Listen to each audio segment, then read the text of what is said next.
Good evening, everyone. Can you hear me? Just give me a hell yeah if you can hear me. Awesome. You guys can hear me. Great. Hey, how is everyone tonight? You guys doing all right? Oh my God, look at all those hell yeahs. We may have started something with hell yeah, Danny. I don't know. I'm just saying, maybe. Oh my goodness. How is everyone? Thank you for coming to my birthday event. I'm a year older on Monday, actually. I just thought we'd do it tonight instead of Monday because Monday is a terrible day for streaming, I think. So hang out tonight. Do a little chatting. Talk a little horror movies. I don't know. I hear some horror movie came out recently that people are talking about. Believe it or not, I actually saw it. So what we got happening in chat here tonight? I got some new toys to play with, so I'm sure I will break all of this shit immediately. Hey, did that work? We got it right on the screen. Mike says, happy birthday, Mike. Thank you. Thank you, everyone, for all the happy birthday wishes. Oh my goodness, look at that. John Gora super chat. Let's get that up on the screen. All right. Happy birthday. You got a P.O. box or something. I could send you something. No worries. No Kaczynski. Yeah. So thank you. First off, thank you for the super chat and thank you for the birthday wishes. I like that. I wish I'd thought of that. I don't have a P.O. box yet. It's in the process. I have to do it. As soon as I do, I will let you guys know so you can send me things that are hopefully not package bombs or things that will get me arrested. So thank you for that. I appreciate that. New toys. Yes. Voron Sphere says new toys. Hell yeah. New toys and me is sometimes a hell yeah. And a lot of times a hell no. So, so far it seems to be working. Robert Johnson. Whoa. So your background isn't green screen. No, my background is real. As you can see, I ran out of paint. We painted that wall and I was like, oh no, we're out of paint. And I'm like, there's just enough to get it framed right. And we'll go from there. But I bought more paint to finish it and hope to redo the set soon. We just haven't gotten around to it yet. So hopefully soon. Ombra, thank you for the $10 super chat, man. Happy birthday, bro. Here's to a long life, good health, prosperity, and continued success. My actual favorite YouTuber. That last part, really, that's the clincher for me. I like to be everyone's favorite YouTuber. Someone told me last time I was their second favorite YouTuber, and I never found out who their first favorite YouTuber was, but I always want to know. So thank you for that. I appreciate that. Oh my goodness. We got another one here. Whoop. Amy Ramirez, Christ, I'm old. Happy birthday. Thank you, Amy. And yes, I am old. Next year is the big one. I'll be honest with you guys. I had a little bit of a hard time with this one this year. Just feeling like I'm getting a little old and next year is probably going to be really rough. So hopefully we'll be here next year to do that. So Kelly Brinks, thank you for the $5 super chat. Happy birthday. I just watched Lamb, most A24 film yet. Yeah. So, I have not seen Lamb yet, and that most A24 film yet is not a selling point for me necessarily. I'm interested in seeing it, but I was actually talking to my daughter the other day, and she watches everything way ahead of me because, I just watch a bunch of old stuff so I can make stupid jokes about it on the show. And she liked it, but she says, I don't know if you'll like it. So that may be a no for me, but I will certainly give it a watch at some point. So. Oh my gosh. I really, guys, thank you so much for the birthday wishes. It means a lot. Like, I'm always funny about my birthday. So it's nice to have a bunch of people hang out and say nice things. Usually it's just my family hangs out and says nice things. So it's fun to have some extra people around this year. Oh, what do we got? You really play that. Thanks so much thanks for such a great channel. See, I can't even read. It's like not just with the teleprompter, it's with the screen too. Thanks for such a great channel. Well, thank you guys because honest to God, I say this all the time, but like, if not for you guys, this channel doesn't work. Like, I can sit here and make videos, and if nobody watches them, who cares, right? So you guys are as integral to the success of the channel as I am. I just make the stuff. You guys watch it. So thank you for that. We have another one here. Oh my goodness. All right. Dumb thickness lifestyle. Dumb thick fitness. Oh, man. See, I cannot read. Reading. It's fundamental. Not for me. Favorite YouTube channel because you actually include movies that are often overlooked. What do you do when you're not making videos? First off, thank you. I really try hard to do a lot of the more off the beaten path movies. It's a double-edged sword because sometimes like it's nice and I find an audience who's appreciative of the fact that I cover films nobody else talks about. And the rest of the time it's kind of crazy because it almost hurts the channel sometimes because like once I go beyond our sort of mainstream little audience of people who are interested in these off the beaten path films, the rest of YouTube is not very interested. So sometimes it hurts channel growth a little bit, but I would rather do this than talk about, the same stuff everybody else is doing. So thank you. I'm glad you appreciate that. All right. What else have we got here? Man, we have these coming in fast. Can't keep up. Try to make sure I don't miss anybody. Matthew Mancini, thank you for the super chat. Happy birthday, man. You're a baby compared to this fossil. I feel like a fossil. And I realized I just realized I forgot to answer the second part of that last question. When I'm not making videos, I play a lot of video games. I lift weights. I complain about things pretty much in that order. So I'm a simple man with simple pleasures. Complaining is one of them. But thank you for asking. Smog Frost, happy B-Day from PA, Mike, from 52, 58. See, yeah, this is what I go through every year. I'm like, I sit around and I dread the next year, right? I'm like, oh my God, I'm going to be 45 or oh my God, I'm going to be 46. And then you hit it and then it's like immediate, like, well, okay, 46 is not so bad. At least I'm not 47. And then 47 comes and yeah. So 50 might not look so bad when I'm about to turn 51. But right now, as I'm about to turn 49, 50 looks terrifying. All right. Oh, sorry. Hit that one already. David, thank you so much. No question. I feel like you should get a question. You super chat, you get a question. I mean, everybody gets a question. I just try to get those ones because you've super chatted. But a super sticker. Got a haha. Awesome. I am pretty funny. Brandon, how are you? That's our buddy Brandon. I've known Brandon for a very long time, long before I started doing YouTube. So tell Brandon hello. He's eventually going to start a YouTube channel, I hope, and we'll go watch him. You know what? I really have to hire somebody to run the chat because running the chat and talking and looking at the camera is way more than I'm capable of doing. Make sure I miss anybody here. I'm going to scroll back. All right, there's David. There's got to be a better way to do this. Shandor, thank you. I appreciate that. I like that sticker. I can't see it from here. I see it. It's like a director's chair. I like it. Thank you. I hope you're well. Hope you're enjoying the show. Alex Lefebvre, happy birthday. Love your videos. I love you guys for watching them. Chuck Farley's here. Chuck and Jacques. That comment was not to me, but I want to highlight that because Chuck and Jacques come to the premieres every week, as many of you do, and I'm incredibly appreciative of that because one of those things YouTube really likes is when a video does well in the first couple hours. So if you guys come to the premiere and hang out at the premiere with me, you don't get to see my ugly face, but you get to read my typed words, which is almost as good. That really helps the videos, so I appreciate that. Thanks for coming, guys. All right. Joshua Taft really has broadened my horizons on being, see, it's good. Happy. All right. Who else we got here?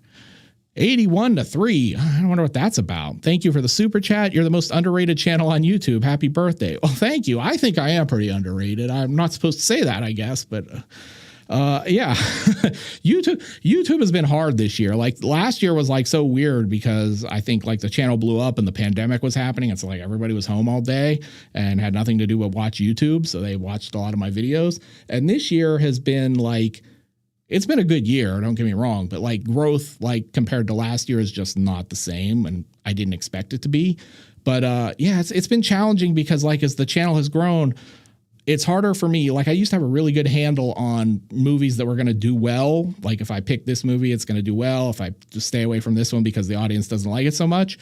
Now it's like, I don't know what you guys want to see or what's going to do well from week to week anymore. So I'm kind of shooting in the dark every week, which is a little bit terrifying, as you're trying to grow a channel. But yeah, I think I'm glad you think I'm underrated. I'm sure there are people who will come in here and tell me how overrated I am, because I get that a lot. Constantine, thank you, brother. This is as I pointed out the last time we got together, Con has been my friend since high school, knows me in real life, super talented filmmaker, producer, teacher, used to be a really good rapper. I don't know if he wants me to talk about that, but yeah, used to be a really good MC and a great dancer. Con can dance, man. Like, he's gregarious and he can dance. Like, he's like the whole package. Thank you, man. I miss you. Hope you come back for the holidays. Jeffrey. I'm not even going to try to say that last name. I'm sorry, because I'm not gonna butcher that on a live stream. What is your opinion of Death House? I don't think I know Death House. Is that a recent Death House? Can you give me a year, maybe? Off the top of my head, I don't know that one. All right. Matt, what are you playing right now? I always see you log on, but not what you're playing. So lately, I was playing a lot of Hades again on PS5. So because I like Hades, that's been about it. I played some Demon Souls before that, and I've got like the PS5 Ghost of Tsushima coming finally, because I had it on PS4 and it would never install on my hard disk, so I never got to play it. So now I will be playing it on PS5. That's what I'm playing. All right. What's what I got here? Recently beheaded Chad. Happy birthday. My evil dies tonight. First off, thank you. Love you, man. You've been a ardent supporter of the show since like the very beginning. I think you came in around the Premutos video, if I remember right. And anybody who comes in into the channel and like discovers their love for it on that video is like extra special, because that's back when I could cover really like hardcore, gory shit that I can't cover anymore. And so when other people love that, that's like my kindred spirits. And yeah, we're gonna talk about Evil Dies tonight soon. I saw Halloween today, and I have a lot of thoughts, and I'm sure you do too. So I would like to get some consensus from the group about how we all feel about that. If you've been on Twitter, you probably already know how I feel. Geigar, not playing Back for Blood. No, only because I haven't got it yet. I'm really interested in checking it out. I would like to, one of my goals has been to like get over on Twitch and play some games with you guys at some point. And Back for Blood sounds like one that would probably be good for, like groups of us to play together. But I have to pick it up and find time. And time is the thing I have the most trouble with lately. So also, do you guys like the Hell Danny super chat? Because I made that just for you. So I hope you guys are enjoying that. I can't hear it because I was like, man, if I have to listen to this all night, it will probably drive me crazy. But I hope you guys enjoy it. What have we got? What did I miss here? David, thank you, man. Thank you. I appreciate that. I'm glad you stopped by. I'm always glad to see you. I know we talk a lot off of YouTube and on Twitter and other places, and it's good to see you. I appreciate you.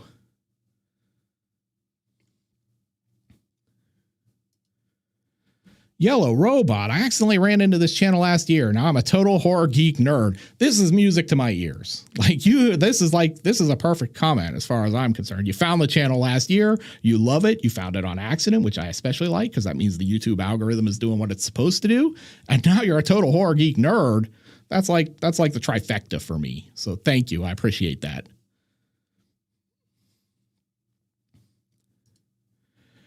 Brandon loves horror films. Personally, I loved Halloween Kills, but yeah, I know that it is a polarizing movie though. Yes, polarizing is a good word. Reading some of the reviews and the Twitter discourse today has been very interesting. And I, of course, can't help myself but partake in it. So, but yeah, we'll talk about that soon. Let me get through these super chats. Oh, Oh, see, Khan's listing off some of his favorite MCs here. So he's legit. He's Rakim, Kane, Chuck D, G-Rap, Paris. Paris is totally underrated. So that's a guy. When a guy says Paris, you're like, oh, this guy likes some hip hop. All right, I'm missing super chats like crazy. I have got to get on these here. Refabrications art, joyous annual womb extraction remembrance ceremony. I like that. That's a lot cooler than happy birthday. Plus, it sounds gory. I'm all for that. Thank you for the super chat and the birthday wish. I appreciate it. All right. Graham McKay, how have you been, Graham? I haven't talked to you in a while. I know you're always lurking around in the comments. Good to see you here. I'm glad you made it. Happy birthday. Doing 31 days of horror. What's your top 5 horror films? Oh, Jesus. I'll give you my top 3 because I generally know what that is, although it changes all the time. My general top 3 is, and they're interchangeable. This is not like 1, 2, 3. Suspiria, Jaws, and the original Halloween. And after that, like, it depends. Like, we could get into subgenres and foreign versus domestic and all kinds of craziness. It's really hard to pick them all. So this is my struggle. Shadowcaster X, hello from Scranton. Happy birthday. Just got to meet Linnea Quigley and Bring Stevens at the NEPA Horror Film Fest. Wow. I have not been to a convention in forever. So I'm glad that people are getting back to going to them. I hope to maybe make some next year. So maybe you will see me at one, just lurking around. Who's your favorite actor of all time and why is it John Saxon? Free on 22. That's a great question. Happy birthday, dude. Well, thank you. And thank you for the super chat. Yeah, I mean, John Saxon. Is there any other answer? I mean, maybe Takeshi Kitano, but I think it's John Saxon. I mean, he's John motherfucking Saxon for a reason, right? It's the man. I like the easy questions. Paul Gill, thank you for the super chat. I like the noob sticker because I am definitely a noob at most things. Horror movies, not so much, but everything else, pretty much a noob. Matthew Mancini, thank you. You and your channel definitely helped me through the pandemic. I'm delighted to hear that because, as I've said before, one of the goals last year was just really to just keep making videos to kind of help people. Not that I think like anything I make is so amazing or wonderful or life-changing or anything like that. But I knew people were like stuck in their house. It was a scary time. And like there was a big need for entertainment and I'm a pretty low bar as far as entertainment is concerned, but I wanted to do my part. So I'm glad it did help people kind of get through a tough time. Mr. Galactus, thank you for the super chat. Happy birthday, Mike. Are you taking part? Absolutely not taking part in 31 Horrors for October. Only because I work too much. Like back when I was young, I would blow through several movies in a day and I would like write reviews of them and that was my gig. And now it is so hard to do the show. Like each show literally takes 4 days to produce, 30 hours or more to produce. And, so I kind of watch one movie and end up sort of immersed in it for a week and, the script, the film, the edit, all that. So yeah, I'm trying to catch up with stuff, but every time I knock one thing off the list, like today, Halloween Kills, there are like 6 other things that take its place. So 31 in 31 days at this stage would just probably kill me. David, thank you. I appreciate that. You got to come to Florida, man. Come to Florida. We'll hang out. Cook some steaks on the grill or something. Sassy Pants G, thank you. Oh yeah, Christ, you're old. I am old. Like it's hit me this year. Like, some of I'm a power lifter and I'm pretty competitive power lifter. And this year has been a disaster on that front because like, this is the year my body has started to say like, picking up 600 pounds is probably not a good idea at your age anymore. And my brain says, no, it's a great idea. We should continue to do this. And I think the body is winning in the fight of this is not a good idea because I feel old, very old. Andrew, thank you for that super chat. I appreciate it. All right. What else have we got here? Let me find some questions or anything like that. Raging Ripto. Oh, damn. Hello, Mike. Happy birthday. Well, hello to you, and thank you for the birthday wishes. Also wanted to say, I know Abracious Productions comes to these, and he always leaves a sneaky little comment before I start the stream about, oh, I hope Mike notices me. I notice. I notice every time. Just sometimes before I start the stream, I see it, and you probably think I'm not looking, but I'm usually looking. I'm like Santa Claus. I'm always like, I know when you've been naughty, so don't be naughty. Not that you're naughty. I should not say naughty. All right. Oh, I think we got that one. I'm sorry. That's a duplicate. Yes, Joshua. That is too bad. Yeah. So a funny story this week was actually kind of interesting. I had an extra task this week, YouTube related, other than making the video. I was asked to be part of a research study talking about YouTube and how creators are sort of treated on the platform and things like that.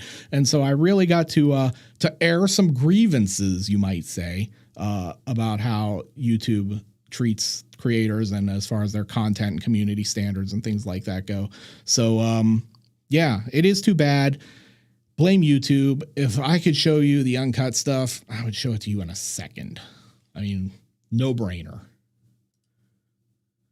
All right. Man, I cannot keep up with this chat, guys. I'm so bad at this. So bad. Jonah Wilson, happy birthday to you, Mike. I'm a huge fan of your channel, and it's always a pleasure to support your channel along with your top-notch jokes. I can never get enough of your hell yeahs. Yeah. Hell yeah, Danny is the star of this show at this point. It's not me anymore. Like, I was the guy who started it, but like the second that dude came in, it's his show now. I just host it. You guys just show up for the hell yeahs. And I'm okay with that, really. Hell yeah, Danny is a legend. What can I say? He's an icon now. We practically made him a meme. So thank you for that. Yeah, I'm glad. I'm glad you like the jokes. Someone was complaining about the jokes again this week, and I'm always like, they're supposed to be bad, right? Like, they're not supposed to be like, cutting edge Seinfeld humor. Matthew Mancini, do you own a copy of the Psychotronic Guide to Movies? Of course I do. Yeah, actually, I can't give you a recommendation off the top of my head because the bookshelf is in the other room that's full of books. But if you drop me an email or something, I will be happy to give you a reading list of titles I recommend, both in the general weird film sense, and if you want something specific like Argento or Fulci or Bava or Japanese or Asian, whatever, just drop me a note.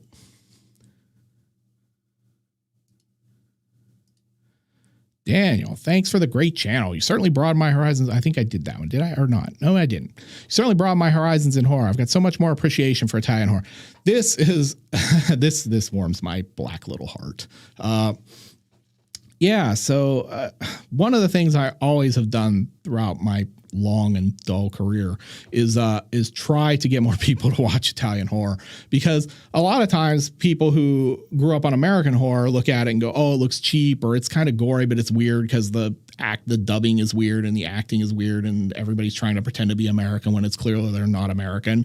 But that's part of the charm of those films as far as I'm concerned. Like the idea that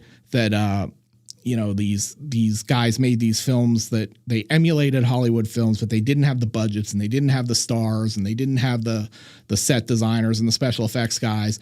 And they still made these cool movies that are totally unique on their own is really why I love Italian horror so much. So I'm glad I've been able to help more people kind of find an appreciation for it. All right. I hope I'm not missing anything. Braden Campbell, thank you. Here's a little bit for your birthday. First ever super chat. Man, I'm your first super chat. This is special, Daniel. I feel like we should have dinner or something.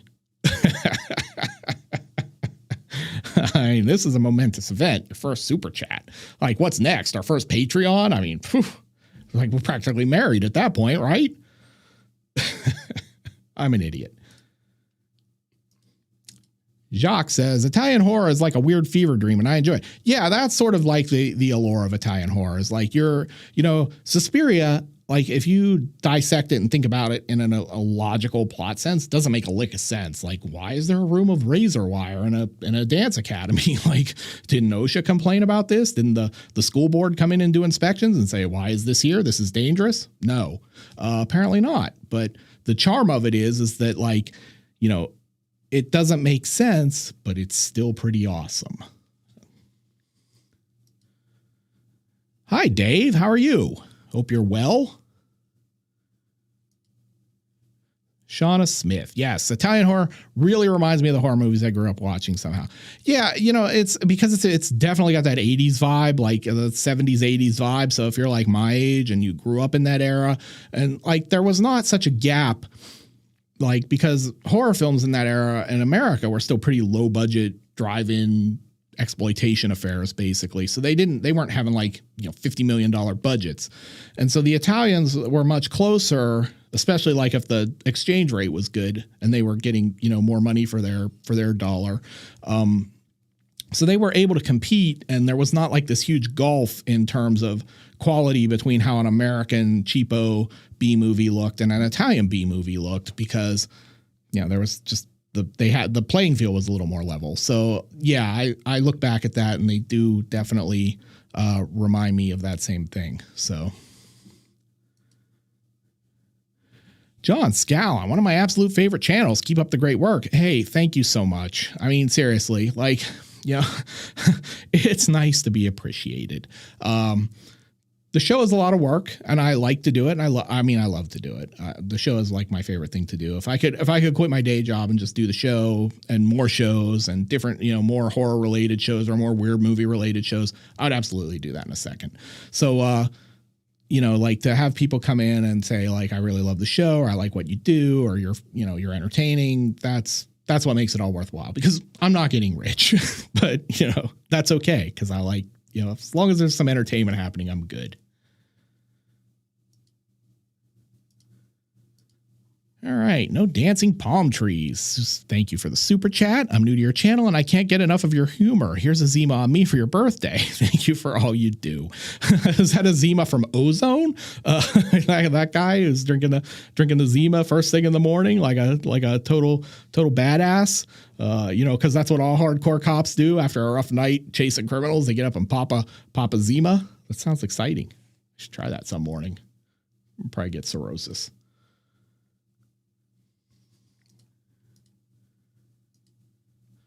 Matthew Mancini, I actually watched Suspiria in Afghanistan.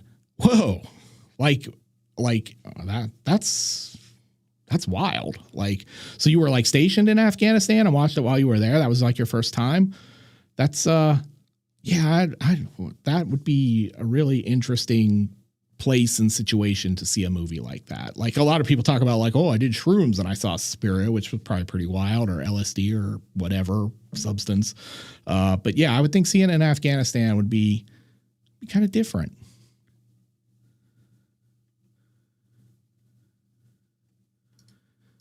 Matt says, happy birthday. Thank you. I appreciate that. So I hope I didn't miss anyone's super chats. There were a lot of them and I am trying to keep up. Zima, Christ, I'm old. Yes, Zima. Who remembers Zima? Some of you guys were probably too young to ever have even drank Zima. Robot Ninja. Yeah. So if we're going to talk about Ozo, we got to talk about Robot Ninja and the Dead Next Door, the J.R. Bookwalter trifecta, basically. I'm all for that. So hang on. I was going to move us along here, but I guess not. Screw it. That's a good name. Thank you for the super chat. So what was the letter writer from? Oh, woo. I was hoping somebody would ask me about that. So before I started doing YouTube, I was a written word film critic. I wrote for IGN, Cinema Blend, Fandango, Movies.com, Movie Phone, Cinematical. All the major movie websites I have pretty much written for at one point or another over the years. and when I did that, writing reviews is a lot easier than like writing a script with a bunch of jokes in it and filming them and all that stuff and then editing them and then appeasing YouTube. Basically, when you write a film, it's like you watch the movie, you jot down your thoughts, you think about it for a while, maybe do a little research, and then you fire off the review. And so I, did horror movies. And one of the most famous, sort of low budget, trashy cult 90s horror films is Embrace of the Vampire. And it's only famous because it's the movie where Alyssa Milano came back to acting after sort of a break, and she's like naked in it, and she does a sex scene with another woman. And so that's why the film is famous. If you have not seen Embrace of the Vampire, that's why it's a film. That's why it exists, because they could get Alyssa Milano to get in it and be topless and do a girl sex scene. And I swear, I think the guy, like the lead singer of Spandau Ballet, is like the vampire in it, if I recall correctly. I could be wrong on that. It's been a long time. But so I wrote a review of it because I wrote for a site, as Brandon can tell you, back in the day, called ePinions, where you could write about whatever you wanted and you posted and you got paid per hit, per click. And so you got a percentage per click. And when I basically wrote, I would pick movies based on, well, A, am I interested in this? Is B, an audience interested in this? And C, will it get clicks? And Alyssa Milano was going to get clicks. So, and I'd already seen Embrace of the Vampire, and it had this like weird cult reputation. Like you could not go into a frat house without finding Embrace of the Vampire in there somewhere. Like every frat house in America had that movie in the 90s, I think. And so I wrote this review of it, and I'm making this story really long, I'm sorry. But I wrote this review of it, and so I posted it, and it did well. It made me a bunch of money because like it got a ton of clicks. And one day I open up my email, and there's this email from a woman who I do not know. And I'm like, oh, what's this? And it's like the subject line is Embrace of the Vampire. And I'm like, oh, somebody must be writing to tell me how much they enjoyed my Embrace of the Vampire review, because what else could it be, right? Well, it turns out that it was the screenwriter of Embrace of the Vampire. And she was not happy with me. And I think I know why she was unhappy. It's because in the middle of the review, I wrote a bit about the script, and I said the script looks like it was cobbled together on a bunch of soggy napkins in a bar after a night of binge drinking. And she took exception to that line. So so yeah, she wrote me and let me know how displeased she was with me for not enjoying the script, and then also took a bunch of time to try to absolve herself of any kind of responsibility for the script being bad by saying the director ruined the film. And that totally could be true. That, in fact, it probably is true, because, you're a screenwriter. Writers always get the short end of the stick, especially in Hollywood or in the movie business. So I totally suspect that she might have written a different script, and they kind of turned and went like, how can we make this a Cinemax film? Let's get Alyssa Milano naked in it. And there you go. But yeah, she was not happy with me. I probably still have that letter somewhere. I'll have to see if I can find it. But that is the infamous Embrace of the Vampire story. I hope it was worth the 10 minutes it took me to tell it. Not just any woman, Jennifer Tilly. Yes, correct. I always forget that, because I'm always like, to me, like, yeah, it's a big deal that it's her and Jennifer Tilly, but it's like at the time it was like, oh my God, it's the girl from Who's the Boss is like in a movie topless doing nasty things with vampires. So yeah, that was that's quite the film. We will not be doing that on Sick Flicks, only because I don't want another letter from the writer. Yeah. Mike, the story was worth. I hope so, because that was a long story. That was supposed to be a short story that I turned into a novel. So yeah. Yeah. It's funny because I was actually looking for that. Oh, let me put this one up before I miss it. I was actually looking for that email the other day because, it had come up in a comment section on the site, and I didn't find it, but I found like the worst hate email I'd ever gotten for a review was like, Fear No Evil. I didn't love Fear No Evil enough. And some guy wrote me this thing about how terrible I was and how I like lived in a basement and fornicated with dogs or something. So like this is why like I joke around a lot. And if you like, when people will leave me a crappy comment, I will often post it on social media somewhere and like, you know, kind of make fun of it. But and it's not because I'm thin skinned. I actually have a really thick skin because you don't write film criticism without a thick skin for long, because the hate mail is unreal.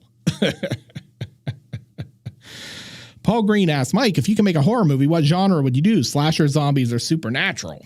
You know, it's really funny because I actually was thinking about this earlier today.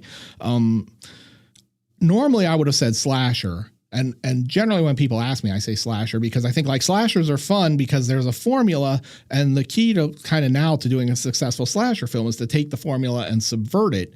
But, and plus you get to make this whole mythology of a killer, which, you know, you don't necessarily get to do with zombies or the suit or ghosts or vampires or anything like that. So I would normally say slasher, but lately I think it would be, I would say it would be a zombie film, but I feel like zombies are so played out but the Italian horror guy in me, the Fulci guy, says if I could make a movie, I'd do something like an Italian zombie movie. It's like just something totally batshit insane, nonsensical, super gory, super violent.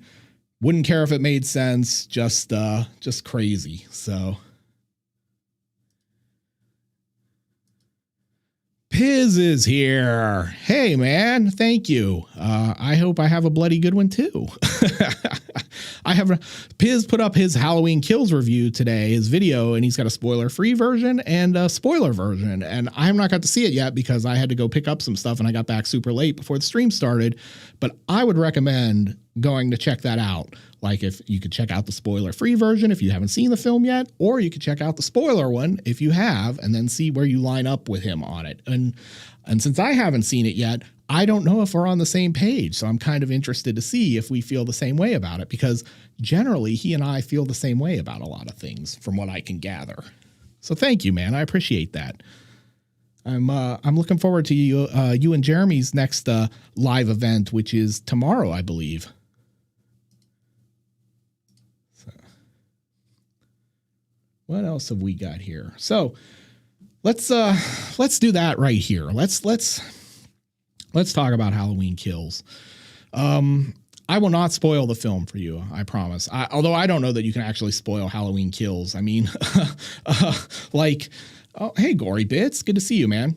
Another great channel you should check out if you're not getting enough horror content from me, check out Gory Bits. He's got a great channel and covers a lot of cool stuff, and you will like it as well, I'm sure. And yes, Paul, I have reviewed Bay of Blood. But yeah, let's talk about Halloween Kills. I'm not going to spoil the movie for you. As I said, I don't know that you can spoil a Halloween movie at this point because they all kind of end the same way, right? So, I saw Halloween Kills today, and as many of you know, I am, Halloween is, like, as I mentioned earlier, one of my top 3 favorite horror films of all time. Halloween series is my favorite slasher series of all time. And I think, which is tough because, man, there have been some bad movies in that franchise. But, you know, like, I think Carpenter's first film and even the second film are really good. I like Zombies 2 films, which is a very divisive topic as well. But Halloween Kills was a movie that I wanted to really like, but I just didn't. And so I'm curious, if you've seen it, did you like it? What did you like about it? If you didn't like it, what did you not like about it? Try not to spoil it for anybody, but I'm happy to talk about sort of the issues I have with it and the things I did like. If anybody's interested in kind of hearing about that, I'd love to kind of discuss it. And so let me know. So I've seen a Halloween Kills sucked big time, and I've seen one person loved it so far. Michael was in beast mode. Yes. So this is sort of the microcosm of my sort of issues with Halloween Kills. The best part of the movie is when Michael is on the screen.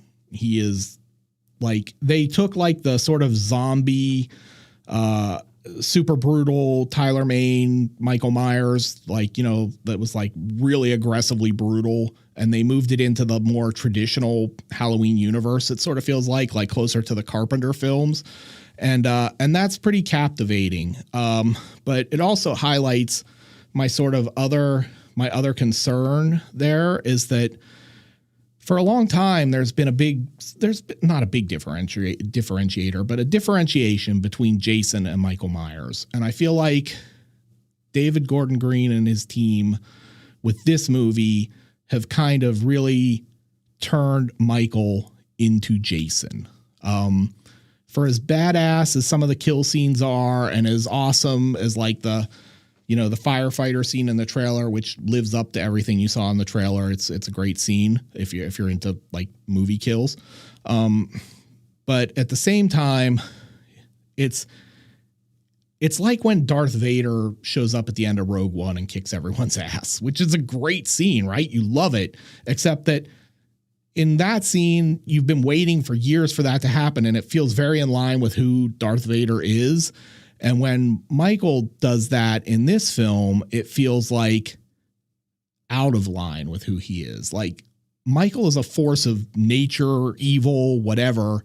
And to see him kind of just come in and just badass his way through like 6 firefighters with axes and saws and all this stuff, it feels like a Jason moment. It doesn't to me feel like a Michael Myers moment. Michael's always felt more calculating and animal, sort of not like animalistic in the sense like a bear like Jason, but animalistic in the sense that like a predator that would hide and ambush you when you least expected him. And so to kind of see him to pop out like this is it's weird. So it doesn't necessarily align with Michael as we knew him from the earlier films, which maybe that's not a bad thing. Like, how many times can we basically see the same movie, right? I just think of it. Yeah, Michael Myers is Jaws. This is a good point. Yeah. Michael Myers is kind of, you think of him like the shark. Like, he's deadly. He will mess you up, but you're not going to see him coming. He's like an ambush predator. And like, he's certainly strong enough to mess you up and to do it the Jason way, as we see in this movie. But it just doesn't feel like the Michael we've known all along. So that's a little bit of a frustrating thing for me, as a sort of longtime Halloween fan. I love Jason, but I like that there was always this sort of differentiation between the two of them. They were the same in that they are unstoppable mass murderers, but they were different too. And so now I feel like we've really sort of blurred that line in a weird way. And like, I miss Jason. I'm ready for Jason movies to come back, but I don't want Michael to become Jason in the interim. So the rest of the film, I feel like I had this discussion today with a friend, and he thought this was a good point. Actors in the film, like, the film is not well written.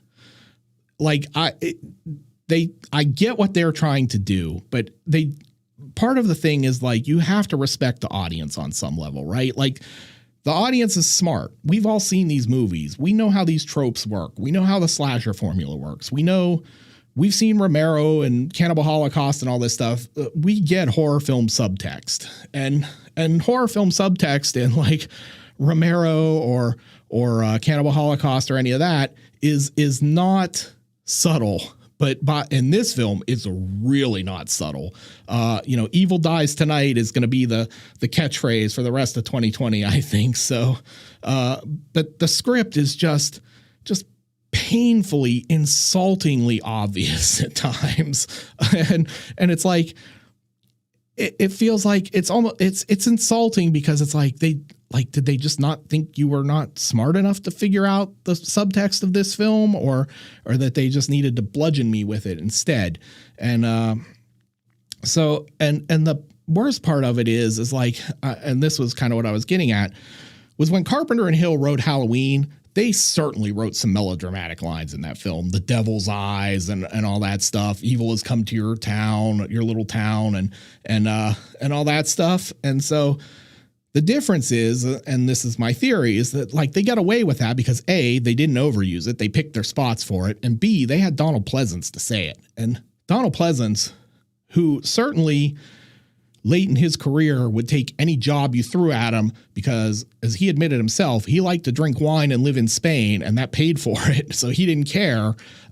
He was a good actor. Like that dude had been on stage. He'd worked with great directors. He did a lot of weird, terrible films, but he was not a bad actor. And so Halloween Kills has A, too many of those kind of lines to start with. And then B, it doesn't have actors who are capable of taking those sort of over the top melodramatic lines and making them play as real. And Jamie Lee Curtis is the closest thing they have to that. And she tries, she really tries. But the monologue at the end, I'm like looking at it and it's just, it's too long. It could have been great. It's just, she can't even save it. And so that's my problem with Halloween Kills. And I don't want anyone to not see it because I have said any of this. I think you should see it. I think you should formulate your own opinion on it. If you love it, I think that's great. If you don't love it, that's also great. I'm happy. I like to talk about these things. So, but I don't know where we go from here, like at the end of this movie. And I don't know that I care enough to want to go any further with it, which for me is an incredibly painful, difficult revelation as someone who's loved this series since I was a little kid. I mean, I'm old enough to have been around for the first one. So, it's a movie. And I did not go into it wanting to dislike it. I did not go into it wanting to be disappointed by it. I went into it wanting to like it because I needed a Halloween movie and I like to see Michael chopping people up. And some of that I got, but an hour and 45 minutes was too long and the script is not good. And that's my take on it. So what do you guys think? Let me scroll back now that I have talked for 30 minutes again and see what you guys say. Josh thinks I hit the nail on the head. Thank you. Pleasance is the best part of 4 through 6. Let's be honest. I mean, like Danielle Harris is great. Like it's really interesting to see a child actor kind of work in a film. You know, it's like Brandon Tenold and I tend to like make fun of child actors a lot in horror films and how they ruin things. And she is surprisingly good. But yeah, Pleasance. And this has been the thing. Like I always thought Halloween should have, I thought Halloween should have ended after the first film. I'll just put that out there. Like you think about the original Halloween and that ending, and if that series ends there, God damn, that's a movie people talk about forever. If they never bring Michael back and you just go, that guy's still out there somewhere, that's a great ending. But I'll even give them, as much as I bag on Halloween 2 for screwing up the whole franchise with the sister thing, even if they'd ended it too, like they were going to, that's still a pretty good ending.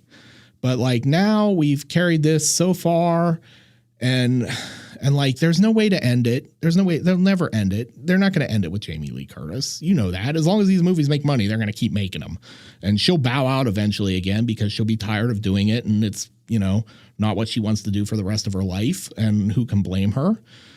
But with Pleasance was the guy who would literally have done it till he died. And he did. And so when he died, it's like you lose sort of like one of the pillars of the series. There are, 3 pillars to that series.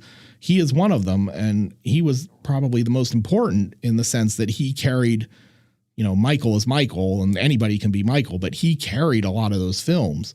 And now you don't have him and you don't have writing good enough to, for Jamie Lee Curtis to carry it. She's a super talented actress, but I don't know that anyone could have pulled off some of these lines that they had in this movie. So Anthony Michael Hall is so bad. Yeah, I like Anthony Michael Hall. I thought the idea of bringing the character, I don't want to spoil it if you don't know. So But I thought the idea of bringing that character back was interesting. I thought the idea of getting him to play that character was interesting. And I thought the execution of that character was not good. And that, again, I don't think that's necessarily his fault. I think there's a script and he basically has to read the lines that are in the script. And if the lines in the script are not particularly good, you're in trouble as an actor. So he was great in Puma Man. How are you doing, Duke? He was great in Puma Man. So I am curious because I don't know. Was that CGI that they did with him in there? I you know, like that was definitely a thing I liked. Like that made me happy. Yeah, Donald Pleasance is very much like Vincent Price in a lot of ways. Like they both were often way better than the material they worked in. They were talented actors. They could have done more than horror films when they wanted to. They could turn it on and really bust out a great performance if they had to. But there were also a lot of times that they just went like, oh, I need a paycheck. And as a guy who has worked for paychecks and taken jobs I don't, want to do necessarily, but just because they paid well, I can relate. So I can't fault anyone for that. But yeah. I didn't see these two nor Zombies version, but when does it end? Yeah, that's the thing. There's no way to end it. Because every time they try I mean, like if you look at H2O, you think that's an end and it feels like an end, but then they go, oh, but this made too much money because we sold it as an end and people want to see the end. And now we can make more money if we bring them back to fight Busta Rhymes. So there's like no way for it to end. Because if anytime it ends, that draws more attention, which draws more money, which eventually means somebody says, oh, we can make another one and make even more money. So, and it's frustrating because, there are things in these last two movies that bug me a lot. Like the thing that bugged me in 2018, if you see my review, is we're going to eliminate everything after the first film. That's no longer canon.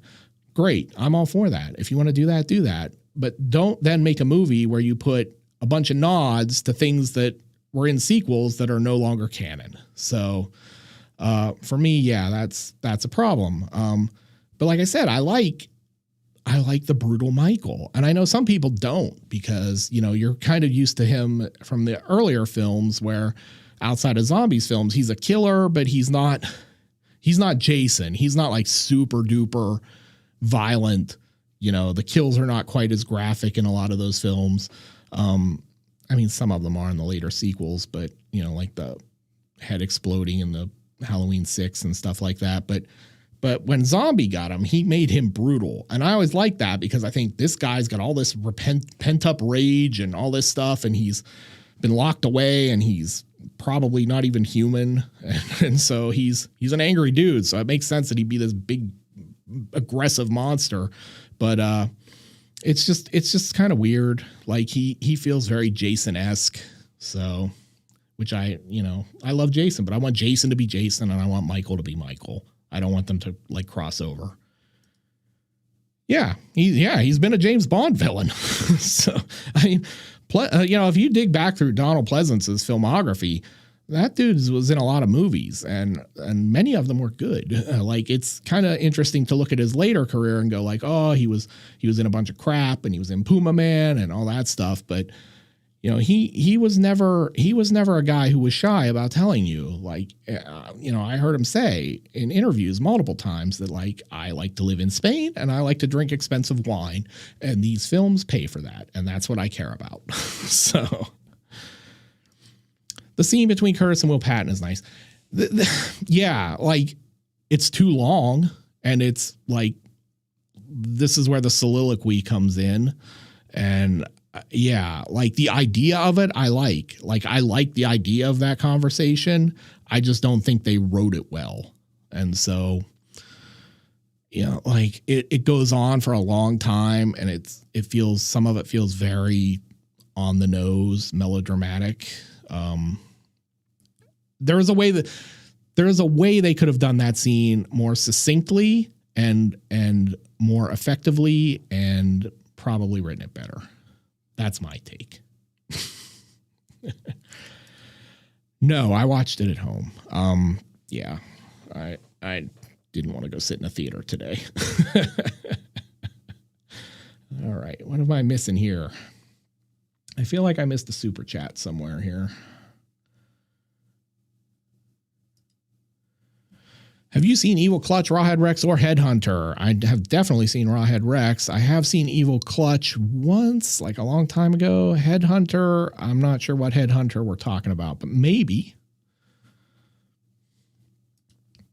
Continuity is hard. It is hard. Yeah. Hey, at least this time we didn't get a left-handed Michael, so that's something, right? That's some continuity back in the continuity era from the first one, but back on the right track for the series as a whole. Big ups from Finland. Love your content. Well, thank you. I appreciate that. And I'm delighted to hear I have fans in Finland. I'm going global. Pleasance was so underrated in 1985's Phenomena from Dario Argento. No lie. He always treated the material like it was Shakespeare. Yeah, he's very good in Phenomena. His accent's a little funny. But someone actually told me that was a pretty good accent. To me, I think because I'm an American, we always expect Scottish accents to be like super over the top. But yeah, he did. Like, this is the thing. He would admit to you that he did films that he knew weren't good because he wanted to, just wanted to be able to afford to continue to live the life he'd grown accustomed to. But I don't believe that Donald Pleasance ever phoned in a performance other than Telephone, which, that movie, only because he was on a phone. If you've never seen it, that joke makes no sense. But yeah, I think he always took the role seriously, but he just sometimes knew the material was not good and he gave it his best shot and got through it. And that was that. But, yeah. I have not reviewed Rawhead. I was going to, and then Wolfula got a copyright strike on his, out of the blue 8 years after he posted it. So I was like, oh, I guess I'm not going to do that one. Mikey Myers doesn't kill people inside their sleeping bags. That is correct. He does not. He also doesn't generally this is not accurate. There is some talk about him posing corpses, and I guess technically he did pose a corpse. He posed his sister Judith in the first film in the house, but his posing skills have gotten very elaborate since then. Let's just say that. I would love to see them fix Hellraiser. Hellraiser is the franchise that I would most like to see them fix. Because I think it's the one that has the most potential as far as fixing it. If you fix Halloween, no matter how you fix it, it's always the same basic story. It's always going to be Michael comes home to Haddonfield and stalks through the town and creates mayhem no matter what you do. So you could have better actors, you could have better directors, you could have better scripts, but at the core, Halloween is always going to be that. Friday the 13th is always going to be basically Jason at Crystal Lake. Hellraiser with Pinhead, you can move the Cenobites anywhere. You can do practically anything with them because it's all about who opens the box. And so that could be anybody in any place. So there's every time you do a new Hellraiser movie, you can totally reinvent the wheel. I mean, you're going to have Pinhead and the Cenobites show up. Sure. That's a given, but you don't have to set it in the same town. You don't have to have Frank and Kirsty and her mom, Julia. You can totally play around in that universe. And that's what's sort of interesting to me. I know Bloodline gets a lot of shit, but Bloodline, to me, the first section of Bloodline, when they're making the box in France, is fascinating. I'm totally into that story. And I want a whole movie or two movies set in that part of the history, making the box and how they got it to be a doorway to hell and how the Cenobites first came through and all that stuff. So there's a ton of room to play around in that series, which I think there's more room for creativity than there are in the main series, the Jasons, Freddys, all that.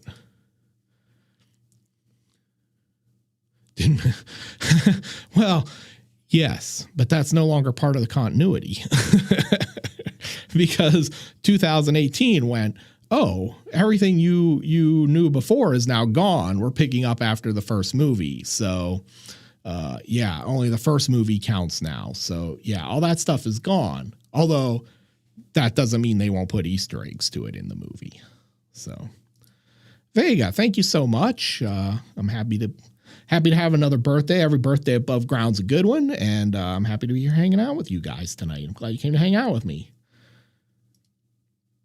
Yes, this is correct. Didn't Pleasance originally decide to do Halloween because his daughter liked the soundtrack? Yes, that's always been the story, that his daughter had seen Assault and she liked the soundtrack and she liked the movie and she thought John Carpenter was probably going to be a director to kind of pay attention to, and that was basically one of his deciding factors, because he didn't know who John Carpenter was at that time, like none of us did. So that's a good story too. I wish I had got to meet Donald Pleasance at some point and kind of sit down with him and talk for a little bit, because I'm sure he has some great stories.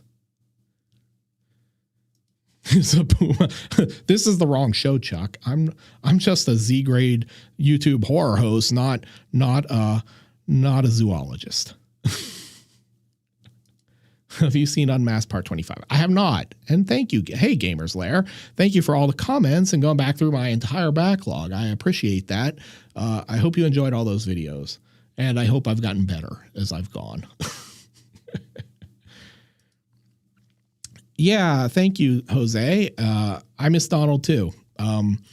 He was one of those guys when I was a kid who just, like, you know, one of those first actors you kind of noticed, like you would notice stars maybe, but like I was a weird kid. And so I always noticed character actors, especially in horror films when I was young, because they were always sort of interesting and different. And like, I never really wanted to be an actor, but like, I was always like, well, I'm not ever going to be a leading man with this face. So I'm interested in guys who can make it with a face like mine. And Donald Pleasance was one of those guys. So I definitely miss him.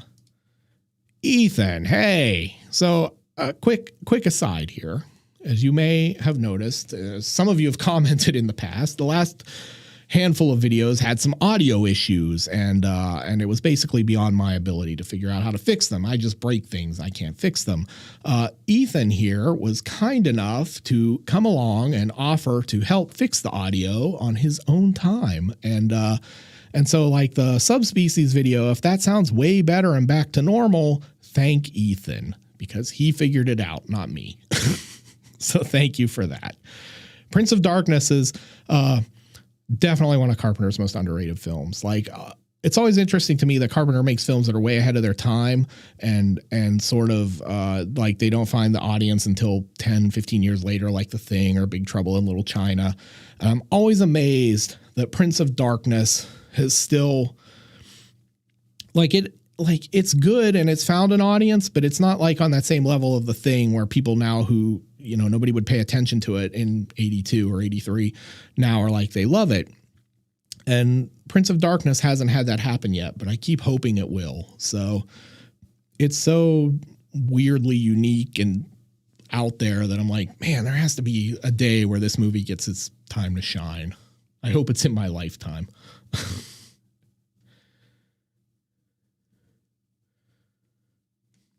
Which one did I miss here? Oh, did I miss this one? Here we go. Kita Girl 85, thank you so much for that. Happy birthday, Horror Geek. Your content is amazing, and I hope you have a great one. But first, house establishing shot. Yeah, this video does not have any house establishing shots, or pimp hands for that matter, unfortunately. But thank you, I appreciate that, and I'm glad you enjoy my nonsense. I am so glad you guys like what I do. Congrats, Mike. You are awesome and look forward to your continued success. Well, thank you. I mean, as long as you guys keep watching, the channel continues to do well and grow. So I can't stress that enough. Like, it's not me. I just make stupid videos. If nobody watches them, then, you know, where am I? So without you guys around, none of this works. Like, I could make videos and throw them out into the void, but yeah. But without you guys, there's no point. That's why the Geek is the best YouTuber. He communicates with his fans. So this is funny. Like, when I started, I just was like, it's so weird to me that so many YouTubers don't go into their comment sections or don't talk to their viewers or don't talk to their fans. And fans is so weird because I'm just some schlub who likes horror movies and makes stupid jokes. So the idea of having fans is totally bizarre. But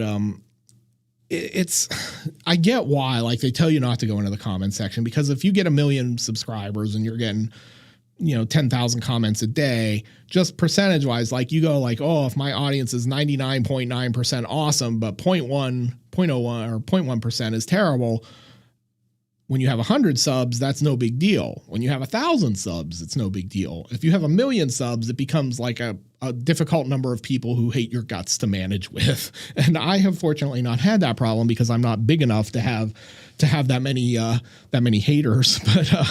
But yeah, so I understand why some big YouTubers don't go in there. But for me, from the beginning, the point of the channel was not only to kind of talk about these films and do sort of funny videos and all that, but to just, I like to talk to other people who like this stuff. And so, like, and it's like Halloween here. Like, if you like the movie, I'm happy. Like, I'm not bothered if you disagree with me about Halloween Kills. It doesn't bother me at all because everybody likes what they like. I will make my case for why it doesn't work for me and why I don't think it works in general, but you can make your case for why it does. And sometimes you'll even convince me I'm wrong. And, I just like the conversation. I like to talk about movies. I like to talk about horror movies in particular. So this was just an opportunity. Like, when I wrote, you would get comments sometimes on websites, but you didn't get a bunch. And so YouTube has this level of interactivity and connectivity that was just missing from all the other places I worked. And so when I decided to come over here, it was like, well, people were like, don't go in the comments, man. Don't go in the comments. You'll need to go to therapy. And that is not the case. I have literally at least 99.9% of you are amazing. And I love to talk to you. And I love to do these live streams and chit chat and, discuss movies. And the 0.1% that aren't are still such a small number. And I'm so petty and vindictive, I can deal with them anyway. So never underestimate my petty vindictiveness. But yes, I'm happy to talk to you guys. Like, I love to talk to you guys. It's it's part of why I do this. Duke Richards, I'm making you miss wrestling, aren't I, Duke? I think I saw that earlier, and my apologies for that. Your reviews are so good, even my girlfriend likes them, and she's nowhere near the horror fan I am. This is a high praise for me because, like, anytime, like, I'm always happy to get horror fans, right? Because you guys are my bread and butter. But anytime somebody comes along and is like, well, I like what you do and I hate horror movies, that's like an extra win. Because, like, people who don't like horror movies really just don't like horror movies. And so, like, if I can somehow take them and make them palatable, like, maybe you don't go watch them, but you're like, but I'll watch him talk about it for 20 minutes. That's a win. So that's definitely a win. I'm glad, and tell her I said hello, and I'm sorry you're missing wrestling.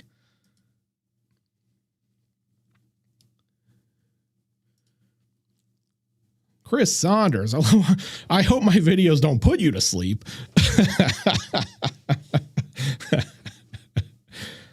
Oh, that's a good one. Tar Heel Paul. Yeah. So this one is the one I get asked about the most. And I've talked about it before. It's a Lionsgate title, and Lionsgate just basically copyright claims me on everything. And so what has to kind of happen with that to make it worth doing is eventually I'll get a sponsor like Skillshare or someone of that nature to come along and want to sponsor a video for like a 60-second spot where I tell you how awesome Skillshare is. And that will be a time when I could do a movie that's going to get copyright claimed, because Skillshare will basically pay for that video to happen. Unfortunately, because it takes so long to make the videos, making a video and having it be copyright claimed where it makes no money is like super hard on me financially. So it's like a lot of work for no income type thing. So not that I make a ton of money from each video, but enough that losing it hurts. So at some point when that happens, those are the kind of movies I will do for the sponsored videos, the stuff that YouTube was either going to someone was going to copyright claim, or they were going to demonetize over content. it still won't be able to be like a Serbian film because you can't get it age gated. But yeah, so that's when those kind of things will happen. And hopefully that will be sooner rather than later, as the channel continues to grow. I am missing super chats all over the place.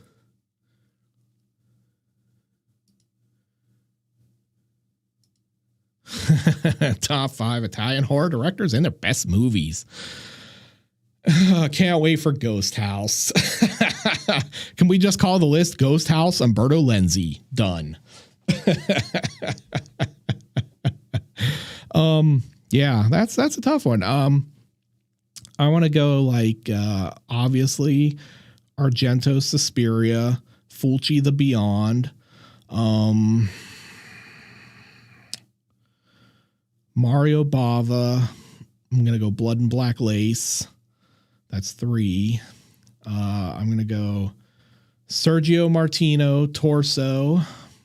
Although you could go a lot of different ways with Sergio. He made some good movies. And then I'm going to go Lenzi Ghost House just for you. If I go Lenzi, it's probably Cannibal Ferox, but yeah, I'd probably really go Diodato and Cannibal Holocaust, but yeah, can't wait for Ghost House.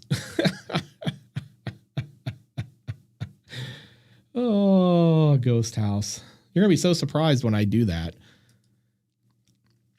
Bad Dog Sports, being a content creator is tough. Continuity is hard. Yes. Being I'm incredibly lucky. Like, YouTube is not my full-time job, but like there's a level of success on the channel where at some point in the not too distant future, I could probably get pretty close to that. Right. Which will be good because I can make a lot more videos, which is kind of my goal. Like I love making sick flicks, but I would like to do other horror film related series as well. Like sick flicks would never go away, but I would like to do other, like talk about horror films in different ways or, different style shows sometimes. And I just can't do that because I don't have enough time. So yeah, but being a content creator is funny because like everybody wants to do it, but they don't understand. Like there's this, I run into so many people that like when I talk about having a YouTube channel, they think I just go in front of a camera for 20 minutes and then I post it on YouTube and 1 million people follow me. And I'm like, that's not how it works. These videos, as terrible as they are, take me like, 30 to 40 hours to make. They're a lot of work. I've spent a fortune on equipment to make them. I spend money on movies every week to make them.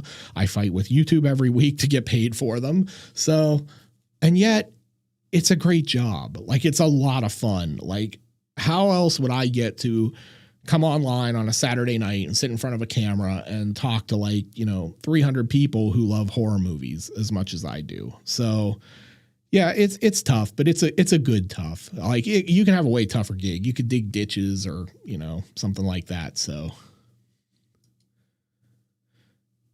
you have a history as a writer though. Yeah, I do. And yeah, like I consider myself first and foremost a writer. Like I don't consider myself a YouTuber necessarily. Like I have a YouTube channel, but at the end of the day, yeah, I'm a writer. And that, yeah, definitely not my first rodeo. I'm almost 49. I've been to a lot of rodeos. Hey, Filthy, it's good, man. Thanks for stopping by. If your job work is fun, that's true. To a point. I will say, the funny thing about that is like, no matter how much you love the thing you do, there are always going to be days it feels like work. That's just the nature of the beast. Like as much as I love writing and I have written professionally for 20 some years now, there are many days where I wake up and I'm incredibly grateful that I get to do something I like to do so much. But there's also that occasional day where I'm like, God, I don't want to do this today. And it's a job. So, but generally, yes, you're right. And that's okay. Like, I think sometimes we get kind of caught up in this mentality. There are two mentalities here. Either everything has to be a grind and a side hustle and you have to just grind. Every hobby has to lead to some career or some goofy bunch of money or something. Or that nothing should ever be like a job or work or difficult. And it's okay. Like, I think it's totally cool. Like, I appreciate what I do more because sometimes it's hard. I could live without the fights with YouTube. Like, if I could eliminate that, the rest of the work is great. Julie, thank you so much for coming. You are awesome and original. You are awesome and original as well. Best wishes and happy birthday. Christ, I am old. Christ, I am so old. Like, I don't even know how I got this old, honestly. I mean, like, mathematically, I understand it, but I act like a 12-year-old. Like, I like horror movies and toys and video games. I'm like the worst adult in the history of adults.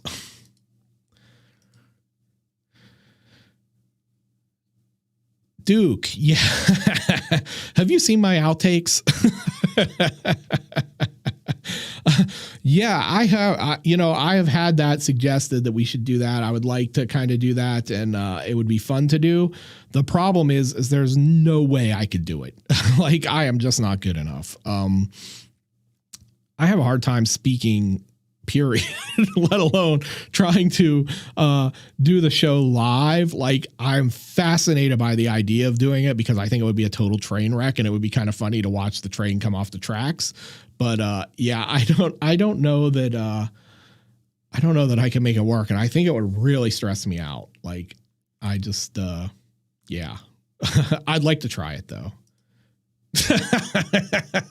Oh, I can't put that on the screen. That's a bad word on YouTube. Yeah, it's funny you mentioned that because I have joked about that many a time. I said if they came to me and said, "Hey, Mike, why don't you bring your content over here? We'll let you into the partner program, and we'll let you show all the gore you want," I might think about it.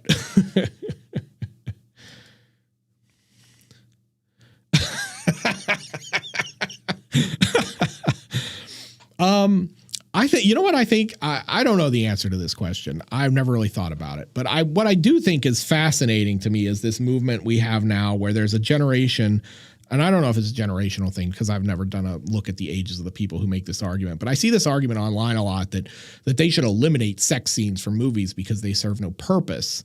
And that is such a bizarre argument to me. Like, if you don't like sex scenes in movies, they tell you if there's sex scenes in movies, like before you ever see the movie. So don't watch the movie. So, yeah, I don't know if there's too little. That's a good question. I don't know the answer to that though. I do rule. Thank you, Jason.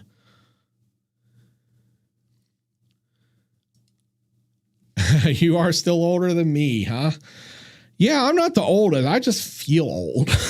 Like, I squatted this week, and man, I hit my squats on Friday, and I got to the top set, and I was supposed to do like 5 to 7 at 365 or whatever, and I hit the first one, and the knee pulled, and the hip pulled, and that was the end of that. And I'm like, man, is this what being old is like? Because I'm not really a fan.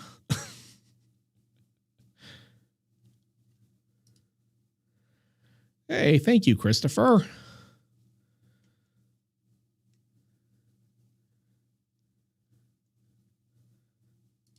Chris Galloway is here. Chris helps write jokes.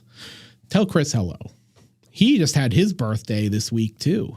So tell him happy birthday. He is a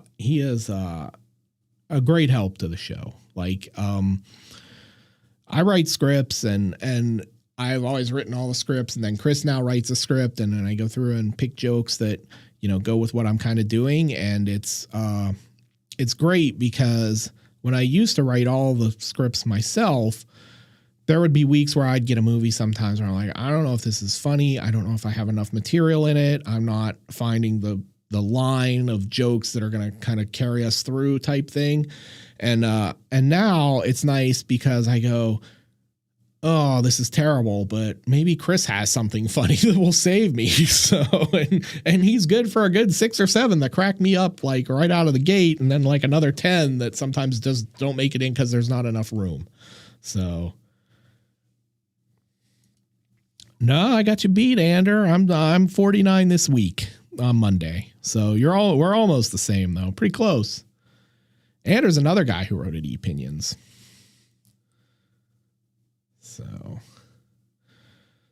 So, what else you guys want to talk about tonight? Anything pressing? Did you guys watch Squid Game? Do we have thoughts on the new Scream trailer? Because I haven't seen it.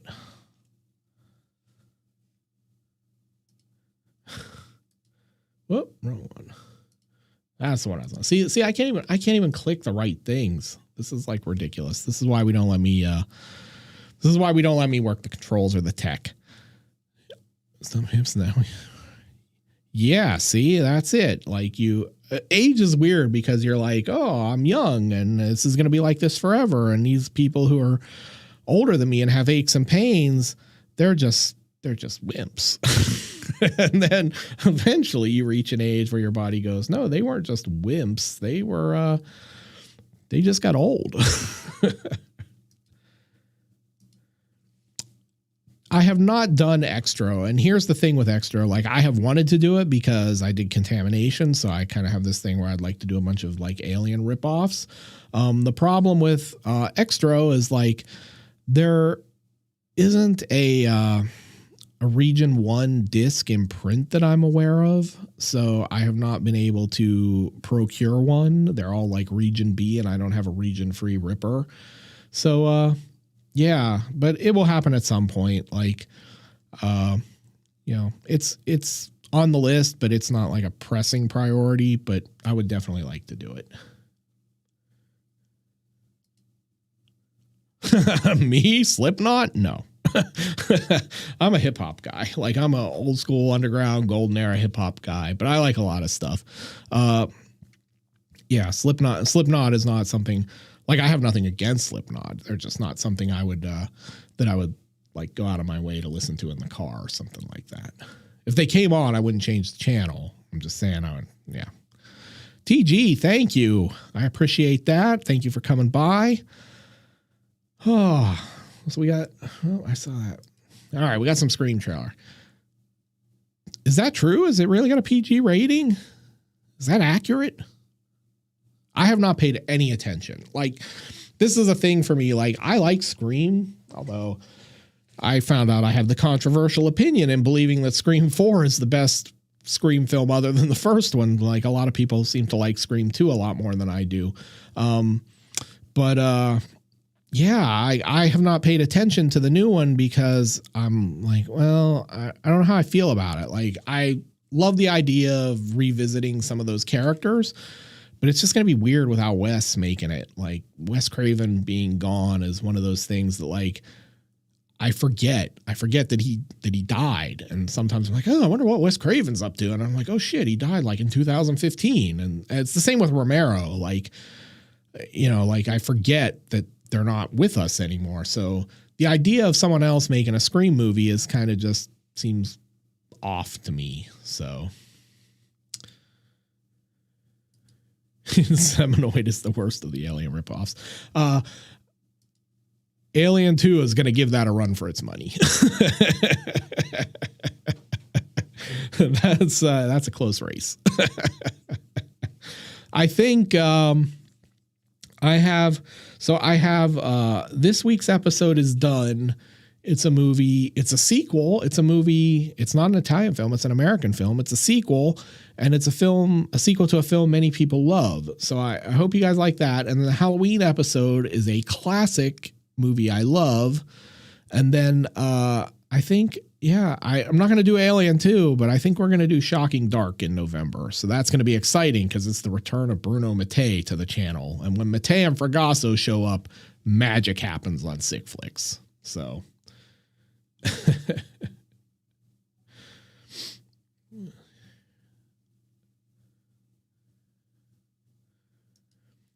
yeah, so the opening to Scream 2 I like too, because it's like basically it's got like a little riff homage to Black Christmas with the phone call and the weird voice on the phone and all that, which a lot of people at the time didn't get because like Black Christmas had not become quite the cultural touchstone it is now. My problem with Scream 2 is everything that kind of comes after that, and I will never forgive it for that cafeteria singing scene. That is the worst, most painful, terrible scene in a Hollywood movie. Like I'm not even in it. I didn't write it. I have nothing to do with it. And every time it comes on, I die inside. It's so bad. Jerry O'Connell singing. So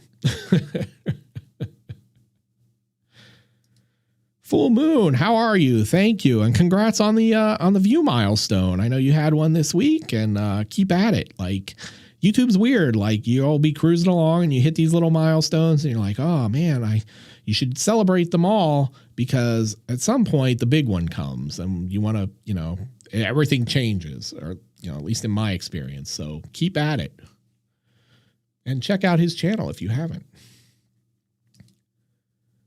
Yeah. You don't remember the cafeteria singing scene, Merlin, where he sings, I Think I Love You.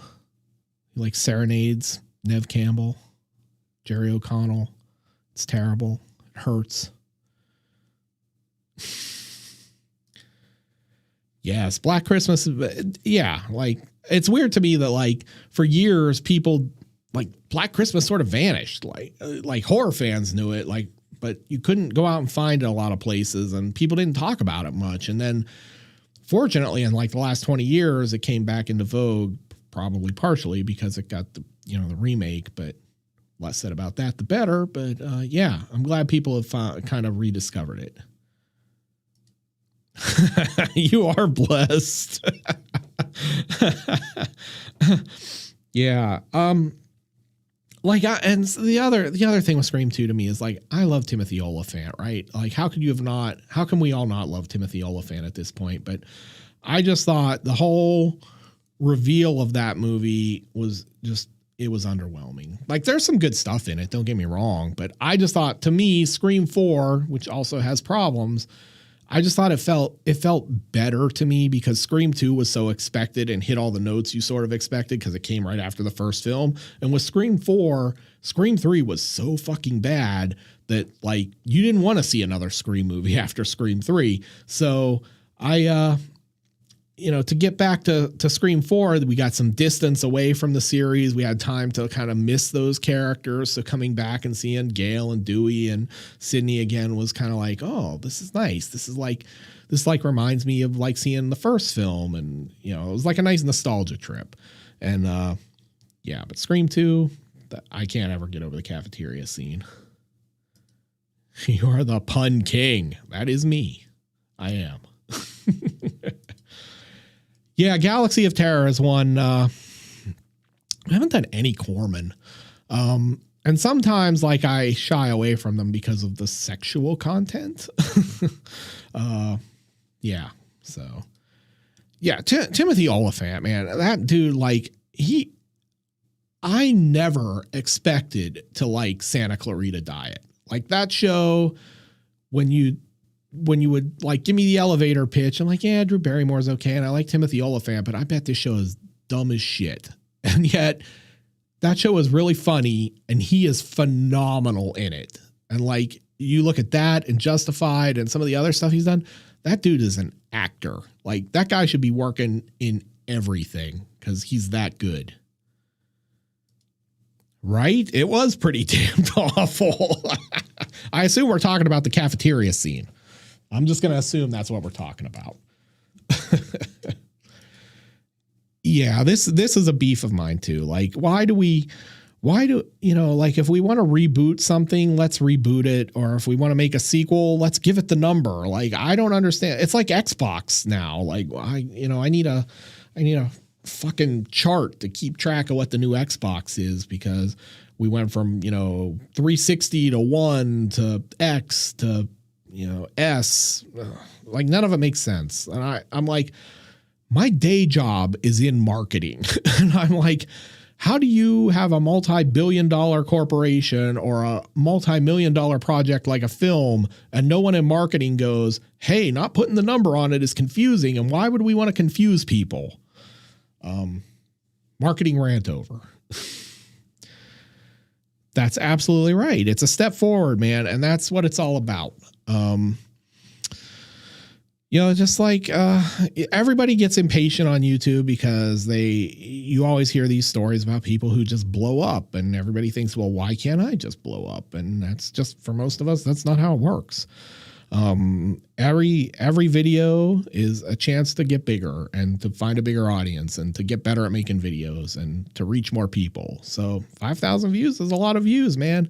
I tell people all the time, like, subscriber wise, you know, there's this tendency. I will hear people go, "Oh, I only have 100 subscribers." And it's like, dude, if you wrote a book and you went and did a signing and you had 100 people show up, that's a pretty good turnout for a book signing, unless you're Stephen King. You'd be pretty happy with that. So now you're on YouTube and you've got 100 people who are like, not only did I watch this video, but I want to see more of this stuff. That's a win. YouTube skews everyone's numbers, the sense of numbers and scale. Like, everybody thinks that everyone on YouTube has to have 1 million subs to be a success, and that is wholly inaccurate. Oh, thank you, John. I'm glad. I'm happy to hear that. I assume we were talking about Squid Game, and that is absolutely correct. I quite enjoyed Squid Game. As someone who quite enjoyed Battle Royale and enjoys Asian cinema in general, Squid Game was going to be something that was in my wheelhouse, and it was. I have some minor complaints about the ending, and the American actors in it in the later part of the season are terrible, but the show is really, it's good. If you like Battle Royale, you're gonna like Squid Game. It was a very pleasant surprise for me. And really, Korea just makes some great shit right now. Like, you know, when you look at the films and now Squid Game and all that. So there's a lot of good stuff coming out of that country. Sony did do it better with the numbering. like they just said, oh, we made a PlayStation 1. Next, we should make a PlayStation 2. Oh, that we made. Let's make a PlayStation 3. I don't know that we should laud them for that, but maybe we should after seeing how Microsoft does things. Did I miss a super chat back here? I did. Duke.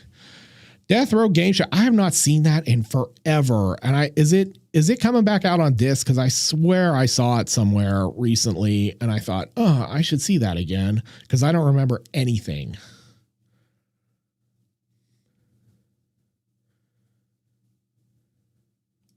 The next, come on, Cream. Yeah. It's like a game of Hangman. We'll give you 6 letters. Can you guess the title?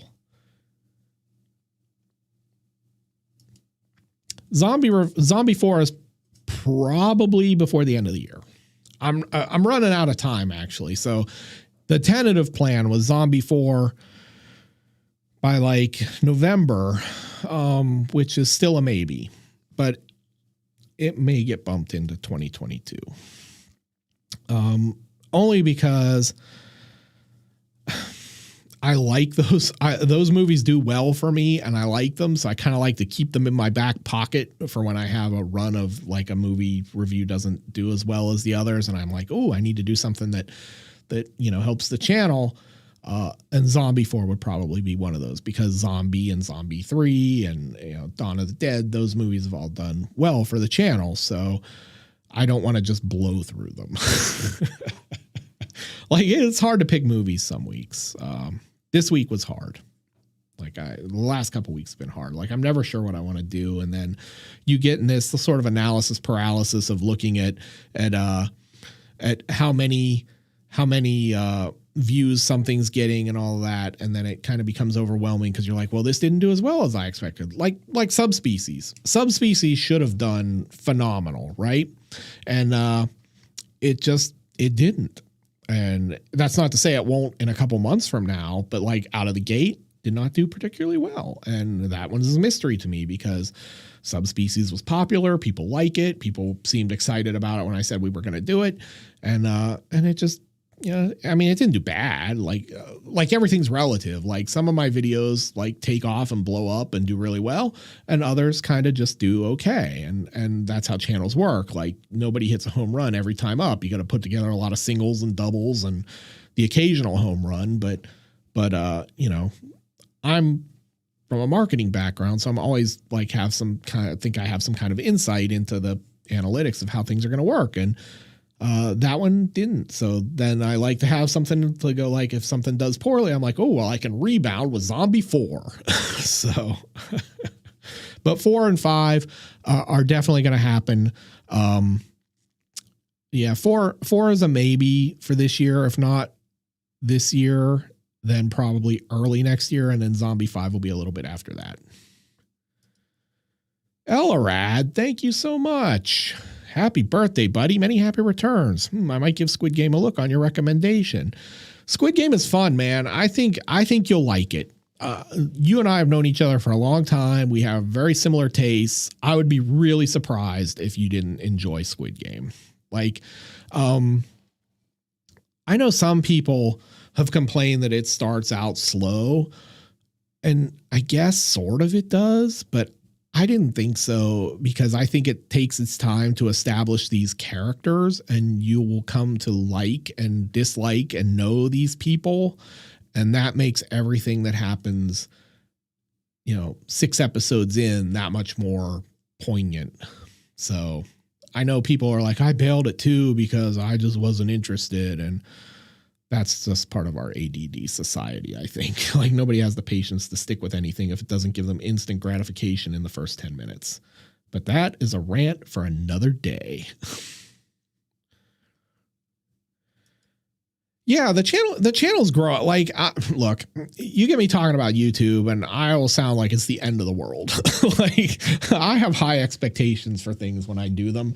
And when I don't hit a home run, I feel like I have failed. And so sometimes, and again, 2020 was an anomaly because everything was different, because people were home and now people are not home. And so it's just natural that watch time and views and all that stuff would go down. And I'm incredibly grateful. Like, I didn't want to have to go through a pandemic to grow my channel, but if, you had to find a silver lining in a shitty situation, that was one for me, that, like, I continued to make content and I found an audience and all that. So,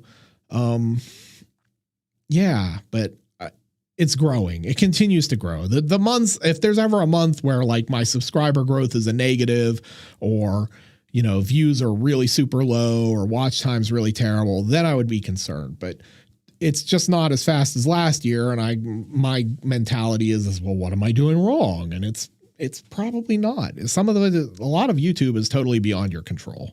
You can't control who watches your videos. You can't control if YouTube promotes your videos or any of that. And so sometimes you just got to put your nose to the grindstone and just, like, try to make the best video you can and take what you get. Oh, that was exciting, huh? YouTube talk. Rich M, thank you so much. I really enjoy your reviews. You're very funny, but Christ, you're old. No, that's not a joke. That's true. I am glad you enjoy the reviews. So I have such a hard time with people with the funny thing, not because I don't think I'm funny. I generally am pretty funny. It's just always funny to me because, like, some people hate the show and think I'm not funny at all, and other people love it and think I'm hysterical. And the funny thing about that is like, the people who don't like it always want to tell you you're not funny. And it's like, well, the jokes are stupid. They're supposed to be stupid. Like, I do not sit around and think puns are, like, the funniest thing in the world, but they are funny in the context of the show. Like, it's a horror host show. And so that's kind of what I try to do. And so when people are like, oh, you're not funny, the jokes are stupid, I don't ever know how to react to that. So, but at the same time, when people say it's funny, I'm always like, well, I'm glad, but, like, do you think puns are that funny? I do, actually. I've come to appreciate puns since I started doing the show. I did not like the puns as much before I started doing them myself. Now I can't stop. John Smith, I found out about you and Brandon Tenold earlier this year, and the two of you saved my life. Literally, times are tough, but can be great. Well, I am incredibly touched by that, first off. And I'm glad that my content my content after I just ranted like last live stream about not calling what I do content.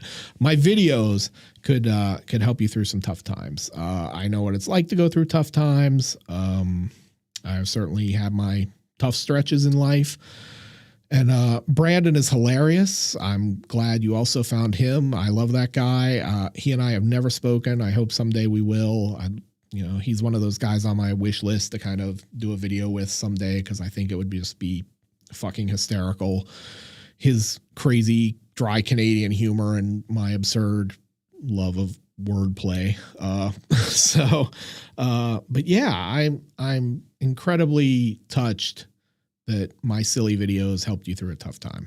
And I mean that seriously. And I'm glad that you are still with us. Ooh, that was serious. I came for the turtle slay. Well, I know what video you came in from. Stay classy. That is something no one ever says to me, because I am not classy.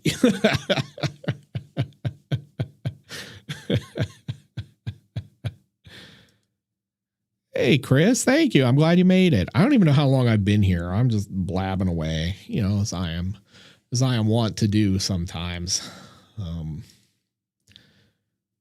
Would you riff on Reboot's horror movies? Yeah, I'll riff on anything, which is annoying, because like if you try to watch a movie with me, like just to watch a movie, I can't shut up anymore, because I'm like, oh, I'm in sick flicks mode, which probably drives everyone nuts.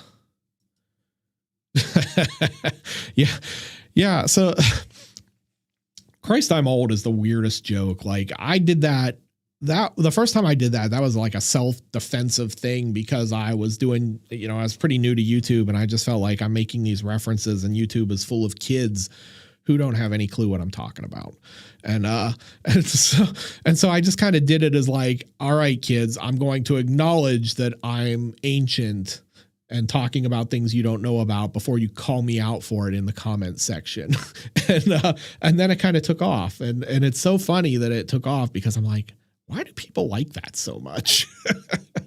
And it's kind of hard some weeks, because I'm like, I feel like, ooh, do I have to find something really obscure that no one remembers? Or do I need to find something that's just old that people do remember? So I don't know which way I'm supposed to go with that anymore. So I think about it a lot every week, like way more than it warrants.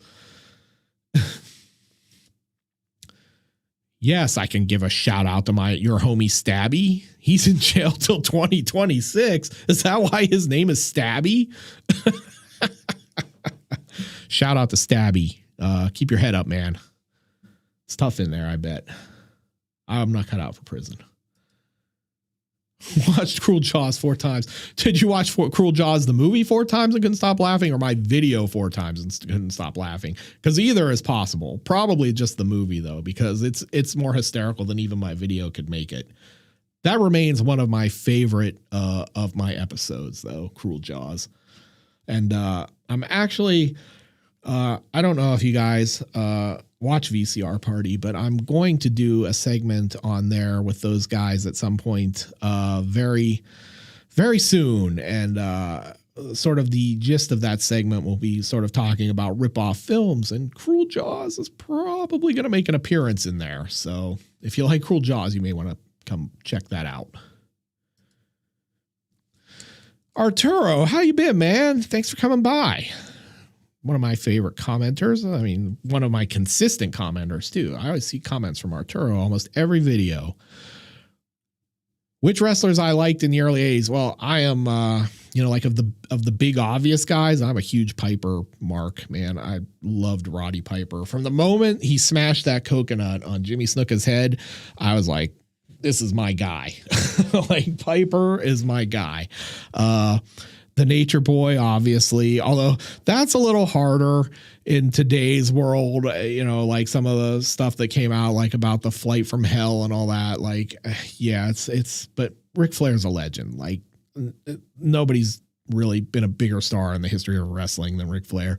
I talked about being a huge Kevin Sullivan mark, especially when I was a kid and he was here in Florida and he was doing the whole satanic angle thing, and him and superstar Billy Graham and Purple Haze and Woman and all those guys. Like, I actually saw Sullivan wrestle Blackjack Mulligan at a house show, like in Lakeland, when I was in my probably 14 maybe. And he had so much heat, and he comes out of the ring after getting disqualified, and he comes by and people are like booing and throwing shit at him. And I'm like yelling, "Kevin, I love you, man. You're the best. You're the best." And he like broke character for like 1 second and looked at me and smiled, and then right back into character. And it was like the coolest moment. But I loved all those guys. Dusty Rhodes, I liked all the Missing Link was another guy. I liked a lot of weird, the weird heels and sort of good, crazy gimmicks. God, who was the other? Great Kabuki. Just like a ton of those guys. And it's so frustrating to me, like modern wrestling, because I just can't get into it. Like, I admire the showmanship and the skill that goes into modern pro wrestling. But when I look at it, I have like a lot of the same problems Jim Cornette has with it. That the guys are too small and it looks too much like a choreographed dance. Like, I like the acrobatics are cool, but there's too much of it. And so I can't get into it. But that 80s stuff, I loved it.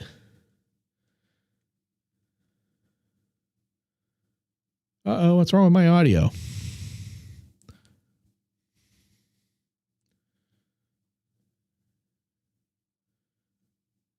Did I lose my audio?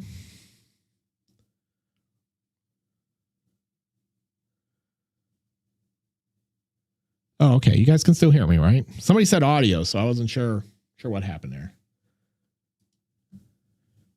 Synth Addict. I knew I missed one. I'm sorry, man. Thank you so much. Yeah, this is hard to keep up with the super chats. I don't know if it's a case of like, I need someone to run this for me or I need to slow it down. I don't want to slow it down because I like you guys to be able to say whatever you want without having to wait 60 seconds to say it. You're older than me. There are a couple of you guys that are older than me, which I'm not going to lie, makes me happy. I don't want to be the old. There was a time when I wanted to be the oldest guy in the room. Those days are long past, though. Oh yeah, Mick Foley. Mick's a legend. I watched so much wrestling back in those days. Like, I literally, my weekends as a kid in junior high revolved around pro wrestling. Like, whatever I could get on satellite, my uncle had a satellite. And so if I could get Texas Championship Wrestling from Texas, and then I get the Florida show, and then I'd get a Crockett show out of Georgia, and like wherever you could get it from, we would just watch wrestling like all weekend, and that was like the best. So and then like my mom would always buy like Pro Wrestling Illustrated for me and stuff, and so I'd read it, and because like for a while we lived in a place where you only got the WWF, and I liked WWF, obviously, because that was all I knew. But I'd read these magazines and I'd see these guys like Abdullah the Butcher. And I was like, holy shit, this guy looks amazing. And so like it became like this obsession to see. You'd see these pictures of Abdullah with like a fork sticking out of his head and shit. And so, yeah, I was like, Jerry Lawler and Midnight Express and the Freebirds and all those guys. Like, I was like, and then when I finally got to see them, I was like, oh my God. It was like, I was like a huge wrestling fan as a kid. Like, I just loved it. And it didn't matter. Like I never cared. You never cared if it was fake even. Like, everyone's like, oh, it's fake, it's fake, it's fake. And I'm like, I don't give a shit. It's fun. Bruiser Brody. I never got to see Bruiser Brody live. And that is a huge regret. Like, that guy is a legend. I would have loved to have seen him live. This is good.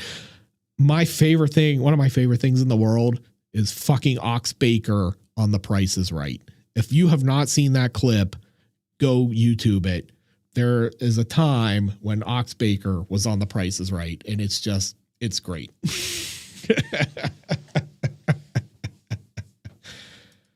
Oh yeah. The brain. Yeah. This is what so this is it. Like, you know, I do miss Bobby, and I know Cornette is a very divisive figure, but I'll be honest with you, I could listen to Jim Cornette talk about pro wrestling for the rest of my fucking life. Like the stories and the way he tells them and his personality. And yeah, it's just a fascinating look into a business that still exists, but doesn't exist that way anymore. So I don't know. It's funny.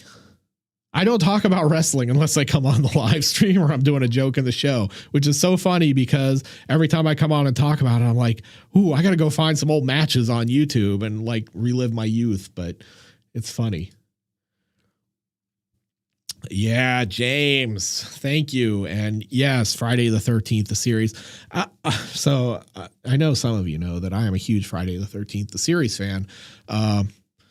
Even though it has nothing to do with Jason, I love the show. I think it's a great idea. I wish it had gotten a full run so that it could have, finished out collecting all the cursed antiques. That's one of those things where if I had more time, and I am trying to hire an editor, just so you guys know, so that I will have more time. If I eliminate me having to edit, the show will look better, and I will have time to focus more on writing and filming and things like that. Yeah, that's one of those things where if I had time to do other shows on top of Sick Flicks, like I don't want to I'm not stopping Sick Flicks. I want Sick Flicks to be every Wednesday, but I would like there to be like 2 weeks a month or 3 weeks a month where there's like a second show of some kind. And maybe it's one show on, one kind of thing like Sick Flicks, but something different. Or maybe it's like a rotating series of shows.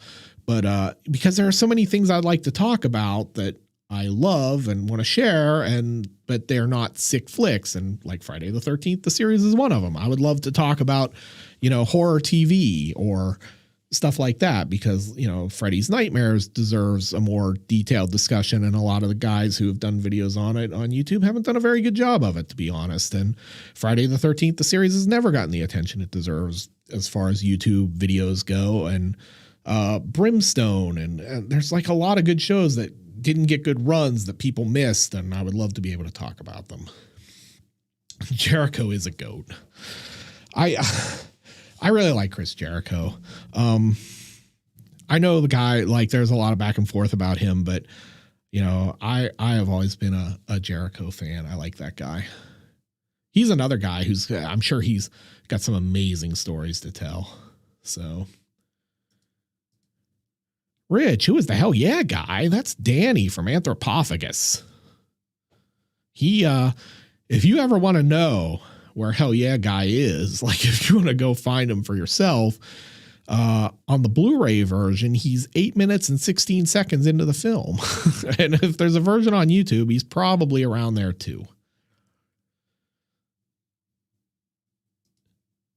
Yeah, Barry Windham. Yeah, so I mean, like Florida, we had Barry, we had Kendall, we had Blackjack Mulligan, we had the whole clan. And the funny thing was like when I was a kid, you would go to house shows here for championship wrestling in Florida, and they would have the wrestlers would come out before the show, like the baby faces would all come out and like sign autographs. They'd have tables set up and you could just go around and talk to these guys. Like I had a whole book of just like pictures and autographs, like Pistol Pez Watley and, B. Brian Blair and whoever was big in Florida at the time, Mike Graham. And, the heels wouldn't come out, which always sucked because those were the guys I liked. But like you could go around and Blackjack Mulligan would be out there at a table and you'd go up and get a picture and like they didn't charge. It's not like today where they'd be like, oh, that'll be $50 and, don't touch me.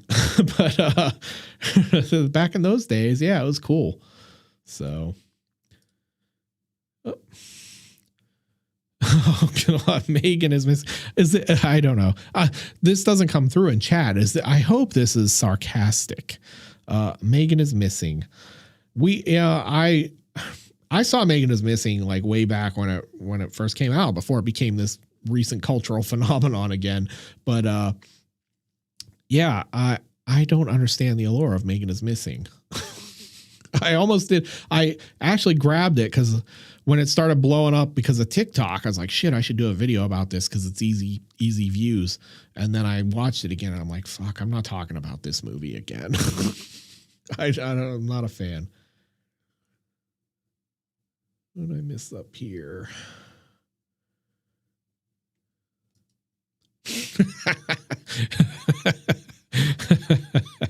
Yeah, the hot tub stream. I don't want to get banned. I like Squid Game. I talked about this a bit earlier. I think it's very good. I think the last half hour of the last episode drops the ball a bit. And I think the guys they got to do be the American actors and the English voices were terrible, but the rest of it is really quite good. I'll be curious to see how we all feel about it in a year from now, but I think it's good. I thought it was good. I did not regret spending a weekend watching it. So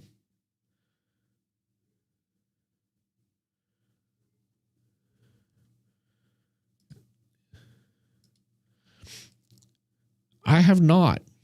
That sounds like something I would like though, because that old school Southern wrestling in like the 80s, that was just crazy stuff, man. That was, that we moved to Florida in like 84 and that's when I first really kind of discovered all of that. And that was like a wrestling game changer for me.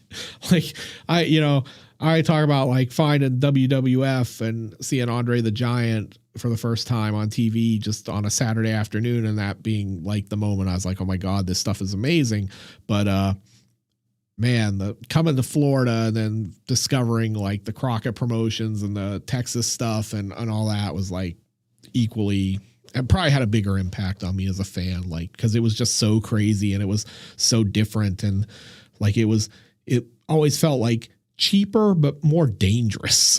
if that's maybe the best way to describe it.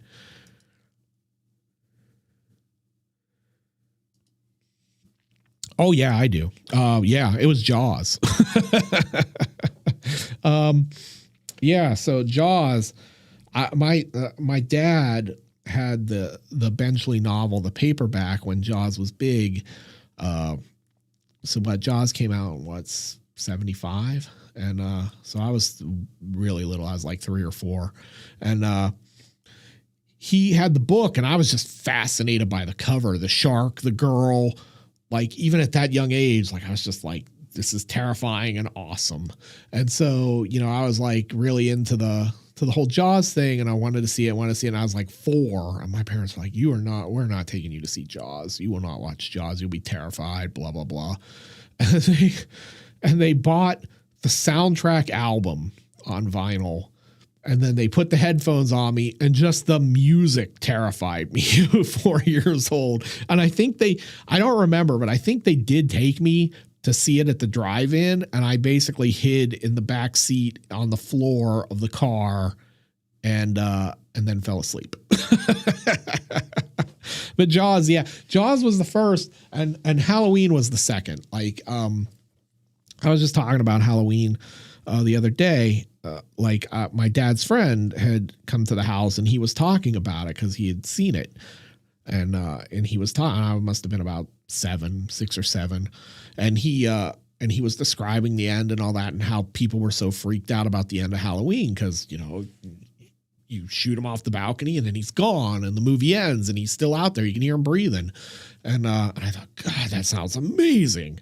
And yet, I was also a little bit terrified of it. And then when it ended up on NBC in like 1981, we were at my aunt's house, and I like snuck off to the TV while everyone was yakking, jibber jabbering, and started watching it on TV. And just the scene where Laurie comes home in the afternoon and looks out the window, and he's standing with the clothesline, I was like, holy shit, this is terrifying. And so I never got to see the end of Halloween that night, but that was the other one that terrified me as a little kid. So, but I loved it, and like now those are like favorites of mine. So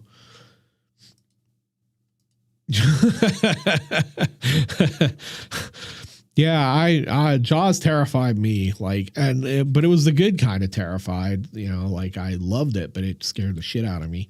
And yeah, uh, and I think about that all the time. Like, it's funny how kids, like, now I don't know if Jaws would terrify kids the way it terrified us, but because they're so much more worldly and exposed to sort of strange things and all that. But yeah, it scared the shit out of me. But yet I will tell a story. Like, my daughter was like, I don't know, she was like 2, and she would sit on my lap one night when we're watching, like, I'm watching Evil Dead, and she's like giggling at, you know, Ash violence. So oh. Mike Zimmer, thank you. Can you give a shout out to my buddy David Haley? He lost his mom on Friday. Aw, David. I am super sorry to hear that about your mom, and I hope you're all right. And man, if I can do anything to help, let me know. That's tough, man. That's really tough.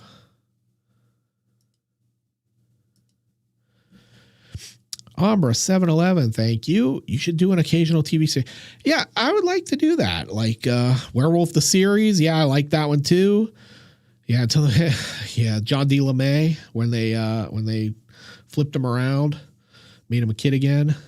That was a weird thing. That was a weird way to write him out of the show. I love that show. There's just something, it's so quintessentially 80s. Like, if you've never seen Friday the 13th, the series, it's like a time capsule of the 80s. All the fashion, all the everything just reeks 1980s, but it's really sort of amazing the amount of gore and stuff they got away with on TV, especially since it has nothing to do with Jason. Like, everybody was like, oh, they're going to do a Jason TV show. Oh, who wants that on TV? And that wasn't what they ended up doing, but it was still pretty gory, which is eventually why they got it kicked off the air.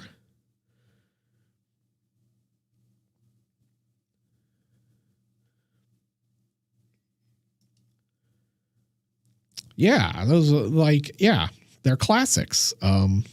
Didn't do well on the channel, the first one, but I love them. People begged me to do them.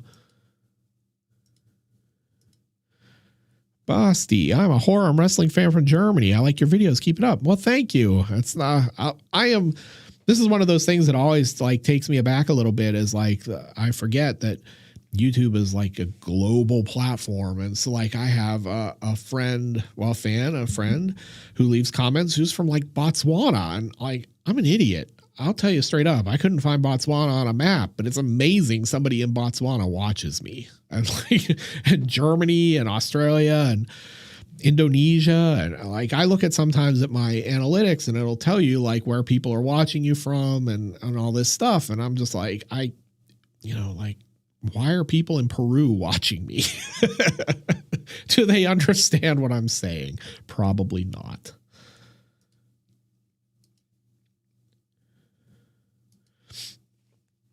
That's an interesting question.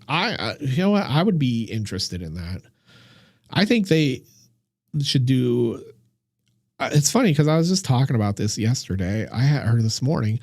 I had a friend like 20 years ago who had no rights to the Halloween series, none.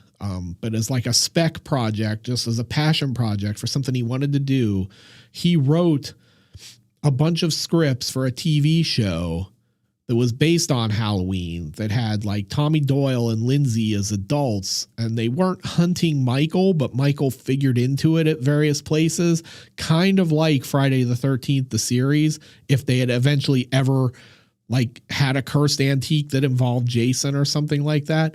And it was really good. Like, I was like, I'd watch the hell out of this show, but he had no rights to it and couldn't do anything with it. It was just something he wrote for fun.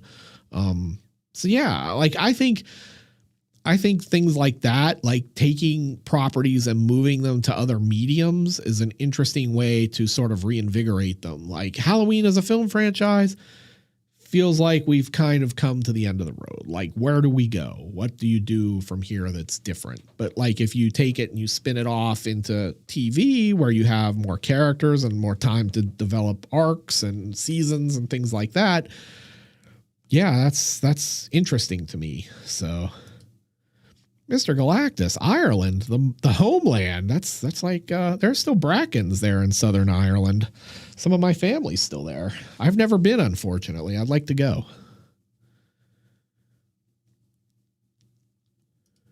Are we talking about? Oh, hang on 1 second. I missed the wrong one there.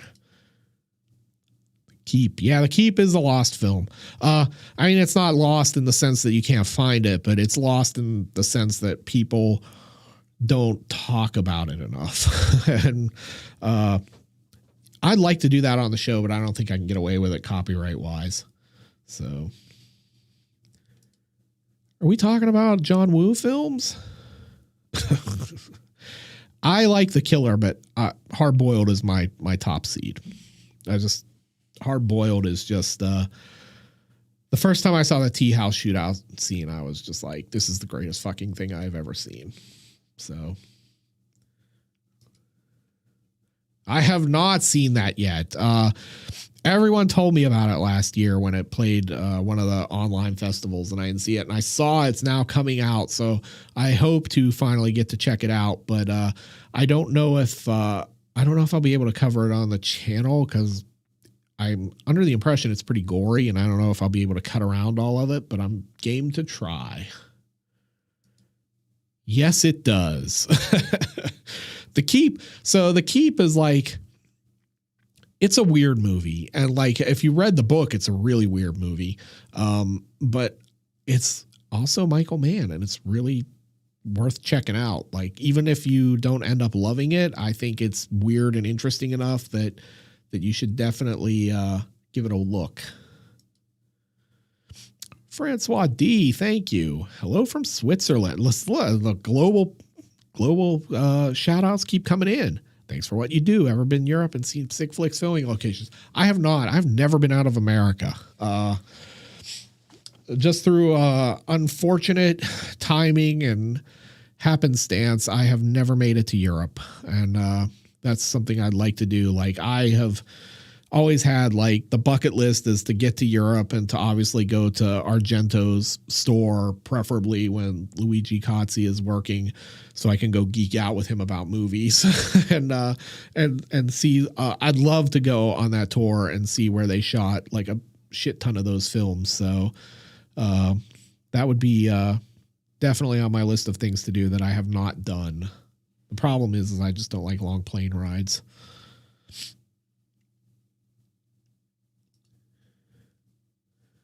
No, I have not. Should I see this? And I love the Tom Atkins. Love it. No, I'm not familiar with that at all as a short. Is it on YouTube? Can I go see it there? Because that sounds like something I should check out. I don't know. I'm interested. Here's the thing, like, modern horror for me now is just such a weird, like, trying to temper expectations all the time. Like, I don't know if, like, try to come into everything, and I don't come into things with like necessarily a preconceived notion that it's going to be bad. But I do find that the longer or the older I get, and that my colleagues in the film criticism biz will go to festivals and see movies there. And for whatever reason, they always come back.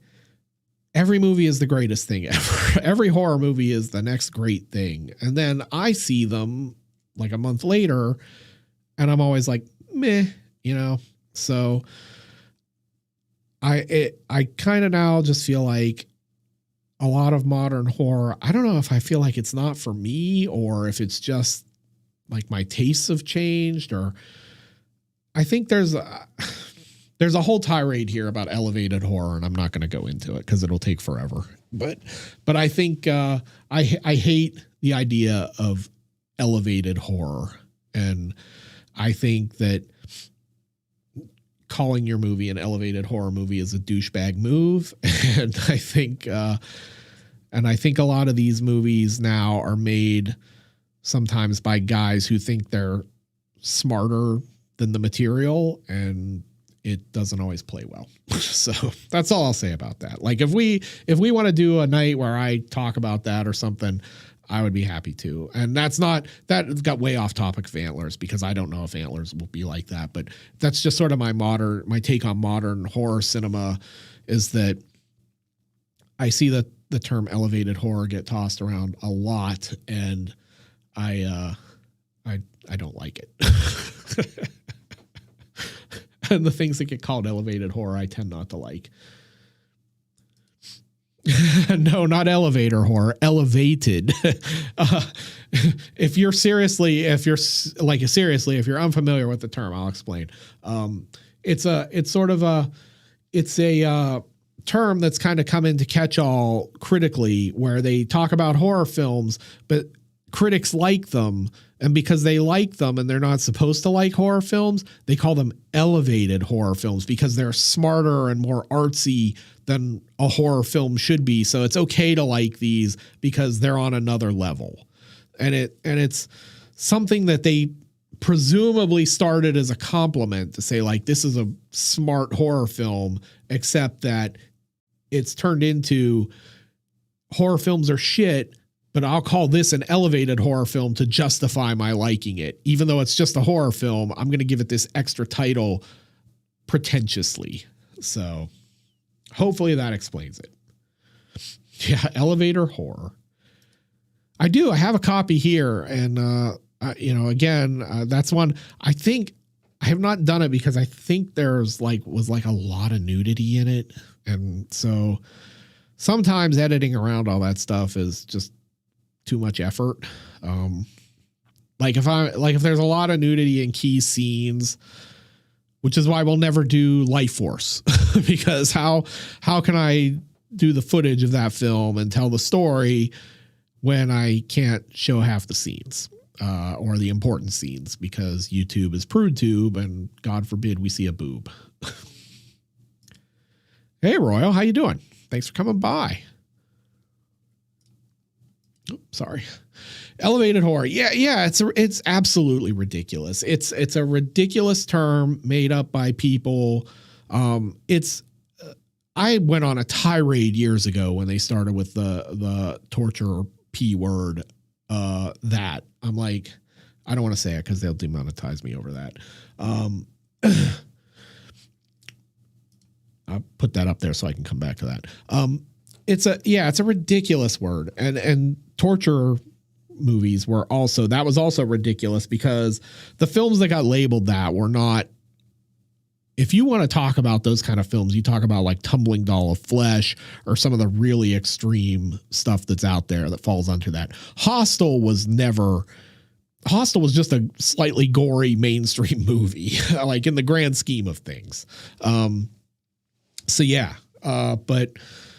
elevated horror is even worse, because it's worse to me because it's more condescending, because it comes from people. When they started labeling movies torture, unsayable word, that was people who didn't like horror movies. Like that was critics who just didn't like horror movies. So they were like the enemy anyway. Like they were never going to like the movies or care about the genre. But elevated horror comes from people who are trying to champion the genre, but they only want to champion certain films. And to do that, they don't want to admit they like these films. They only like the ones that fit into this predefined niche that's, totally BS. So yeah, it makes me angry every time it comes up. It's dismissive and it's arbitrary. There's no definition, hard academic definition of what falls into that category in the first place. It's just a way for a bunch of jerk offs to make themselves feel that it's okay to like a horror movie. So Nathaniel, can't you blur it out? No. I mean, you can. YouTube, let me tell you about YouTube, because we haven't talked about YouTube in like 15 minutes. YouTube, when they changed their community guidelines for content this year, now potentially if you show people kissing and they're not naked, but like their shoulders are bare and stuff, you can lose your monetization over that in certain instances. And part of that was also that they would not allow you to, like, blurring it out was not going to count anymore for avoiding nudity. So you can do it, but you run the risk of them flagging it and demonetizing it.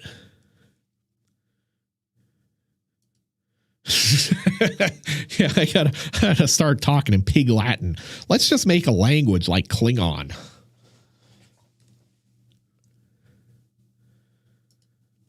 Hey, Colin, thank you. I'm glad you like the show, and thanks for coming by. It's my birthday coming up, and I'm glad you guys came. Thank you, LF. I have no idea. It's that sounds vaguely familiar, but I could be wrong. I could be imagining that because you said it, but they might have. They did like a lot of there was a stretch there where they were doing like a lot of Corman reboots. That might have been one of them.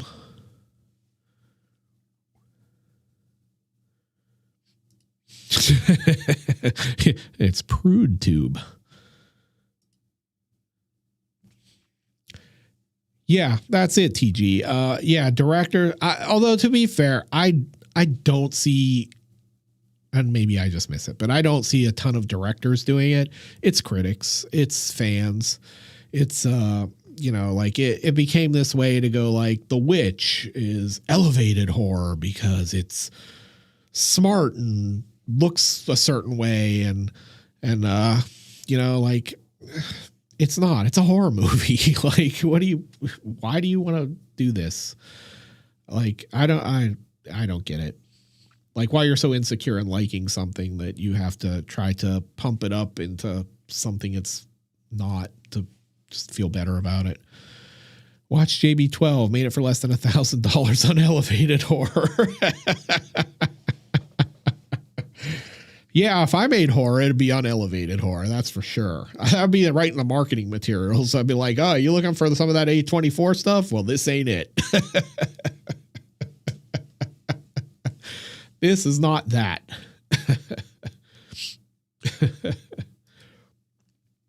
I love that stuff, Hammer and Amicus, and I would love to do the Hammer films in particular because the Dracula stuff or all the Christopher Lee stuff. Like, I love Rasputin. That's another favorite of mine that he did. The problem is they just don't do well. If I do things that are too old on the channel, it like there's a cutoff. Like the audience just goes, oh, this is like 30 years old. I don't want to watch it. And so Blood Feast was a great example of that. I thought Blood Feast was a good video. It's an important movie. It's an important part of history. It's especially an important part of Sick Flicks history. And people were just like, it's old and it looks old and it's, not, the gore is old and like it looks cheesy. And so that's where the challenge of art and commerce comes into conflict for me with YouTube. Is like I have to like make some level of income from the channel because the channel has cost me a small fortune. and like I willingly did that. Like the equipment and all that costs a lot of money, and I knew that going in, and I have a nice day job and managed to make ends meet. But it's like, so after a year of doing it, I got to the point where it's like, I can't spend 40 hours a week on a video and not make any kind of return on it. And so I had to start picking movies based on not only were they important, did I think they were going to make good videos, and did I think they were something worth talking about, but it was like, will people watch them? So, because if nobody watches, it's like 40 hours just wasted. I could have, played video games or something. So from the 30s, holy mackerel. No. I'm sure if I looked, so here's the thing, like I can't think like off the top of my head, it's probably Dracula. Like that was a 30s. Was M from the 30s? Might have been. I don't know. That's like so far back that I've seen a lot of that, the obvious classic stuff from there, the Universal stuff and all that. But that is definitely not my wheelhouse stuff. So yeah, I'm afraid I'd get that answer wrong. I agree. But I also get that, you only have so much time in the day and the week and between work and all that. And you have a lot of things vying for your attention now, like more than ever. You're hit with more advertising than ever. You're hit with more entertainment options than at any time in history. And so if you go like, I don't want to, I'm not interested in movies from the 1960s.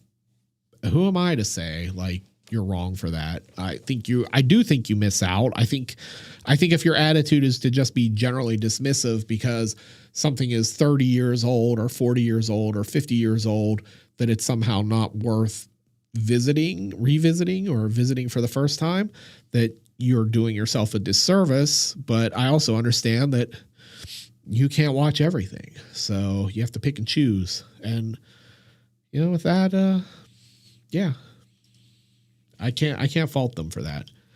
Dennis, my day job, I work in marketing. I work in content marketing. So I've been a content strategist and a video content strategist and a lot of blog stuff. So I left, I worked in film and video game criticism for like 20 years. And eventually just the money dried up and I left and went to work in marketing, where all writers go when they want to have health insurance.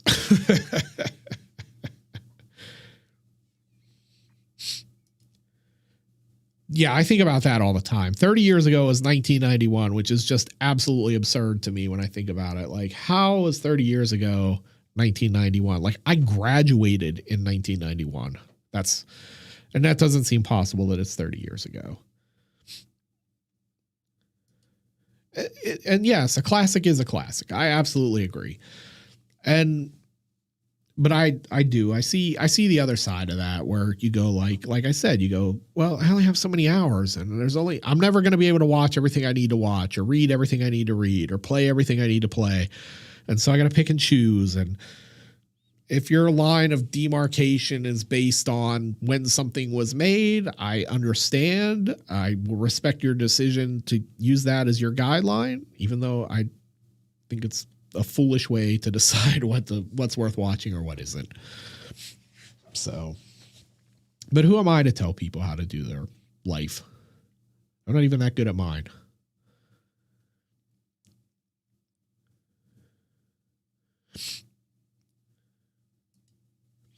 Can I market your content? Maybe. I don't know. It depends on what you want. Depends on what you're trying to do. Sometimes. I mean, that's what I do. I like to think that part of how I got here in the time frame I did was because I understood how to market. And YouTube it's interesting because my career initially, I worked in a lot of the blog space and things like that. And this is really boring and I shouldn't even be talking about it, but I'll breeze through it. And then when I came to YouTube is very different. YouTube does not work. Like in blogs, everything is based on search and ranking in Google and all that. YouTube is a totally different beast. Like keywords and all that do not matter here nearly as much as they do in blogs. So I had to learn all that like from scratch. But yeah, I think I'm pretty good at it. I make everybody money more than I make myself.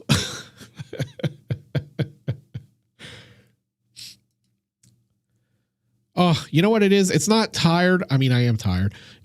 I'm sitting in here and my sinuses, I have terrible allergies. And like after about 2 hours, my sinuses start to stuff up and that's where I'm at.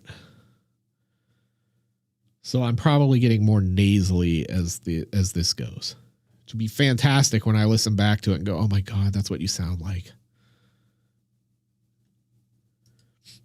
Yeah, see, 19. Time is weird, man. Like you go like you're young and everything feels like it takes forever. And then next thing you know, you're 40 and everything just like flies by. Yeah, Psychotronic Encyclopedia Film is great. I have like someone asked earlier, I think it was Matt Mancini asked about other books I'd recommend. And it's hard to do it here because I don't have the bookshelf in this room. But I could walk you through the bookshelf of a lot of things like along that same guidebook that would help you find plenty of really cool, weird stuff. Some guys have written some really great books.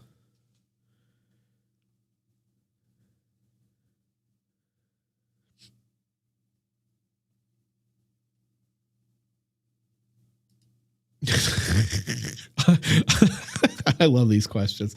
I do not know because I only heard about them and I haven't really seen them.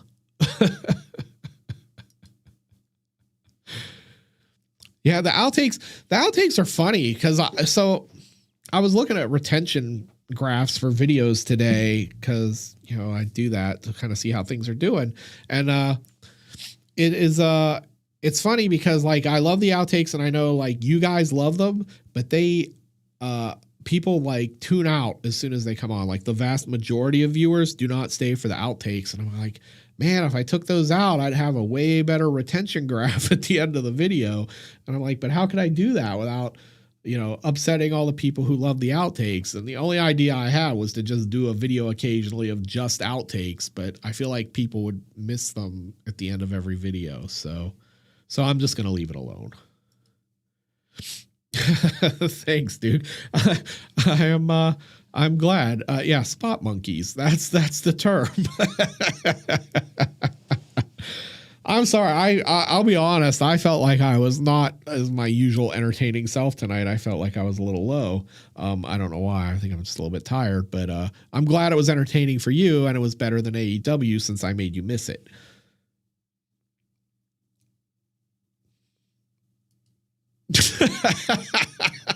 I'm not that old.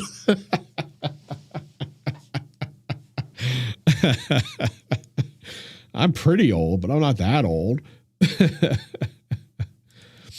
That's a fave of mine too, Eric. Romero's Martin is probably, I would call that his most underrated film. One of the great vampire films, although it's a very different take on being a vampire.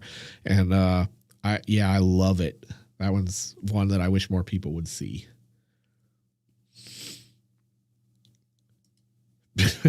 No, I don't remember them. Sometimes they're funny because they happen like very organically and like and sometimes I'm like there's a video, I don't know if it was the last one or if it's the one coming next where I didn't have a bunch and I like apologized at the end of the video. Like, oh, this went better than expected. I'm sorry. That means fewer outtakes for you. And it's like, I'm apologizing for doing my job efficiently. Oh, I have not seen that in forever. It's one I should probably go back and see at some point because I don't remember anything about it. Well, thank you. I'm glad. So the hard thing about the live streams for me is like I love doing them and I try to space them out so that people don't get super tired of seeing my big ugly mug. But like they're also like, because I've only done a few of them and I'm still learning the tech and how everything works, they're incredibly overwhelming for me. Like I am here panicking that I'm missing super chats and I don't want anyone to do a super chat and then not get recognition for it. And like the chat scrolls so fucking fast that I can't keep up with it. And I'm trying to look at a camera and I'm trying to watch the chat to make sure I don't miss anything. And I'm trying to make sure that this screen has everything running, that it's running right. So like when somebody's like audio, I'm like, oh my God, did I lose audio? It says I didn't lose audio. So I would like to get to a point where I was more comfortable running the show and B, where I could do the show where I would like to do shows with you guys where we talk about things where it's not just necessarily just questions, because I think that will get old and people will just be like, well, I've heard him answer every fucking question you can imagine. So we could have like more of a discussion about a topic or type thing, but I don't know how to make that happen yet. So I'm glad that this is still entertaining.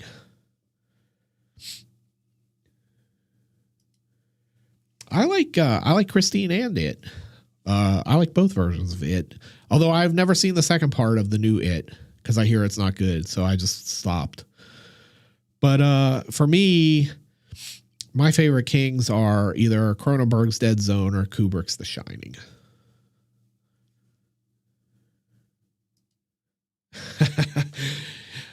Yeah. So I live in a community where I don't get any trick-or-treaters, but I oftentimes will go to my parents' house to give out candy because they get a ton.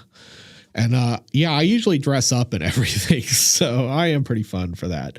And I am also a giant kid, so if you come up and you have a cool costume, you're not just getting one piece of candy. The better your costume, the more candy you get when I'm giving it out. So I think they do like me. Hey, thanks, man. How are you doing? Glad you made it by. I'm still hanging out here, so. What about The Mist? I think we discussed this, but I will discuss it again. I like The Mist until the end. I think the end of The Mist, the film, is bullshit. I hate it. I think it's dumb. I think it ruins a really good movie otherwise. And I think King's novella had a better ending, and I wish they'd used that. And I know I am in the minority on that because everybody loves that ending, and I hate it. I think it's cheap, and I think it's a cop-out. Legend. I like that. Thank you, Joker. I like being a legend.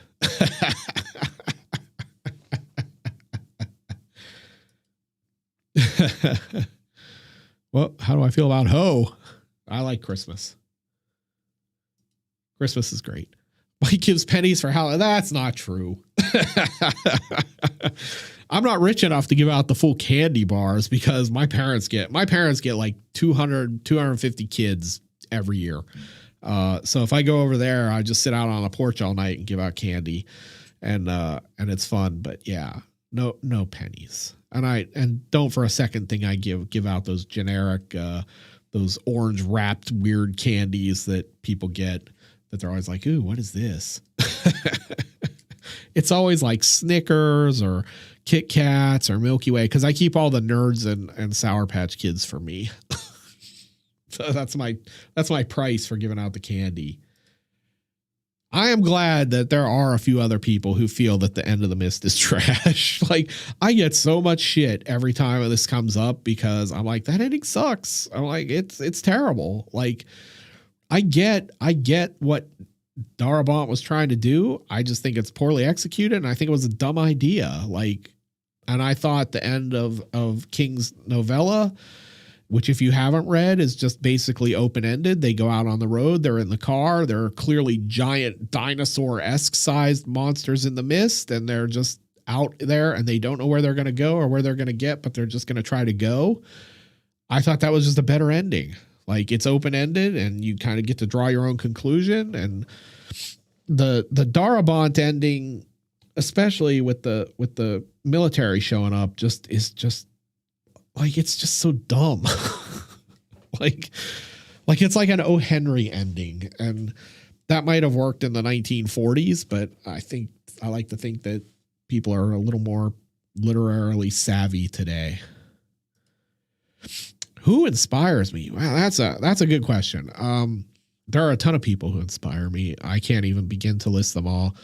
Like, YouTube wise, there are tons. Like, I like all the big horror tubers. They all inspire me. I'm constantly, like, I don't have time to watch every video anymore, but I'm always like trying to look at what everybody in the space is doing to kind of, see how I can be better.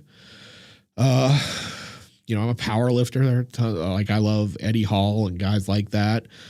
Brian Shaw, those guys inspire me. So, writing wise, there's too many to list. That's a good question, but you'd have to ask me probably like a little more detailed. I could probably answer it. Like, in what area of my life? Sick Books is a show I absolutely could do, like, because I read a lot and I'm fairly well read, especially in the genre. But I don't know how it would do. I don't know how BookTube does. Yeah, I mean, it would be fun.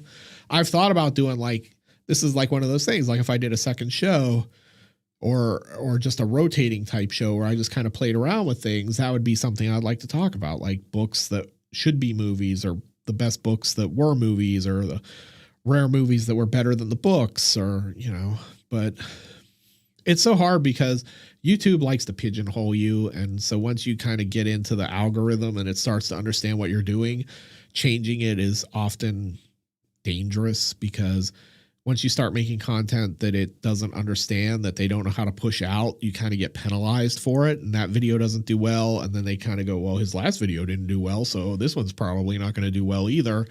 And you kind of end up in this like vicious spiral into mediocrity and irrelevance. And I don't want to be irrelevant. I'm glad some of you hate the ending of The Mist. And again, if you like it, great. I know tons of people who love it and who love to tell me how wrong I am about not liking it. So I love his books, and I knew Dallas before he passed. Friends of friends, and see him at conventions and things like that. Great guy, great writer. And we all miss him because he was one of those guys, was like super helpful in like a lot of our careers early on, like writing wise. Hey, thank you, Adrian. I appreciate that. The actual birthday is not till Monday, but it's like birthday weekend. So I'm having a good one. Got to see Halloween today, and had some barbecue. So that's pretty good. I'll take that. Didn't have any cake yet, though. Man, I'm a fat guy who likes cake. Chuck, thank you. And I will see you Wednesday. Thanks for coming, and definitely get some sleep, because I know you're in Europe and it's late.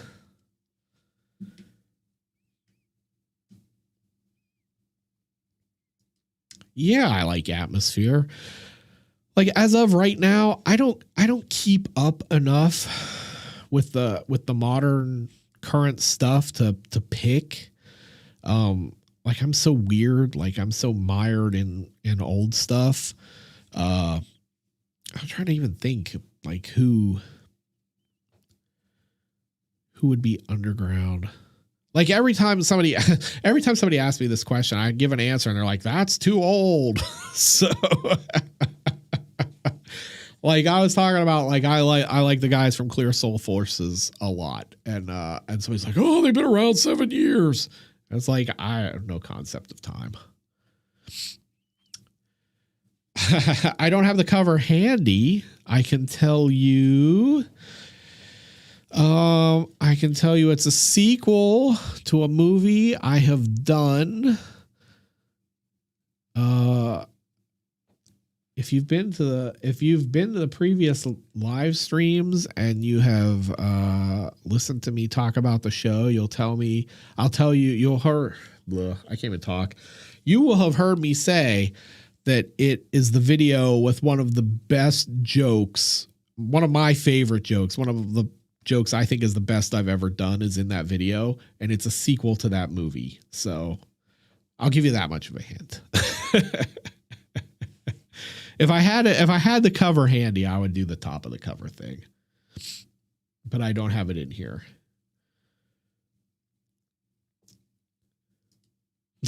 Cruel Justice. I think we already did Deep Blood.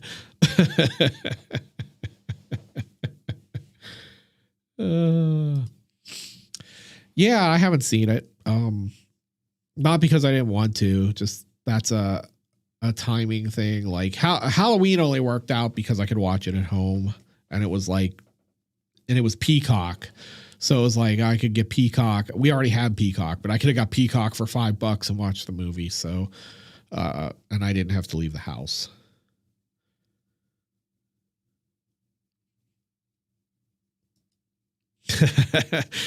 You know what's funny is, like, I like to surprise people with the movie each week, and I don't know why, because it doesn't make an iota of difference if whether or not I tell you what's on the schedule. Like, I know Dead Meat James will tell you like months of titles that are coming up. Like, he'll do a video every quarter, like, this is what I've got coming up, and that's interesting. Like, and it doesn't hurt him, and I don't think it would hurt me to tell people what's coming.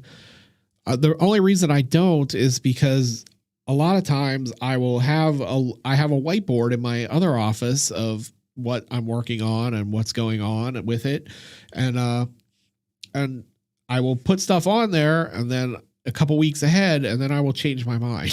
so if I ever did like James, where I had a list of like, here's what I'm doing for the next 6 weeks, it would not be accurate by the time we got to the end of the 6 weeks, because I will have changed my mind. So yeah, it's just weird. Like, so I just, sorry. I do kind of like it to be a surprise a little bit. I don't know why. I just do. Like it's kind of like I don't know. I like surprises and Christmas and all that. You know, like I don't like to know what my Christmas presents are in advance necessarily. So I kind of look at each week's video as a little surprise. And if you know what's coming, you might go like, oh, I'm just going to tune out for the next 6 weeks because he's just covering a bunch of shit I don't care about. And so this way I got you all coming back every week, because maybe this will be the week he does Dead Alive, or this will be the week he does Return of the Living Dead. It won't be, but hope springs eternal.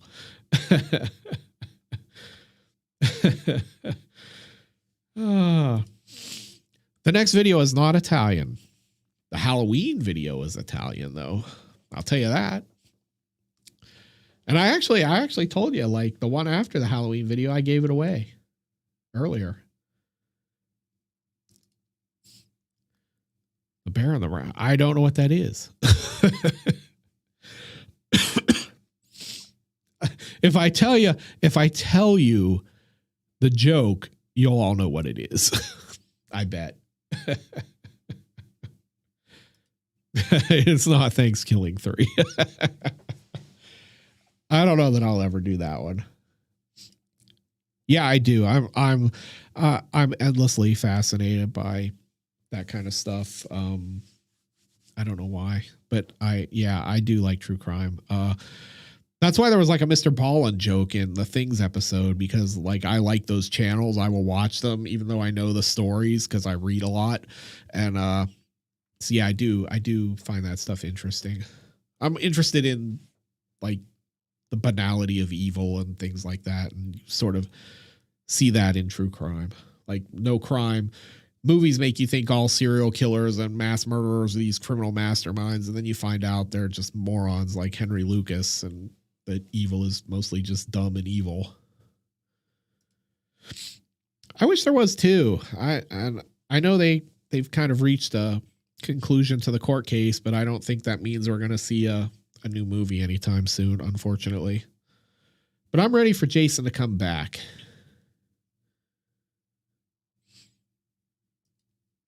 Have I switched to 4K yet? For what? I have a 4K TV. I've had a 4K TV for years.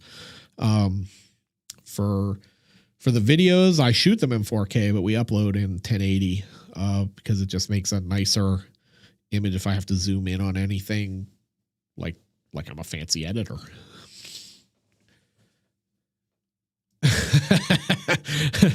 Yeah. Things is a very special movie. And yet, you know, like sometimes Things was the hardest one I've done, in the sense not because it was hard to get through because it was terrible, but because it was so bad. Like every scene had like 20 jokes or 20 comments about it. So it was like, I can't have a 6,000 word script because that's like a 40-minute video. And so it's like, well, what joke do you keep? What ones do you cut out? Because they're all good and they're all worth commenting on. And yeah, so Things is very special in that regard. I have not. That is one that's on my list to watch. I might get to it this weekend, maybe, or maybe during the week. I liked the first one. I thought was okay. The second one, the cult segment, is just fantastic. And again, that's the guy who made The Night Comes for Us. I really like his work, and I can't pronounce his name. The Indonesian filmmaker. I think he's Indonesian. So yeah, so I'm curious to see it. I've thought about doing like anthology films on the show, but I've just never figured out the right way to do them to kind of make it work as an episode type thing. And I don't think I can do that one either because it's pretty new. Yeah. Live Live feed is one I've thought about doing many, many times. And Carver. But the hard part of that now is just YouTube's so hard on me with the crazy shit with the community standards that like I can't, like I couldn't get gutter balls through now. Like if I try to do gutter balls again, I'm often amazed that gutter balls is only demonetized because like, I mean, it's not like I tried to sneak things in that shouldn't have gotten through, but they're just so ridiculous with the content now that that those movies are just like, I want to do them so much, but like I can't, if they're just gonna give me grief over them, I can't do it. So I love them. They were actually in Sarasota last year and I was supposed to go and then I didn't because of the pandemic, but or was it the year before? One of those 2 years I was supposed to go and I didn't, but yeah, I love World's Strongest Man. Like those guys are insane. Love it. JT Deathstalker, thank you. I appreciate that. I don't see a message though. You should ask the question, man. Can I get your money's worth? Ask one anyway. Put it in there. I'll find it. Hey, thank you. I'm having a happy birthday. Well, I will be Monday. There are actually several. There's one that just came out actually that Pizow streamed, and I actually sat in his stream and watched it. I can't remember what it's called now, but it was just like a month or so ago it came out, and it was actually pretty good. And the Never Hike Alone is good. But the one that just came out, like that he did, I was watching it and I was watching it in his stream and I was like, oh my God, I could riff this movie. It's good, but it has like a lot of things to joke about too. But I was like, oh, I don't know. I don't know if anybody will watch like a Sick Flicks video on a fan Jason film or not.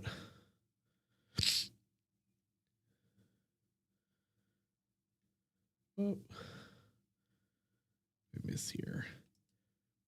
Yeah, that one too. Like, yeah, so this is what's sort of interesting is like, it's amazing that they aren't making new Friday the 13th films all this time because of the court case, but it's also sort of impressive that people have taken it upon themselves to make them and made fan films. And not only have they made fan films, but they're surprisingly decent. Like they're not on par with like a studio Paramount production of a Friday the 13th film, but they're pretty good.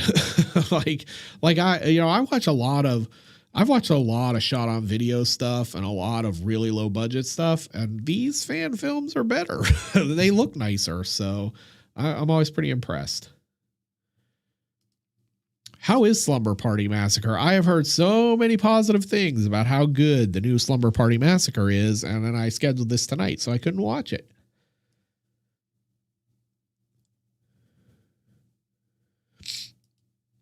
I have not, but I really want to cover Baskin at some point.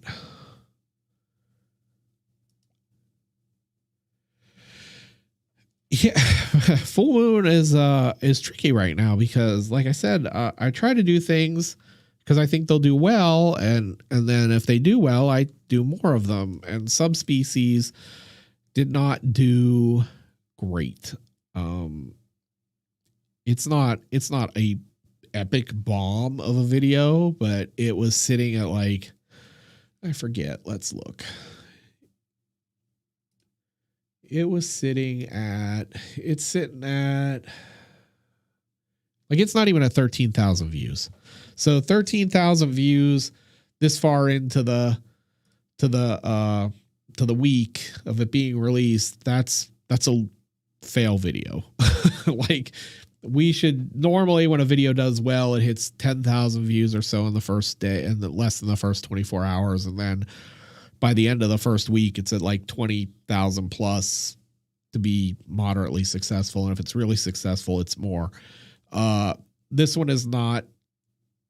I'd be surprised if this one hits 17,000 by the end of the week. So that makes it tough. Like that makes it tough to justify doing more subspecies. It makes it tough to justify, like full moon even. So, but I mean, I'm sure I'll do them. It's not like I won't do them, but what happens is when something doesn't do well, everything that comes after just gets like moved down the list, down the chart of when I'm going to do them. So they like go from like maybe being a priority to absolutely not being a priority. So this is really interesting. You ask about My Sweet Satan, and thank you. I appreciate the super chat. My Sweet Satan is was one I thought, so it's a short, so it's hard to do because it's too short. But that story is very interesting to me because it's a real true life story, the Ricky Casso murder. And so it was going to end up, I was doing an episode that was a different show, but it was like a list episode instead of a regular Sick Flicks about films based on true crimes. And so that true crime was one of the true crimes that was going to be in the video. And so My Sweet Satan was going to be mentioned in with Ricky Six, which was also a full-length feature based on the same crime that never got an official release. It's made, you can watch it on YouTube, but it never got released. And so that was one I was going to do. That video is just kind of dead because, again, when I marketing-wise, I went down this path like, oh, everybody loves true crime. Everybody likes these disturbing movies. I'll do some of those again because I like them anyway. So I did Martyrs and I did Henry and I did Angst, and none of those videos did well. And so I went, oh, my audience, like on some of the audience was like, oh man, these movies, they're too real. They're too much. And so I think that, so I kind of just, that video is just kind of sitting on the back burner right now. So I don't know that it'll ever happen.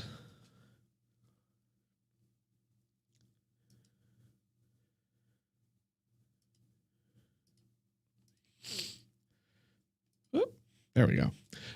Funny story. I have seen the Bear Wench Project and wrote a review of it at one point. It's terrible, but I have seen it. It's got Nikki, what's her name in it? Nikki Fritz, Larissa McComas, I think. That was funny. Like there were a whole string of like weird softcore Blair Witch Project spinoffs. That's like a whole video. Yeah, Lucifer and I have spoken numerous times. There's no way I can do them. I had planned to do them initially when I started the channel, when I got away with more. There's a lot of stuff. Like, I don't know if you don't keep up with the community, the extreme community right now, he's not everyone's favorite person. There's a lot of stories about him going around right now. And I always go like, well, what did you expect? He's Lucifer Valentine. Have you ever read his press release? Have you ever read his biography, how he describes his life and upbringing and all that stuff? Because it's pretty out there. And I don't believe necessarily that it's true. I think a lot of it's marketing, but there's a lot of what is the word I'm looking for? There are a lot of accusations flying in his direction right now for things. And, but in my experience with him, he's never been anything but super nice to me. Like, he has spoken to me not in a long time, but he's emailed with me a bunch of times in the past. His films are extreme. His films, like Slaughter Vomit Dolls, is one of the only films that's ever made me physically feel like I was going to be sick. So that's the highest praise I can give you, because I don't get disturbed by much. So that he elicited that reaction is pretty powerful. But yeah, no way I can do them on YouTube. No chance. Yeah, she did pass away. I forgot about that. She had like a whole career, like a whole softcore Cinemax career.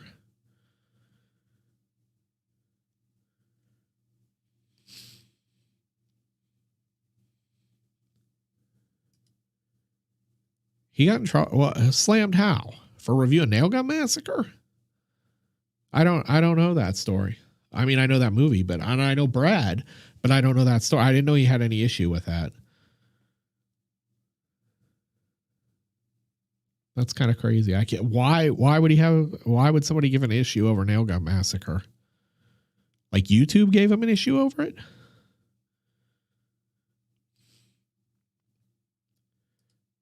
fun story. I cannot let this pass without talking about it. When I was reviewing a lot of stuff in the early 2000s was when Seduction Cinema and all that imprint was really big, and they put me on their press list, and I reviewed some of their stuff just because, again, I wrote for a site where clicks were king, and every time you wrote about those kind of movies, you were guaranteed clicks because you could title it in a sort of clickbaity, sexy way, and like all the guys would come check out that review, even though there were no pictures, and so they sent me stuff, and they sent me so much stuff. Like I had probably 150 Seduction Cinema and all their spin-off company discs. And I used to take them. I lived in San Francisco, and I used to take them to Green Apple Books to trade them in, for credit to buy books or other DVDs and shit.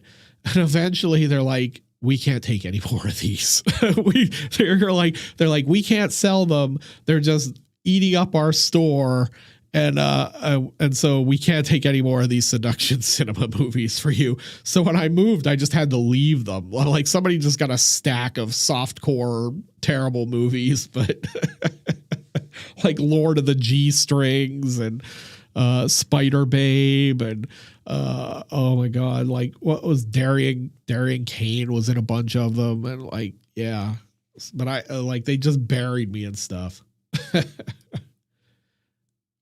The beard is super happy to hear that. Like the beard inspiration. It's so long right now. It needs a trim so badly. Hey, Sad Seal. How you doing, man? Why don't I have a Discord? Because I'm lazy. I just had this conversation on the drive home today. Because we were talking about having a Discord, not me having a Discord, but being on Discord, and like, and someone was saying, you're not hip. You're not on Discord. And I'm like, I've been on Discord for years. And I'm like, people are always telling me I should have a Discord for the channel, but I'm just too lazy to make it. And sometimes I don't know if people would use it. So, yeah, but I don't have an objection to having one. Any idea what I do not know. All I know is that I don't know him, and so I cannot anything. I just know him from watching his videos. I know he came in for the horrible reviews, the big 3-hour video we did where he had a bunch of us collaborate and talk about disturbing movies, and Tanner was one of the last guys in the video, and it was a big deal. But I don't know what he's doing or what's going on there. So I know, interestingly enough, I was super excited this week because I was on Twitter, and I got a like and a follow from Mr. Ramon 420. And if you ever watch like extreme video YouTube, Mr. Ramon 420 was like one of the OGs in the space. Just like a funny, cool guy who watched some really extreme stuff and talked about it on his channel. And then he was having like life issues, I think. And so he just stopped doing YouTube and kind of dropped off social media. And he actually liked something I tweeted and then followed me, and I followed him back, and I got to tell him like, hey, your work was inspirational for me for doing this.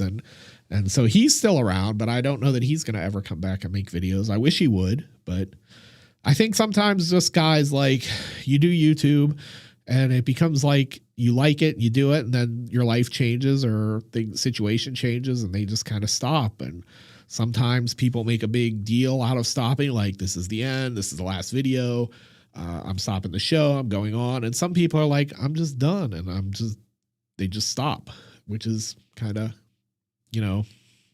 does not help your sense of gestalt. You don't get any closure.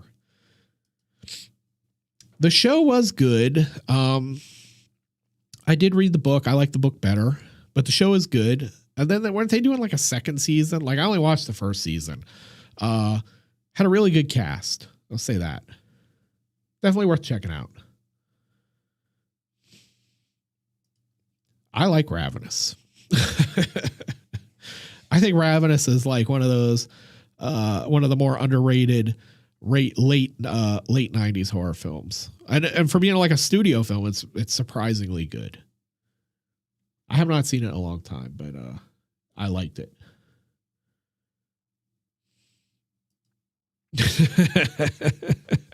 Yeah, see, this is it. So this is it. Like I have to edit out half of things and I'm lazy. Like they take long enough to edit. And then if I have to like edit out half the movie and figure out how to make it work, then I'm like, oh, fuck this, man. This is too much. It's going to take me like 60 hours to edit this. So I like to think that since I'm in the process of trying to hire an editor, that I will be more open to those kind of things because I won't be the one having to do it. I'll just be the one paying for it. And for me, paying for it is always preferable to doing it because I'm lazy. But I like to think like, yeah, like I have this thing, like I don't want videos to be more than 20 minutes, not because I don't want to do a 20-minute video, but because I'm like, oh, if it's more than 20 minutes, that's like extra hours of editing and I don't have the time.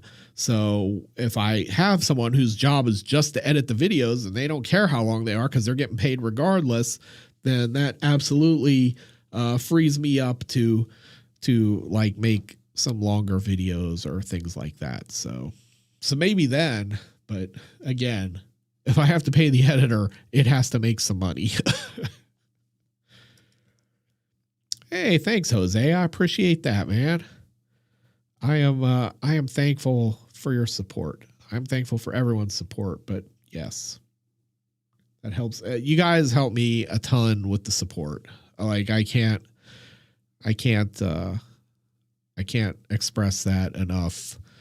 Like the Patreon, the super chats, the coffee donations, just even like, and again, just watching the videos. If you get an ad, like that helps, you know, just eyes on the videos, liking the videos, all of that stuff helps the channel and helps me. And, you know, again, I'm not trying to be a YouTube millionaire. I'm just trying to make videos and not go bankrupt. And I have a great habit of having projects go way beyond the budget. So like when I go like, oh, I want a live stream, this is going to cost X amount of dollars. You just know to like double that amount because I'll get into the process and be like, no, that's not good enough. I need to buy this thing, which costs 3 times as much. So yes, all the support it helps me a ton. I'm incredibly grateful every time somebody gives me a super chat or a Patreon or watches a video. It really helps me. Sure. Yeah, I've seen The Sentinel. I don't remember it being very gory. Am I remembering it wrong?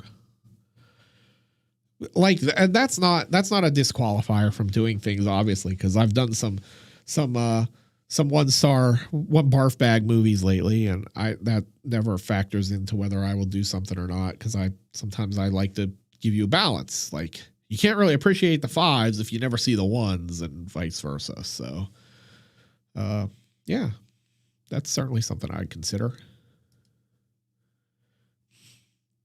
You should. Gutterballs is funny because it's like the most unpleasant characters ever, but they are also but it's so super gory and ridiculous. And the idea of the bowling bag killer just cracks me up. Hey, thank you, Melissa. I try to be. I'm not all the time.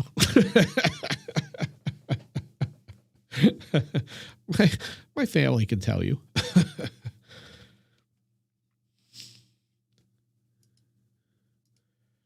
Last game I finished? Shit. What did I finish? I played Hades. Oh no, it was Ratchet and Clank Rift in Time. Like Hades I've been playing on PS5, but I beat the hell out of it on Switch, and then I just wanted to play it on PS5 for the trophies, and I also wanted just something sort of that I could pick up and play mindlessly. But before that, it was Ratchet and Clank on PS5, which I really liked because I like Ratchet and Clank. So dumb, but it's funny. Well, thank you, Disinterested Handjob. I like that name. I appreciate that. Like, the Patreon is like, and I always feel like Patreon is funny because I never wanted to do it because I felt like, no, I just want people to watch the videos, like watch the videos is enough, like the ads and the videos. And unfortunately, it's just not, because YouTube just dicks me over on money so much with the content being what it is. And so the Patreon has become this thing where, and I really struggled with it because a lot of Patreons, they go nuts with the perks. Like, oh, if you give me $5 a month, I'll give you 17 things. Or if you give me $20 a month, I'll give you 150 things. I don't have anything to give. Like, I make the show. And so like, so I'm like, this helps support the show. And so I often feel bad because I'm like, I never know what to even post over there, but I come over there every day and look and see if anybody posts anything. So if you sign up and you ever want to ask me something or reach me, you can DM me over there. I answer all my DMs when I get them. You can post on the community board. I see that all the time.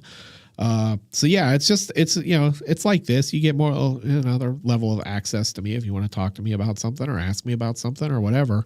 But I'm incredibly appreciative of it because it really, to do live streams, I literally had to spend a small fortune. I had to buy computers and monitors and a camera and microphone and all this stuff. Like, I upgraded everything and also so that it would make the videos a little bit better, which then I broke everything and made them worse, but I'm trying to fix that.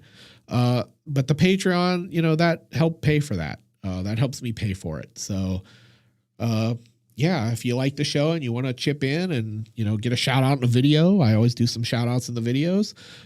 Yeah, sign up. I appreciate it.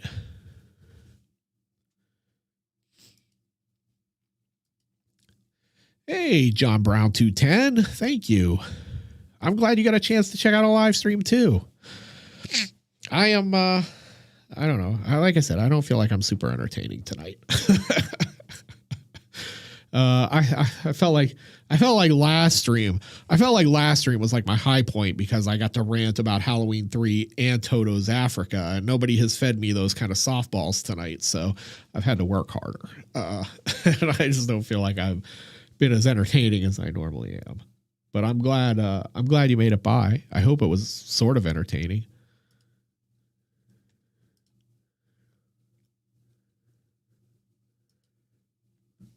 The best 5 years of horror releases in a row.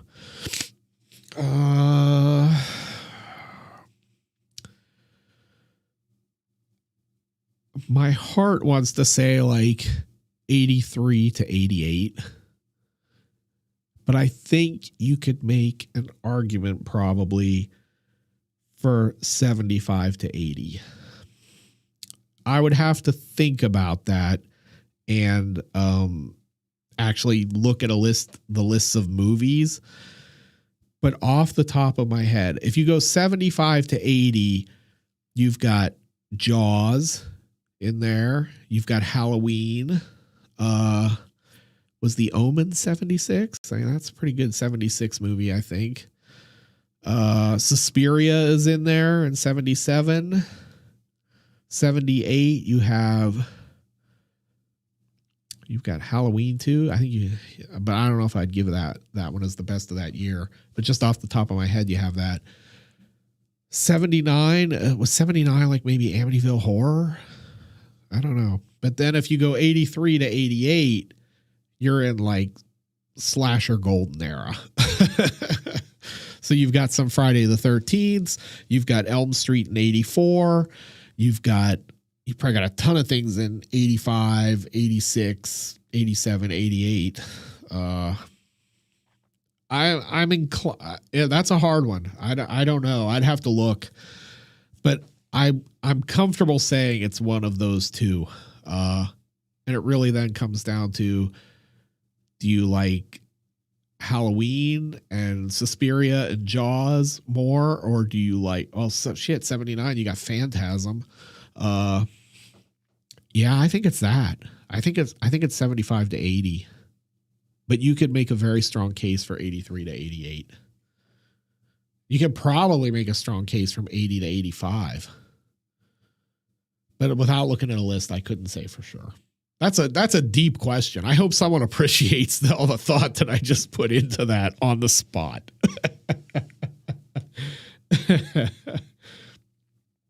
That was a lot of thinking. Yeah, Zombie 79. Shit, Dawn of the Dead's in there. Yeah, I think it's that. Like, I think you can make a case for 83 to 88, but I think 75 to 80 is the one.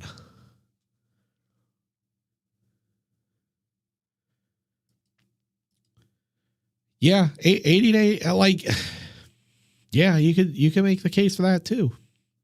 I'm going to say, without looking at lists of movies, that it's 75 to 80. Yep, you got Dawn of the Dead at 78. You've got like Phantasm in there. You've got Suspiria. You've got Halloween. You've got Jaws. You've got Zombie. You've got Suspiria. Like that's a heavy hitters list of movies. That's a big list of classics in that stretch.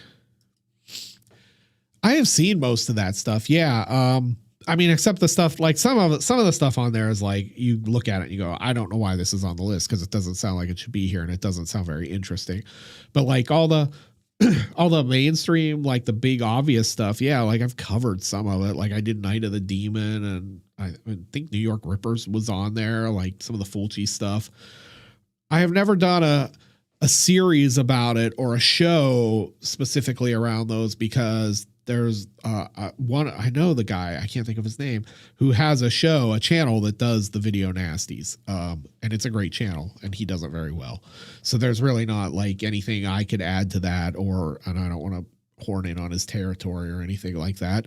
But yeah, like I think that whole video nasty story is interesting, because it's like so insane that they just banned all these movies because they were gory.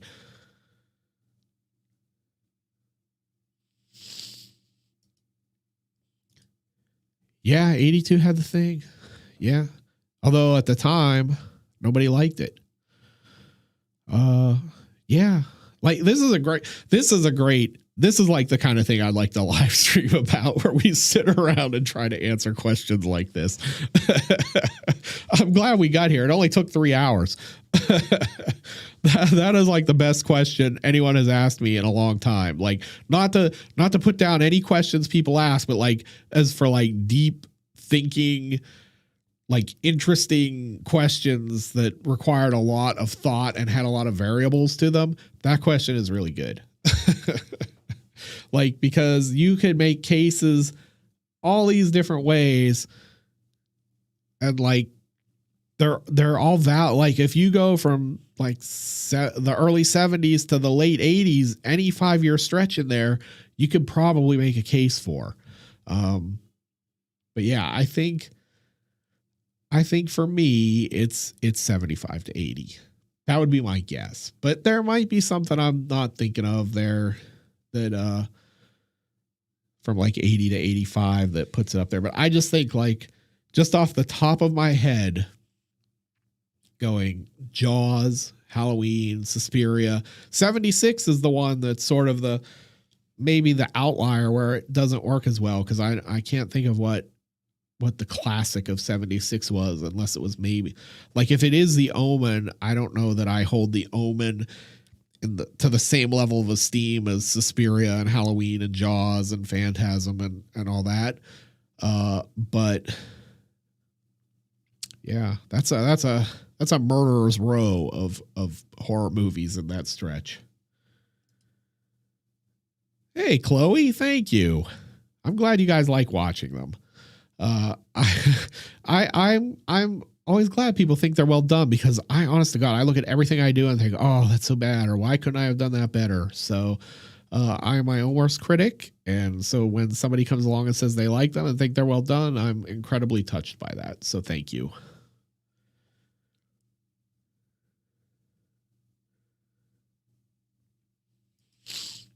Oh yeah, you can't come into my look. You come into my live stream and rattle off a bunch of trash. That's just not gonna fly.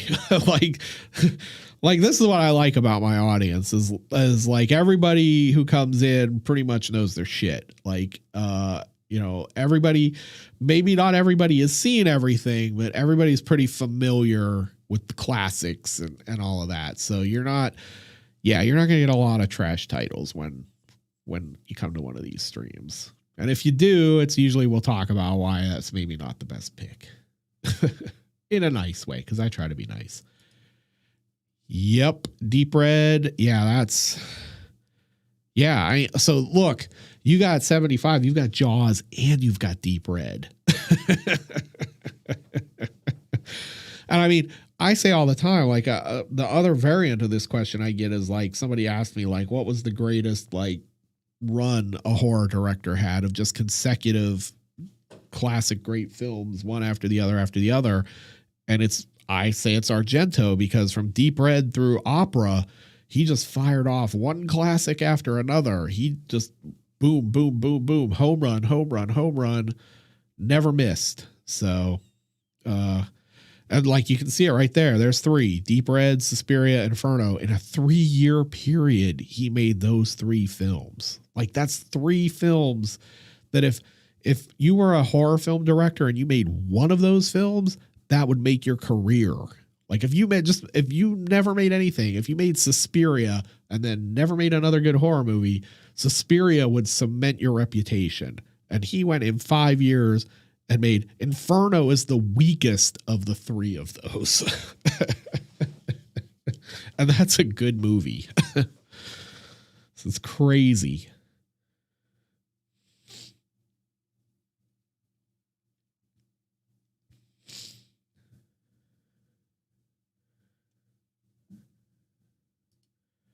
Oh no.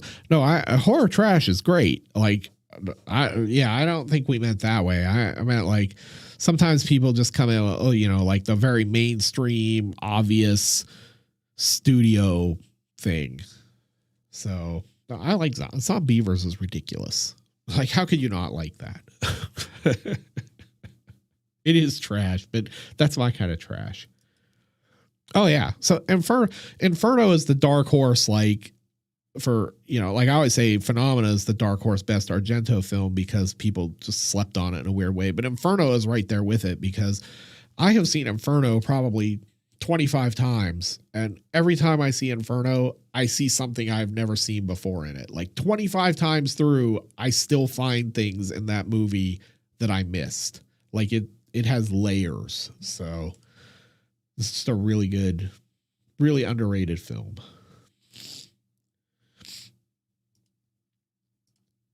That's true. Would be interesting if they did. You guys kill me. Grizzly has almost been on the show 20 times. And I freak out and wimp out every time because I go, it's a PG movie. And I'm like, nobody's going to watch it. And I have wanted to do it 20 different times. Like there have literally been 20 times that I have had Grizzly on the whiteboard and not done it. And it's got Christopher George in it. Yeah, Creepers. It's incredibly underrated. Like Argento for a long time talked about that being his favorite of his films, and then, but a lot of people hate it, and I never know why. So I think it's just fabulous. Creepers it's got Donald Pleasance. It's got the greatest revenge murder in history. It's got Jennifer Connelly. It's crazy setting, great Goblin score. Like, I don't know how people don't love that.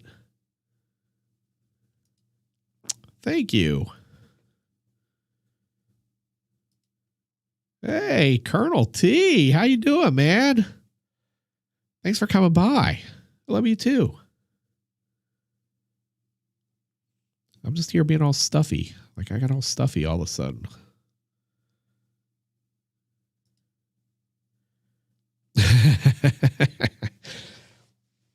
Pimp Hand is my favorite recurring gag I don't want to say it's my favorite other than like hell yeah, but it's right up there. Because I just like saying it. It was never intentional that it would be a recurring thing. I just saw someone get slapped in a movie, and I always think when someone gets slapped, they got pimp handed. And then I started to realize like every Italian movie from the 80s has someone getting slapped repeatedly. And so now when a movie doesn't have pimp hand in it, I'm like, somebody's going to be disappointed, and I'm disappointed because I didn't get to say it. Alligator's coming. That's definitely one I will do. I wish I could get Killer Crocodile on disc because I'd love to do that one too. The sequel, Killer Crocodile 2, not Killer Crocodile as well. So yeah, I would love to do that one. Tromaville.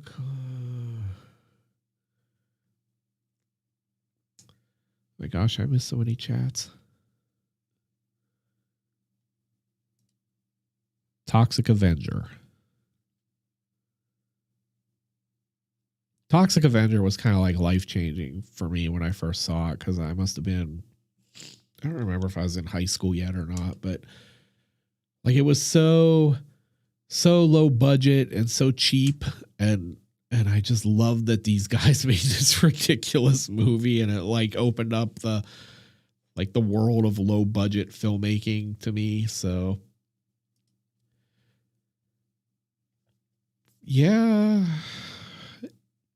if Poltergeist is really the best of 82, then and The Omen is the best of 76, which again, I'm not sure. It may not be 76. I'm just doing that off the top of my head. Then that's pretty close. Depending on what 84, so what's 83, 84 would have to be what, Elm Street? I don't know what 85 is though. I mean, if it were up to me, 85 would probably be Demons.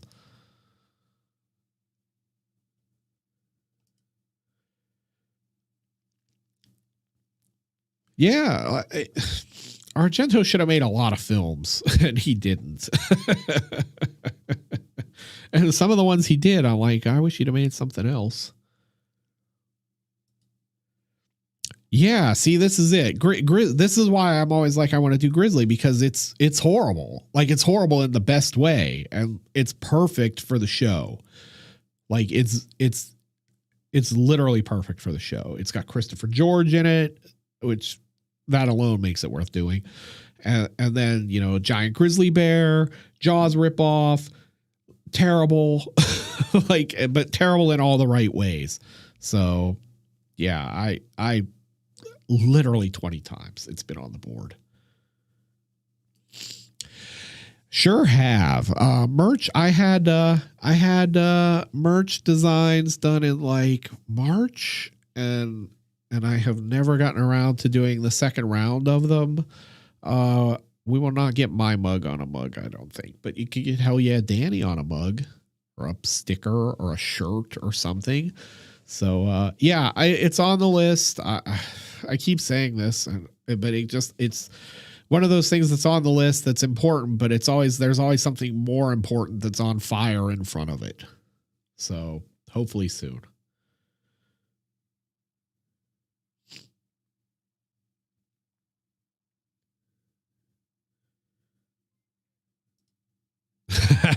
There's a selling point for 76, Shogun sadism.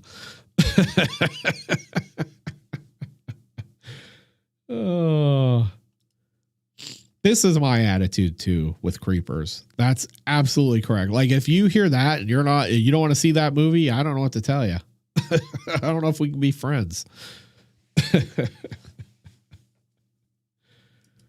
Tons of maggots, beautiful scenery, an Argento daughter getting decapitated. What more could you ask for?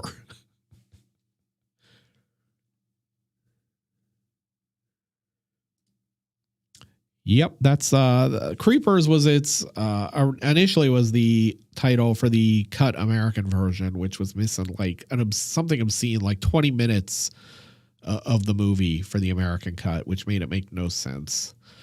But a lot of people still remember it as Creepers. So it gets called both.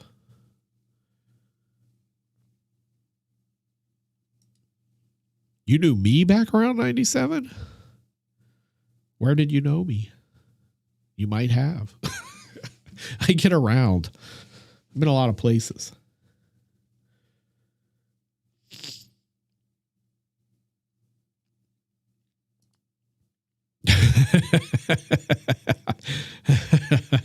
Maybe. I'm not going to argue against it. Life Force? Oh, sure. I'll go with that. Yeah, I just need like I feel like that one needs like a joke image to go with it, maybe, but maybe I'm overthinking that. Do I believe in Sasquatch? I don't, I'm not decided on that. I think that's one of those things like I go like, oh, it would be hard to have something that big exist in today's world with no one knowing it's out there. But then I think there are still huge areas of the country where, that are not developed. I guess that could happen. I've never seen one, but I'm open to the possibility.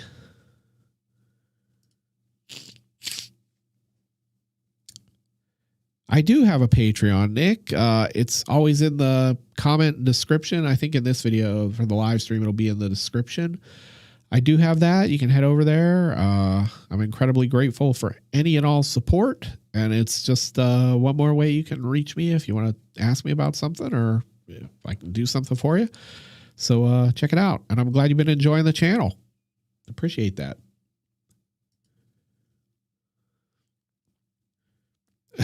Guy, that's might be on the menu. I did procure a copy, and I love the name Guy Incognito. Big Simpsons dork that I am. Yeah, I haven't seen it in a long time, and Nice Fan hooked me up with a copy. I had another viewer offer to send me a copy, which I did not take him up on. I may still actually, because have multiple rips sometimes is good. I haven't seen it in a long time, and I really don't remember much about it. So I think I can get away with doing it, but I don't know how it'll do because it's like one of those movies that only like real hardcore, weird movie people know.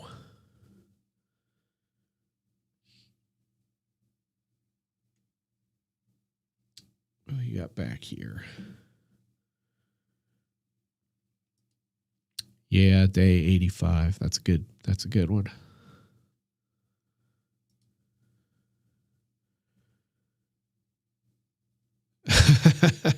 Is that what he didn't win? I know when Paul was on with me, he won and he was supposed to get the part in the Trauma film, the death scene, and he actually ended up going and doing special effects. So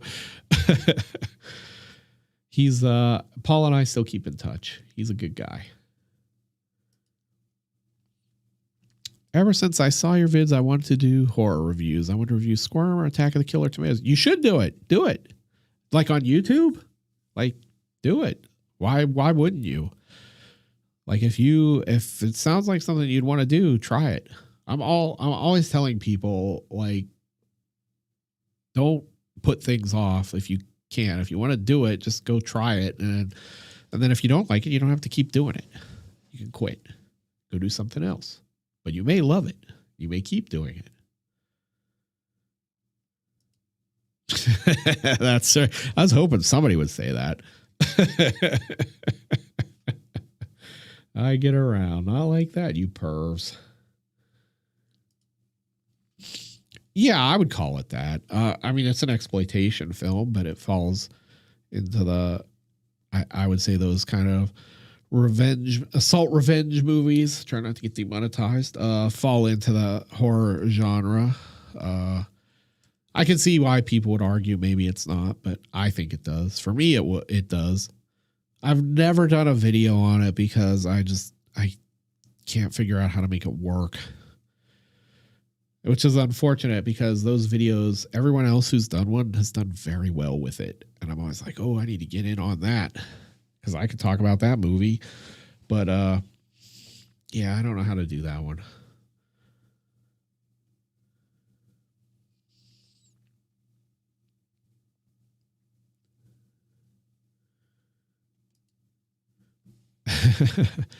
I like Rob. I'm interested to see what he does with it. I don't have like this. I like the Munsters, but I don't have this huge like level of affection for them, like a super fan type thing. Like when he did Halloween, like loving Halloween so much, I had like a lot more of a sort of a reaction investment to hearing news that he was going to do it. Whereas the Munsters, I'm like, oh, that could be okay. And if it's not, it's not going to like bug me.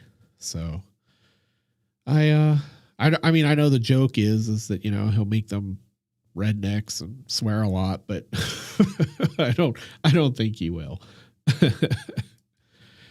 Yes, I like From Beyond, and that's like the episode that I wanted to do that like has never happened, because literally the week I was going to buy the disc to do it, it went out of print and went up to like some obscene amount of money. Like the out of print. Last time I talked about this, I said, oh, it went up or it got really expensive. And people were like, no, here it is for $16, but it's region B. And I don't have a ripper that can rip region free discs or a player even anymore. But, yeah, so I need the region 1 disc, and those were going for like $70 or $80, and I'm just not paying $70 or $80 for From Beyond to do it on the show. So, if some point it gets a re-release or comes down in price, I'd love to do it. But until then, it's kind of like not going to happen.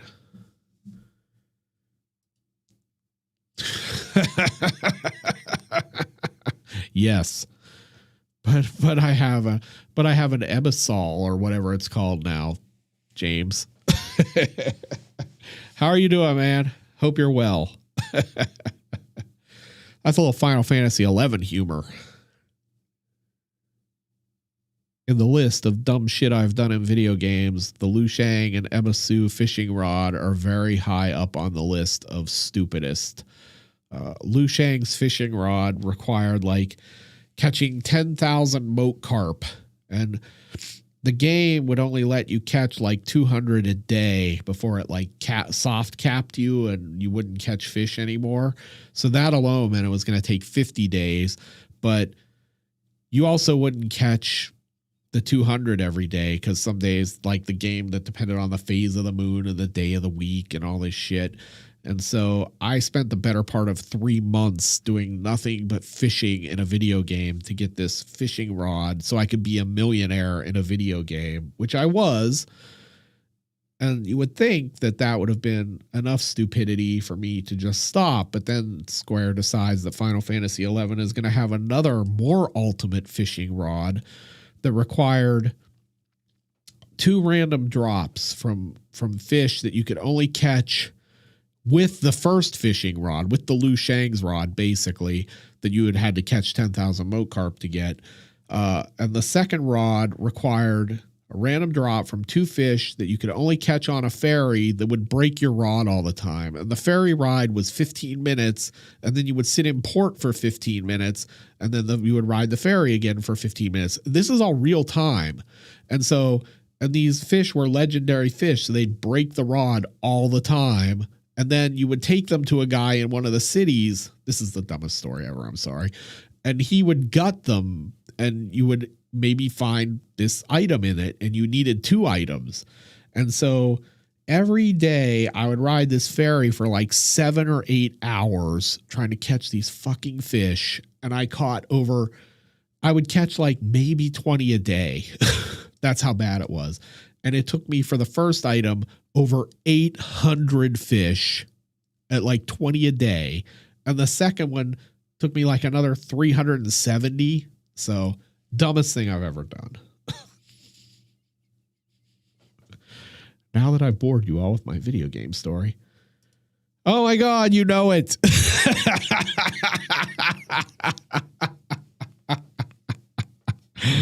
Oh, you know it.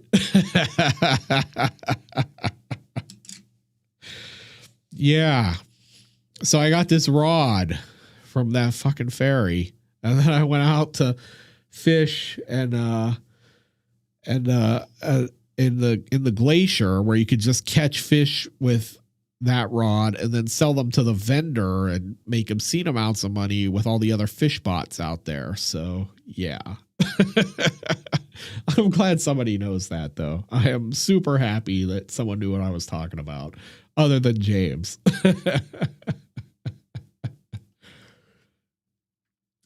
Oh.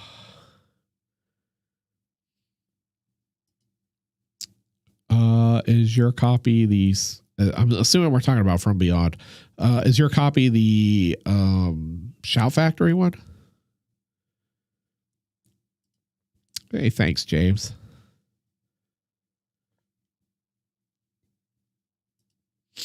Lord of Illinois. I'm guessing that's Lord of Illusions. I like Lord of Illusions, actually.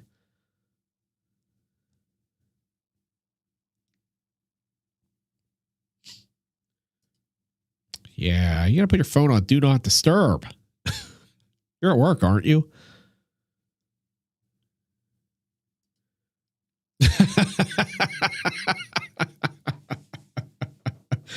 Don't gift it.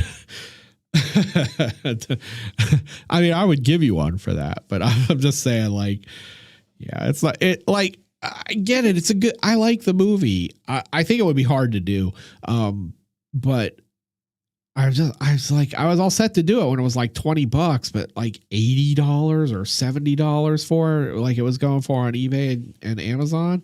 It's like, no, I can't do that. John, I am so with you. I played PS2 and then I went to 360 and then I played PC. I literally have every job except Bard and Dragoon at 99. Like the biggest hardcore Final Fantasy 11 nerd, just played obsessively for years. I will be on my deathbed going like, oh, I wish I had played like a year less of Final Fantasy 11. And I won't be like a year less of like linear time. I mean, like I will wish I had played like 365 days of my life that I spent playing the game, 24 hours less.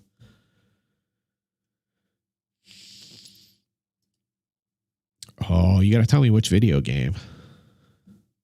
You can't just drop like, you can't just flex like that and not tell me what game.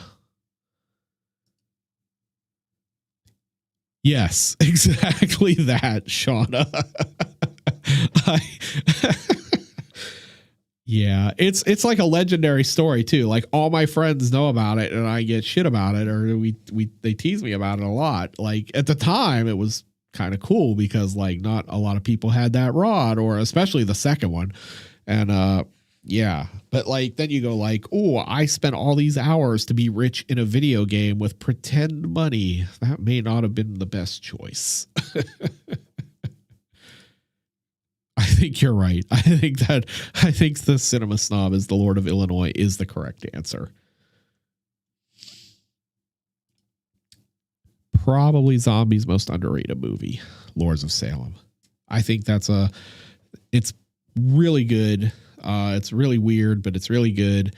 And it's the one where I feel like he, like writing wise, doesn't ruin it. Somebody asked me about Spooky Rice. Oh, there it is. I have indeed. Spooky's given me a couple shout outs over like the last year. I love Spooky. Spooky's my homeboy. My homie. He is his channel growth is just phenomenal. Like he is so good at what he does, and he is just like I found Spooky. I think he had like 20,000 subs. Like I had just started, and he had been around for a little bit longer than I had, and I saw the show, like it popped up in the algorithm on the homepage for me one day, and I'm like, "What's this? Spooky Rice, Disturbing Breakdowns? This sounds like my kind of jam." And I went over there, and like I've been a fan ever since. And he's a guy that I would love to do something with him, because I think it would be hilarious, because we like the same kind of messed up movies, but we both like video games, and like there's like when he makes Yakuza jokes, I know exactly what he's talking about because I play those games. And when he makes Danganronpa jokes, I know exactly what he's talking about because I play those games. Yet I'm old enough to be Spooky's dad. so I think that would be like fun to do a video because there's this huge age difference between us, but like we have things like a lot of common nerdy interests. So, but yeah, I'm a big fan of him. He does really good work.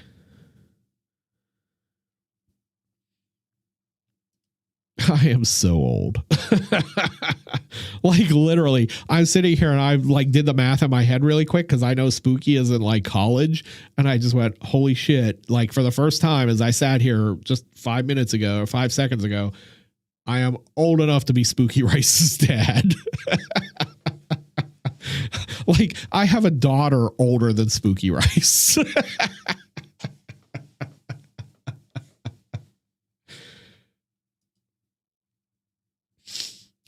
Yeah, Spooky is interesting, like because I don't know him in a personal sense. Like we comment, like I will comment on his videos and he will heart them, and sometimes he'll pin them, and he's like mentioned me in a few videos, and I feel very special because I'm like one of his only Instagram friends.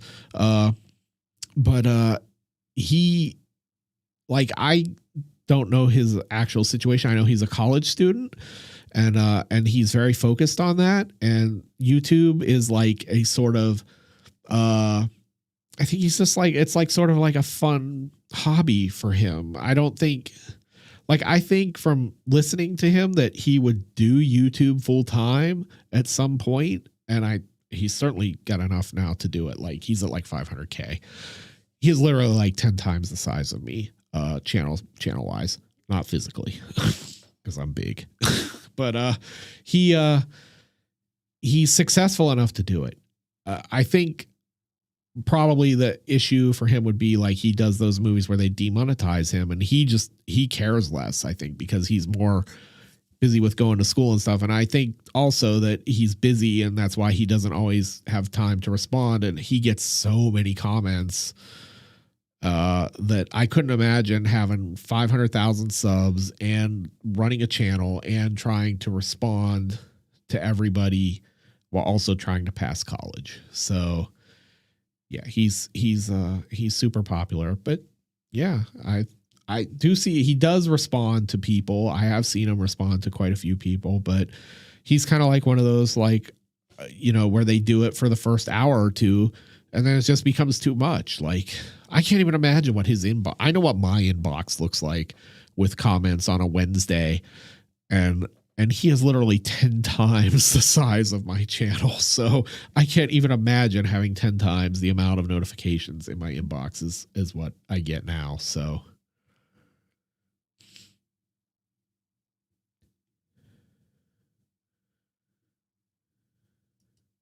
I have not. Spooky. I don't think so, but I don't know, maybe some of those years in my 20s are a little bit of a blur, so anything's possible. I'd be very proud if he was. He's successful. He's more successful than me.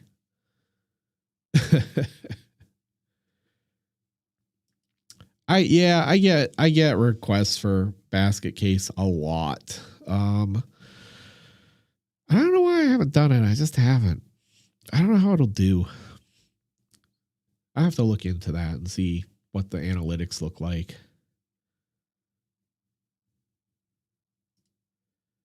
I think it would be worse to be stuck in Silent Hill, Jacques. I'll tell you why. I think a lifetime of watching zombie movies has prepared me to cope with Raccoon City.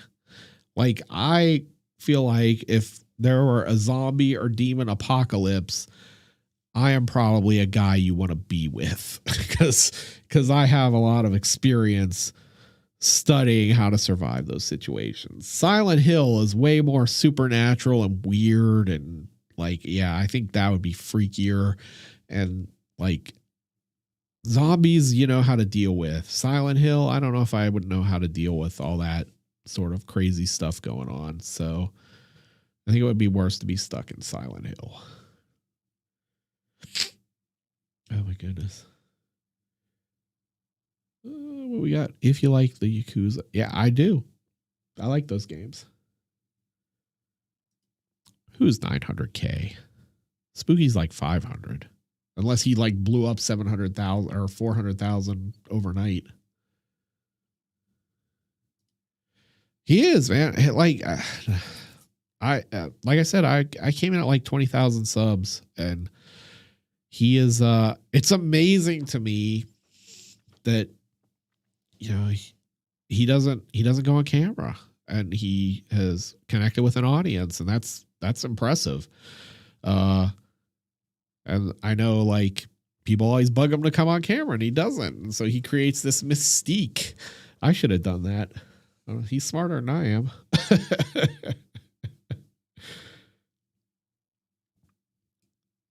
Yeah, but yes, Spooky's legit. Like it's horror YouTube. There's some good guys making content on this platform, and it's like I said, it's unfortunate that YouTube hates us all so much. You got horrible reviews. You got Cinema's Underbelly. You've got Piz. You've got the Bloodbath and Beyond guys. You've got Spooky. You got Dead Meat, Found Flicks, Stitched Together Picks. I'm probably forgetting like 30 guys. Mr. Meat Hook. You got like a lot of, like, if you like horror movies, there's a lot of stuff to watch. And then you've got Spooky Astronaut. You got the ladies. You got Spooky Astronauts. You got Possessed by Horror. Like it's unfortunate the platform just does everything they can to kill our content. Pretty much, Shauna. Pretty much. There are probably whole years of my 20s I don't remember.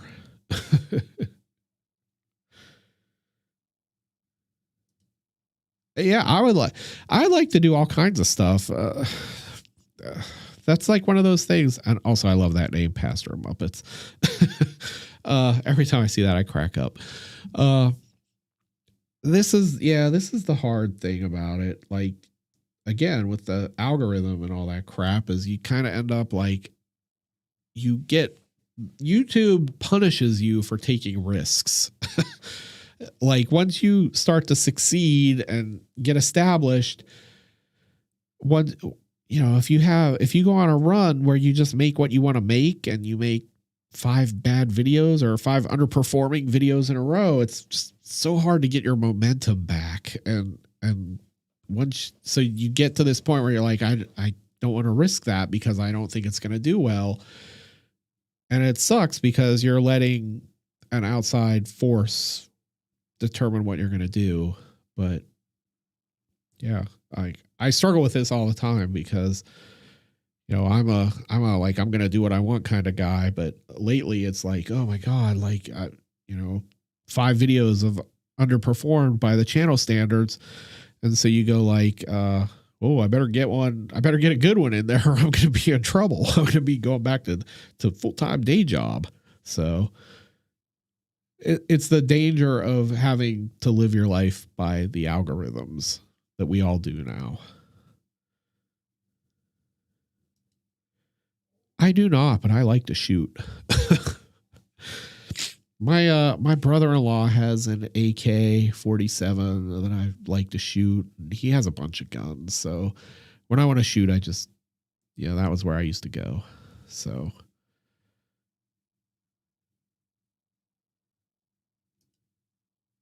what about Parasite Eve? I like Parasite Eve. Do you ever see the movie?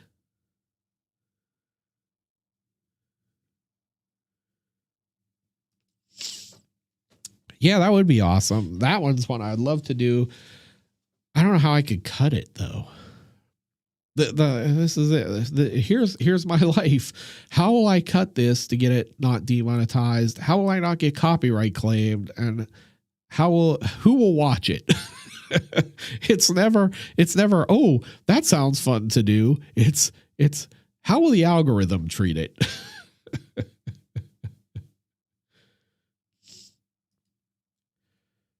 Yeah, there's a lot of guys who don't. And that's like one of those funny myths. People are like, oh, if you don't go on camera, your channel, you'll never make it, blah, blah, blah. And there's like huge channels where people don't go on camera.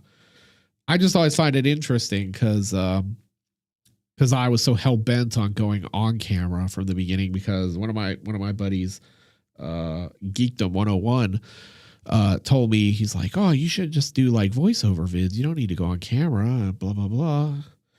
And I was like, yeah, that's a good idea. That makes my life easier. And I'm like, makes my life easier. I need to do the exact opposite of that, because that's how I am. But yeah, my life would be easier editing wise if I didn't go on camera. But I think the challenge for channels like mine and Spookies with not going on camera is, like, when I go on camera, it allows me to cut to me. So I break up the movie footage, so it feels like it's less likely to get copyright claimed, because if I just do solid movie footage all the way through, that's more and more footage, and more footage, it just increases my likelihood of getting claimed. So when I break it up a little bit, it always, like, there's no proof of that being true, but it feels right. So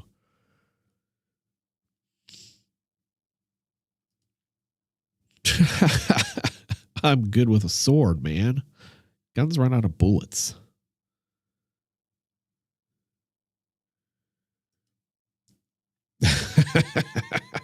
The glorious beard. Yeah. I'm not feeling very glorious right now. It really needs a trim. It's out of control. Yeah, that's a thing I've talked about doing a lot, like in the past 2 weeks. I really thought like I could do things like just cut clips out and do that. It's just more editing. So that's definitely something I would consider doing once I actually hire an editor, where I can either ask them to take out certain clips and do that, or I can just hand the main edit over to them and then I can go through and find that. It's just like, now it's just one more thing that, yeah, it's another hour out of my day. Well, who doesn't? I mean, really.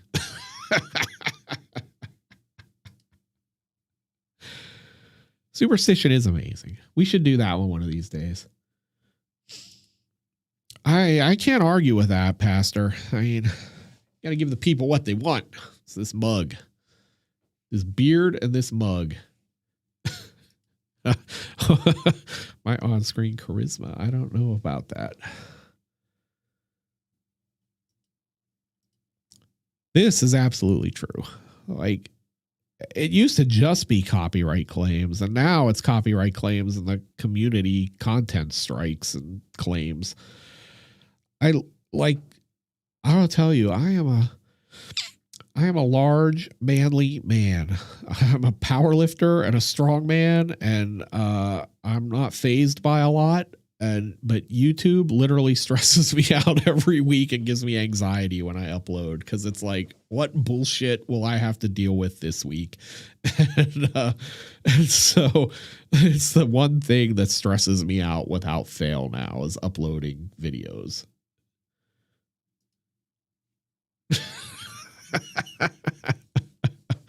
I don't know what a Pure Flix is, so I'm gonna go Hallmark.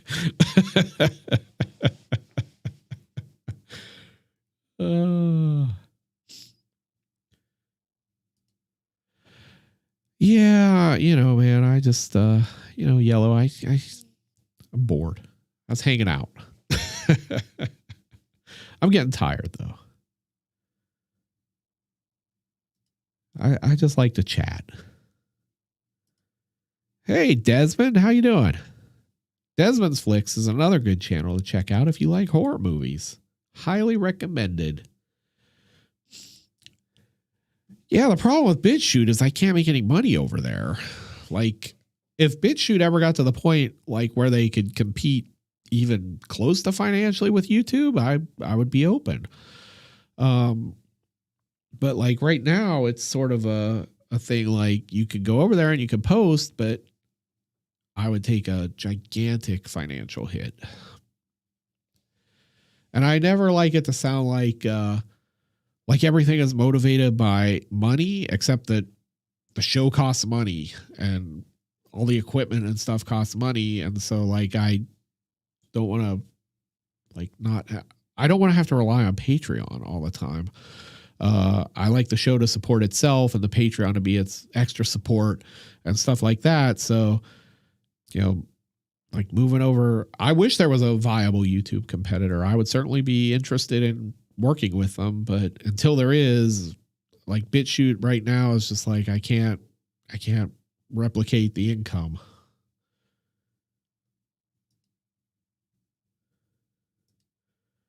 Man, if I reviewed Hallmark films, it would be hilarious. I'd make that shit funny.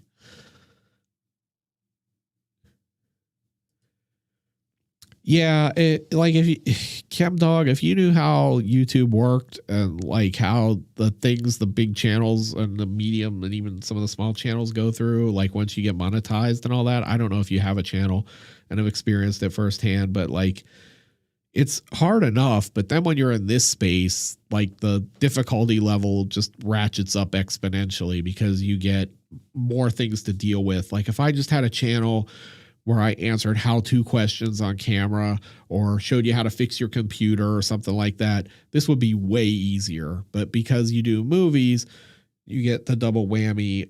You get automatically the copyright issue. And then because you do horror movies, you get the copyright issue and the stupid, community guidelines issues. So it's just a constant, like, bunch of shit to deal with.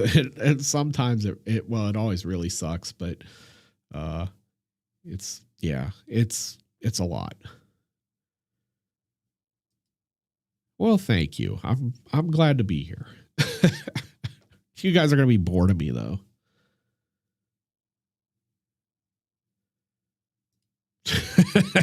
Let's go to the bore card. You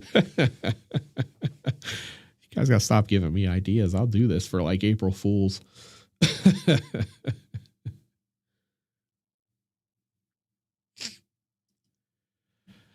Yeah, like, so this is like funny, Pastor, because, like I love that stuff. I love Asian action cinema and all that almost as much as I love horror. And I would have to make a second channel.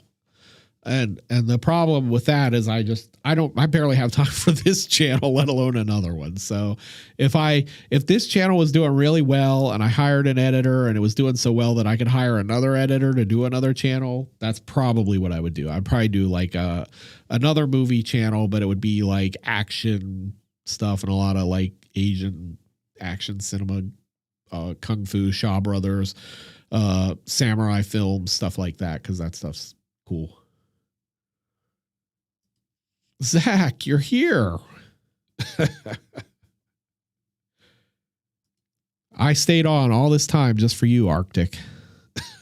I hope you appreciate that. Thank you. I try to make Wednesday talk. Wednesday is just not a good day. That's why I picked it though. Cause like when I started, I'm like, so when I started, I was like, oh, I need a day. And I'm like, Monday's no good because who wants to work all weekend to get the video up on a Monday? And I'm like, I can't do Friday because I'm like, Friday's good because people are at the office and they're like not doing anything. So they're watching YouTube. And I'm like, but James releases on Friday. So I'm like, I can't do that. So Wednesday it was. Oh, Jonathan Doe is here. Hey, man, how are you doing? Yeah, all of my videos are age restricted at this point. Yeah. So, like, all of yours are age restricted. They've age restricted some of mine, too. And it's always funny, the ones they age restrict, because they're never the worst ones, which always like makes me laugh because I'm like, why this one? And then Spooky got a community strike for August Underground, so he couldn't post for a week. I think we're all doomed. Make your money while you can, because we're not going to be here in 5 years on this platform. Oh, man.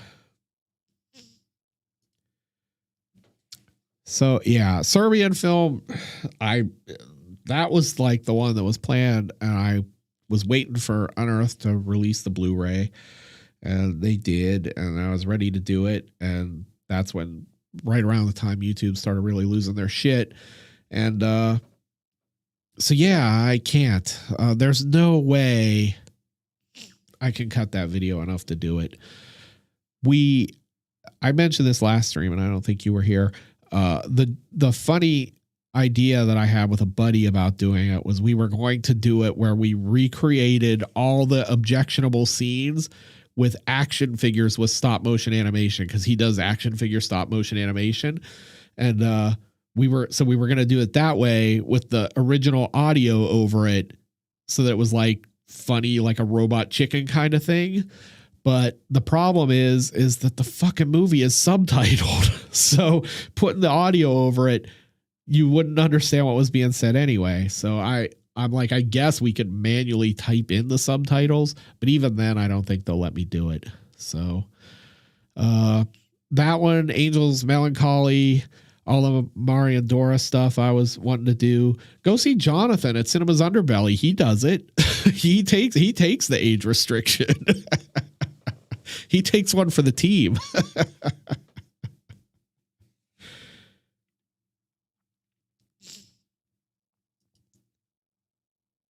I'm running out of gas, Matthew. Has it been 4 hours? Oh, holy shit. I didn't realize it had been 4 hours. Last time I looked, it was like an hour and a half. Yeah, I have Slaughter High here. I bought it and I was going to do it, and then I didn't realize at the time that Vestron, it's a Vestron video release. Vestron is Lionsgate, and Lionsgate is the worst, who copyright claims everything. So I haven't done it because I want to deal with that. Like, I think with Lionsgate that I could like cut around what they're going to claim. The problem is it's going to require multiple uploads to figure that out, because they only tell you one thing at a time. But my bigger idea is just like, I have some sponsorship offers probably for November and December coming. And if someone like one of those companies comes through and wants to sponsor a video, I will just do a movie like Slaughter High that would get copyright claimed, because I won't care, because they'll just basically pay the ad revenue anyway through the sponsorship. So it won't matter if it gets claimed. And also, because I'm a vindictive dick, I will put more gore into it so that Lionsgate can't get the money either.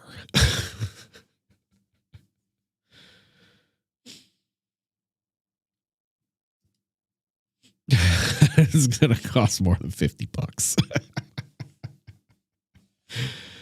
I mean, I would do it for free, but I don't think it's getting up on the site. No, I have not, Jacques. I have not seen the Spirit remake yet. I don't know why. It's going to be a special. I have to work up to it. What are you laughing at, Bad? Are you laughing at my vindictiveness?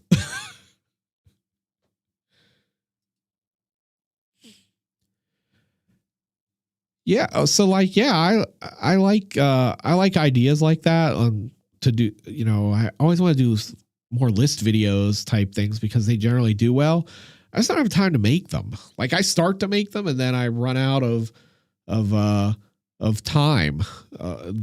Cause I have to do a sick flick every week, and it's like, it takes me 6 weeks to edit a list video. And then by the time I'm done, I'm like, I don't even want to do this anymore. So again, if I get an editor, the goal, and I am getting an editor, probably before the end of the year, the goal is to then be able to get out like 6 videos a month or 7 videos a month and have like the sick flicks, and then have like a couple different things just to kind of see what other things people are interested in.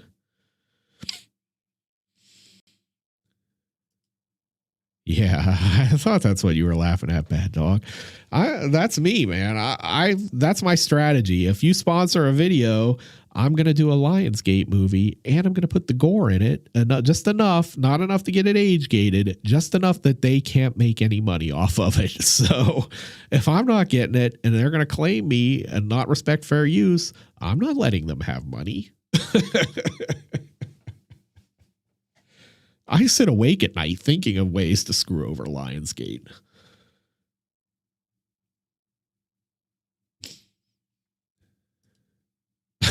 Well, thank you, Gary. I appreciate that.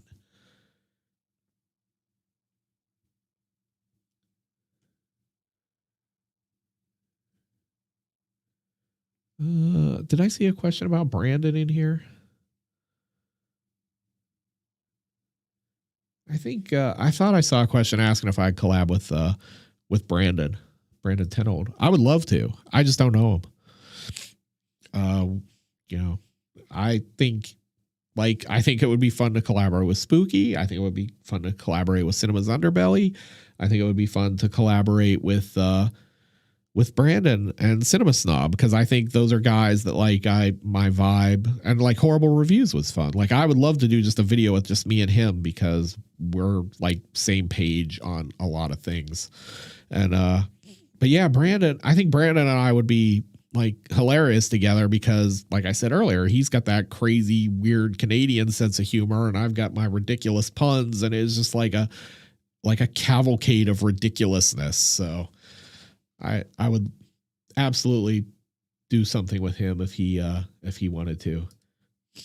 I would do that too. They're way bigger than me, so I like those guys too. So like this is the funny thing. Like I watch more YouTube than TV. I'm a big YouTube consumer. Like I watch a lot of channels, and I try to stay up on what people are doing on the platform because I'm interested in it. And like, I have a channel, so I pay attention. Collabs are just a little bit hard for me because I'm very routine oriented, and I have a routine for how I make every video and how I do everything for the show. And like, whenever you start adding other people into that kind of throws the routine into flux, which often throws me off a little bit. Like I'm not super adaptive to change. But yeah, like, so that makes collaborating a little bit scary for me and hard. Like I can't conceptualize how sometimes it would work, but like with those guys, I can, because it would be similar to what, like Brandon and I would be the same thing, because he sits on a couch, I stand at a podium. We do the same basic show. So I can totally conceptualize how that would work. So yeah, they're phenomenal. Like this is what I mean. There are very talented, smart people on this platform. And so sometimes it's a little daunting for me, because I'm like a moderately smart guy, but and I'm moderately talented, but there are like people who are like way smarter and way more talented than me. So it's like, man, like when you come to YouTube and really want to try to get somewhere, you have to be ready to constantly try to improve every video, which is overwhelming sometimes.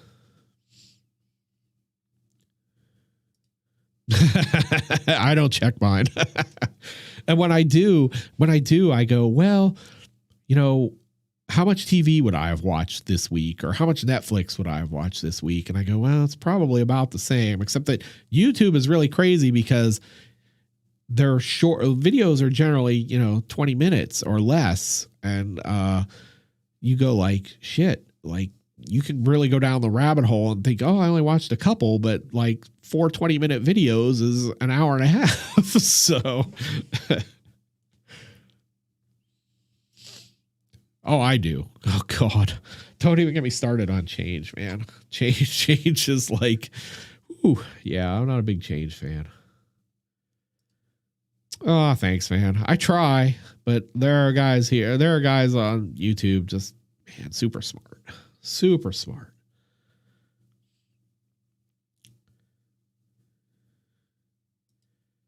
Yeah, it really is. Because like this is the thing I will give them credit for. Like I know we complain about the algorithm a lot, but the algorithm is really good at its job most of the time. Like the misunderstanding a lot of YouTubers have is that the algorithm is supposed to give me an audience, and that's not what it is. The job is to find the right video for the audience. So you need to make the right video for the algorithm to give to an audience, not for them to bring the audience to you. And when it works, YouTube will just show you just a stream of things that look interesting to your, what you're interested in, related to those topics. And it's easy. Like, I can go onto the homepage some days and just make a queue of like 20 videos that I think I should watch that look like they would appeal to me. Now, granted, there are days where I'll go and they'll give me 25 videos on the homepage that are all things I've either A, already seen, or B, not interested in.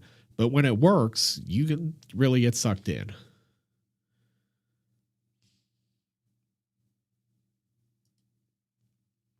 I saw you post about that. Yeah. You guys are like doing like an hour each.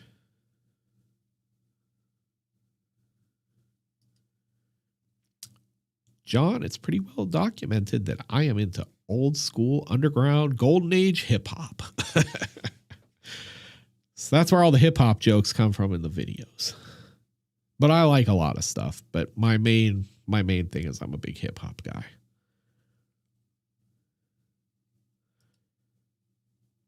The highest, like how much did I smoke?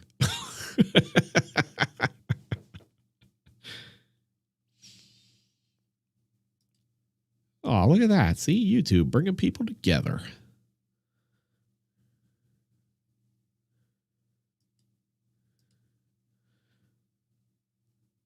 Oh, good. Yeah, I know guys do those. I've never done one. What are you going to do? Are you like, do you have a topic?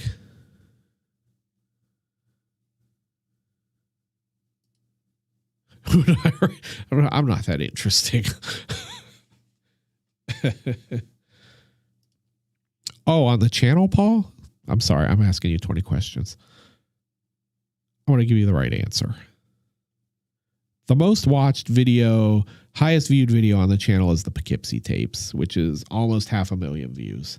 And then Cannibal Ferox has like 400 and some thousand. And then the funny thing about the channel is like, that's good and bad, is that like I have 140 some videos and only like 8 of them have more than 100,000 views. So I'm very consistent. Like the videos all do consistently a decent number of views. I don't have a bunch of like viral videos or one video that put up like 6 million views and the rest of my videos tanked.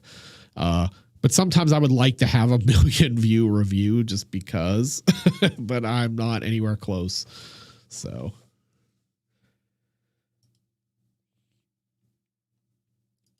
Hey, Evil Doughboy. Thank you.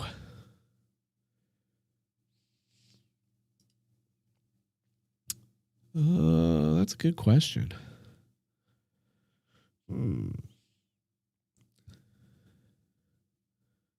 Boy, I don't know. Tempted to say people under the stairs. Because people really have come around to love New Nightmare. Yeah, I guess I'd go with people under the stairs. That's a tough one.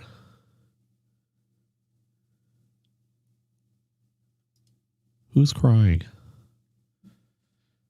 My eyes are red.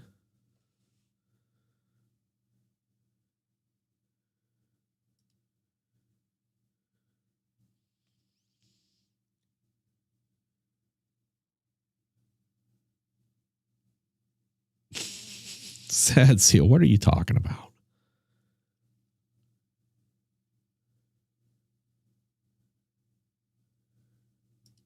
Oh, yeah, that might be. You're right. I forgot about that one. Zakes Mokai is creepy in that movie.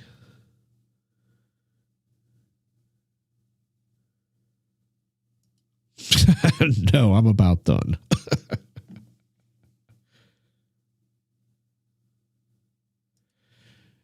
Yeah, years ago, on a crappy bootleg.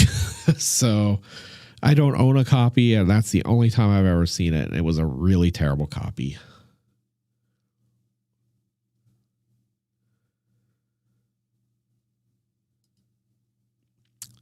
Is the Roach one in that one with E.G. Marshall?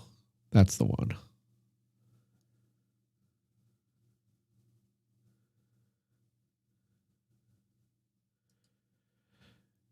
Well, thank you, Brandon. You might see some more. I don't know. It's some species that review didn't do very well, so probably some more full moon at some point, but I'm not sure when.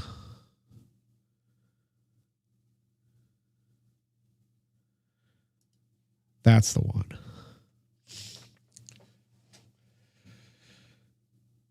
All right, guys. I have run out of gas. I want to thank you all for coming to hang out with me. It was great. I did not intend to stay for this long. New video coming Wednesday. Lots of stuff coming after that. Maybe we'll do a stream for Halloween. That's my tentative plan. So thank you all for coming. You made my birthday weekend special. I appreciate that. Thanks for all the super chats and support and great questions and conversation. And I will see you guys again soon. All right. Good night.